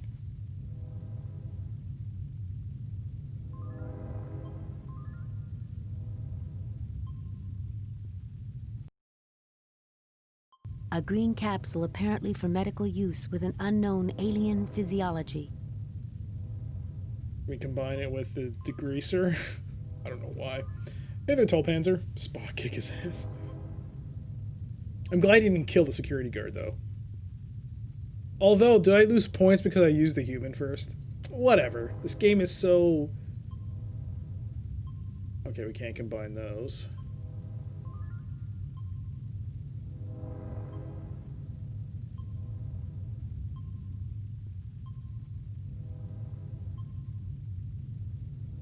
Nothing happens. Nothing happens. Okay, so I have it.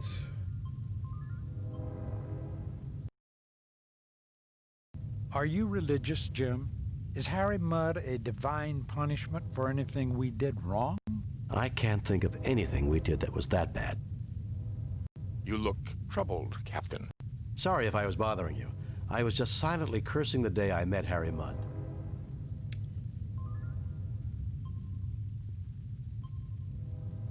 The volatile chemicals have evaporated over the time the derelict hung in space. I need to refill the capsule dispenser for the bed to activate and effect a cure on our friend Harry here. Padded inclines resembling a bed. Is there some kind of dispenser here? This seems to be the main monitoring station for the beds. Above it is some sort of dispensary. Small containers. You look but see nothing of note. A green capsule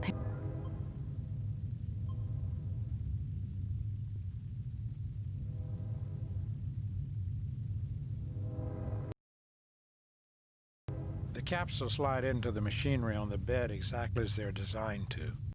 I'm telling the program, our physiology is not the same as the aliens' physiology. Don't want it to try to cure us of being human. That would be too much to hope for, would it not, Doctor? Particularly when we're talking about Harry Mudd. Now what?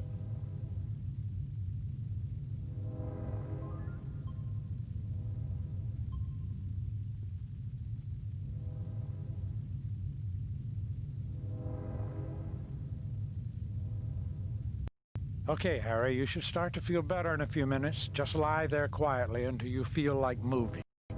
Oh, give me something for this headache, Doc. A herd of Hamadi tree elephants landed behind my eyeballs and did a mating dance.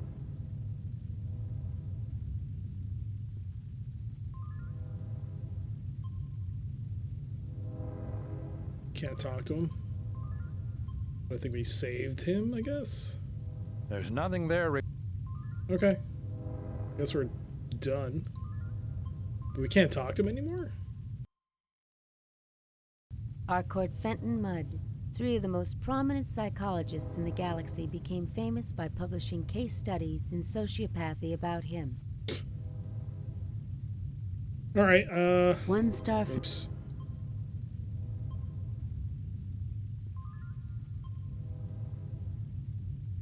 I certainly see nothing. I guess we're done. Alright, so we solved that problem, maybe? Wait, stop. Stop, stop, stop! Stop! No! I wanted to save. Oh, he got up again.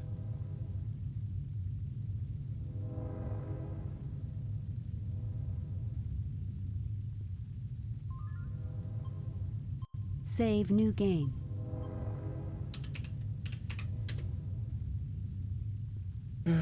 Alright. So the next thing I gotta do is... I don't know.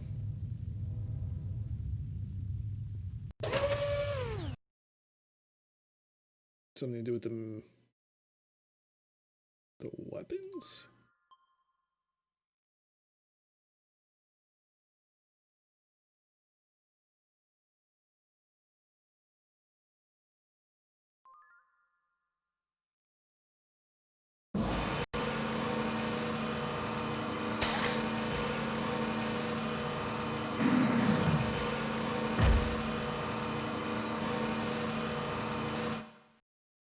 The device has finished loading, Captain. Okay. I believe, Captain, that this weapon must be hooked up through the main weapons battery. However, I've already examined the weapons console, and the main weapons battery on this ship was completely destroyed in the action, which made her a derelict. Mr. Scott would have to go over this thoroughly, but I would recommend we try to take this weapon with us to the Enterprise. I don't think we should tinker with technology we don't understand, Spock, and I'm surprised you'd suggest such a thing. I agree that we should take it aboard the Enterprise. I'll try to raise the ship. Kirk to Enterprise. Kirk to Enterprise. I don't think we should tinker with tech. I'll try to raise the ship. Kirk to Enterprise. Kirk to I agree that we should take it aboard the Enterprise. I'll try to raise the ship. There's no point. This is not going to do anything. Kirk to Enterprise. I wonder if by taking it's going to cause the Enterprise to get destroyed. Heh.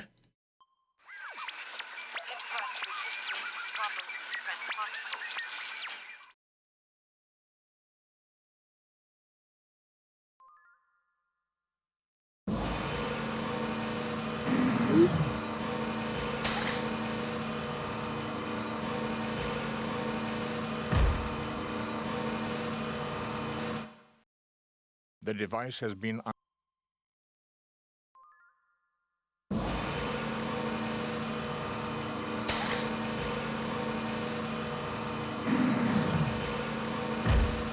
So if I pick, was it the orange one that caused the next dialogue sequence? The device has finished. No, I guess it doesn't matter.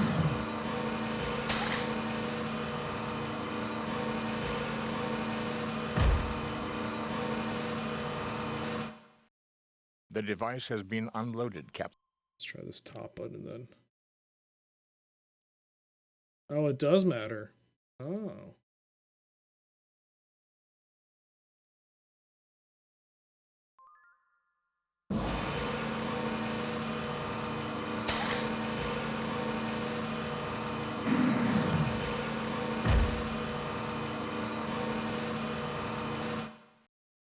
The device has finished loading. So if we pick the top button, just take it away. I believe, Captain, that this weapon must be... However, Mr. Scott would have to... I don't think we should tinker with tech. I agree that we should take it. I'll try to raise the ship. Okay. Kirk to Enterprise. Okay.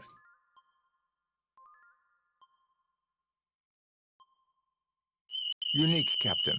I believe these are self-referencing packed quantum cartridges. Power boosters! Evidently, the technical journal... The machine...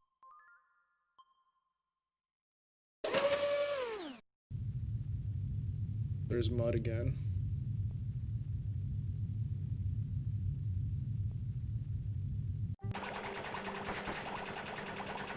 Whoa!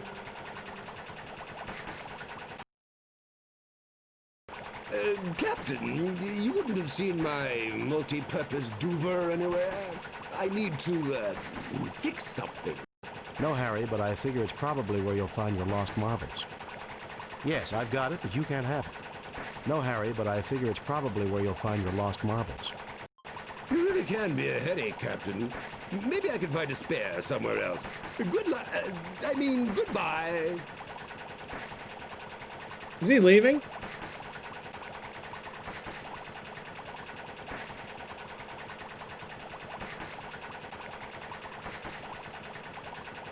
A salvage lock hatch, a common type. It appears that Harry Mudd managed to emplace... Will wonders...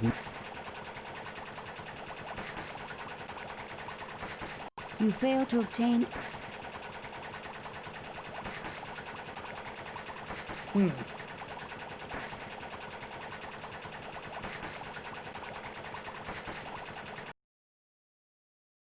That was a close one.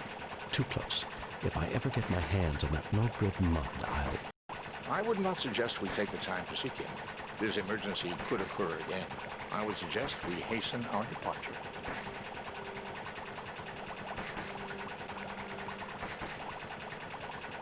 Oh, was there a problem? Mud, I ought to... Sorry, no time to chat. I'm a busy man, you know. The hell? Harry's voice is quite similar to Mark Hamill's Joker voice. Yeah, I can see that. I can see that. Yeah, I can definitely see that. I don't know what caused... I mean, yeah, it was just a coincidence I did it, and now... Ugh. A Save-A-Ship emergency life support generator, generally... Evidently, Mr. Mudd was So what am I supposed to do now? Unlike humans, I do not spot me. I mean, I can't interact with these, so... How is he back here? Kirk, my friend, when have I ever given... There was the time that you tried to commandeer the Enterprise to sell Wive to miners. And then there was the time you stole the Enterprise to exchange us for androids, who were holding you prisoner. Perhaps there have been a few minor misunderstandings. Don't push your luck, Harry. Don't push your luck. What's in here?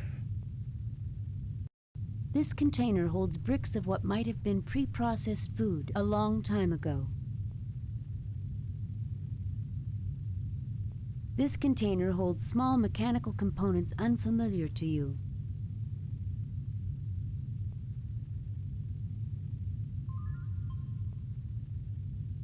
So far, this mission has been this one thing where, like, nothing makes sense. There was no hint of what your starting point was to do anything, and I've just been solving things randomly, but there's no cohesive story as to what I'm supposed to do. I can totally see why people thought Judgment Rights was a far better game in terms of, like, cohesive storytelling, because this is, like, so far it makes no sense what I'm supposed to do. So I cured Harry Mudd, stopped the ship from exploding for some reason. I found out, like, okay, what the aliens looked like. At least with the other missions, it made sense. You go there, you find out, like, the Romulans are there for a reason. They're all... There's, like, a thing on... There's, like, a disease on the station. You got to figure out how to cure it. Then you got to rescue the people. It makes sense. This makes no sense. I don't know what I'm supposed to do.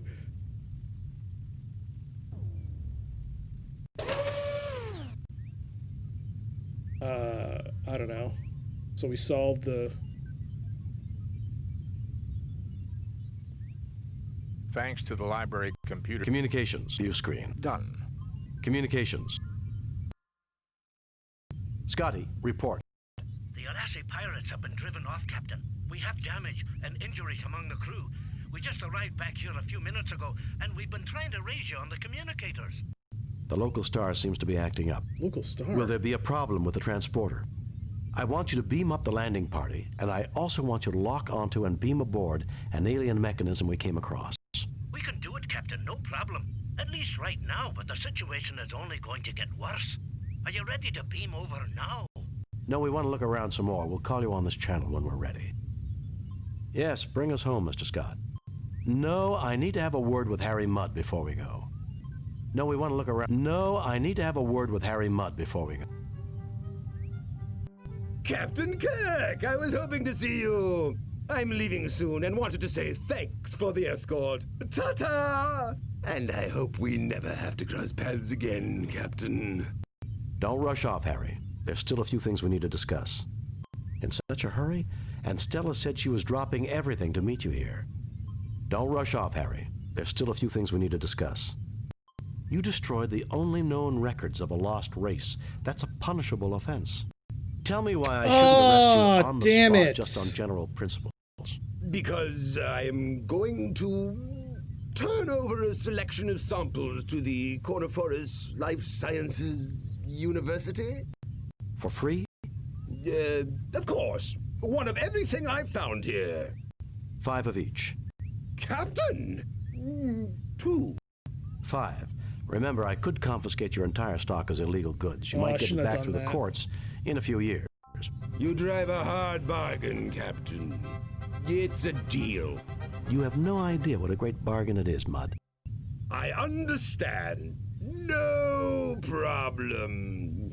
And you, Captain? Bring us home, Mr. Scott. I shouldn't have let him go in front of that thing. I should have told him to stay away from that. We have read your report 77, on the that's problems fine. at Harapan and Whatever. evaluate your performance care. at 77%. You and your crew received 2 commendation points. Well That done, whole Captain. thing Keep up the makes good no work. sense. That I whole story wired in makes no that sense. alien contraption to the torpedo system. It should boost the ship's firepower, Captain. Nice. Thank you, Mr. Scott. I only wish you could wire Harry Mudd to a photon torpedo. While you were away, Captain, I made some travel arrangements that I thought you would approve of. Travel arrangements? I think you'll be happy to know that I've arranged for Stella Mudd to meet her long-lost husband on Starbase 7, sir. Approved, Lieutenant. Take us out of here, Mr. Sulu. Okay. Guess we boosted our weapons. That's nice. Feathered serpent. Captain's log, stardate 5097.3.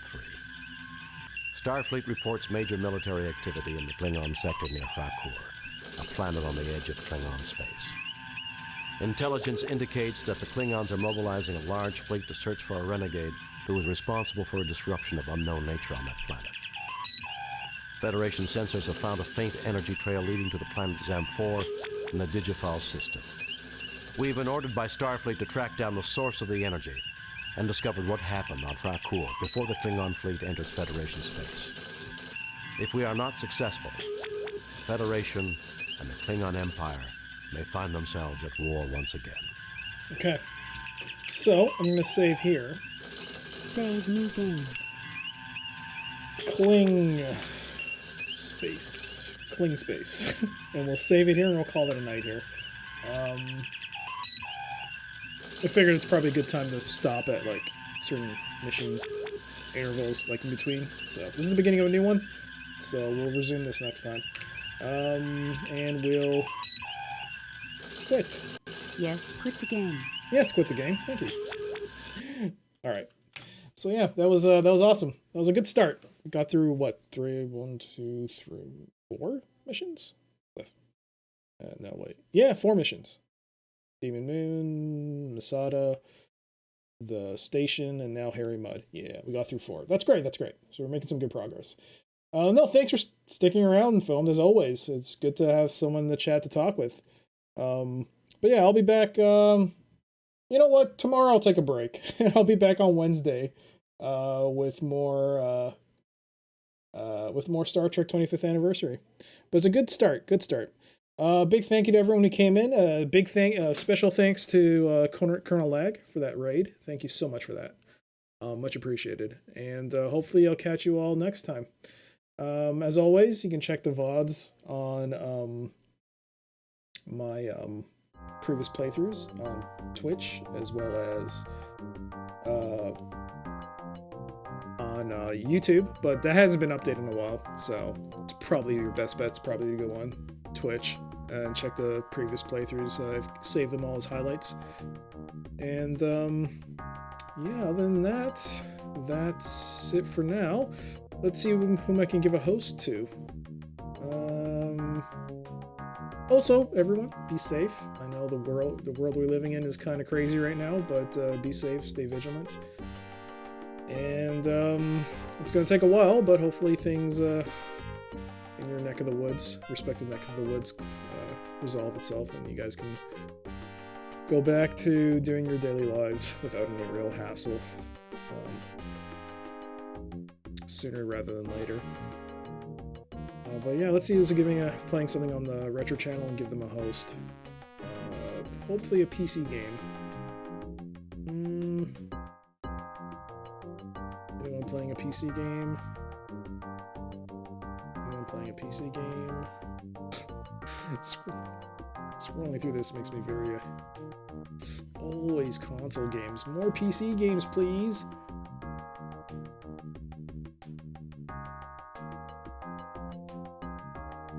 More PC games, please. No one... Oh my gosh. There I am. I'm like the only guy who's playing a PC game at this stage. Let's keep scrolling up. Up. Macaw's not playing. He'd be a guarantee. Oh, someone is playing Warcraft 2, Beyond the Dark Portal. There we go. Let's see who else. Just checking. No one? Alright, let's give them a host. Warcraft 2, Beyond the Dark Portal. I want to play that on stream too. Oh, is this... Oh, let's see. Yeah. Light Year. I think I've given this person a host before. But yeah, they're playing through Warcraft 2 Beyond the Dark Portal, the expansion to the original game. So that should be fun to watch. But until then, everyone, have a great night. And hopefully I'll see you all on Wednesday.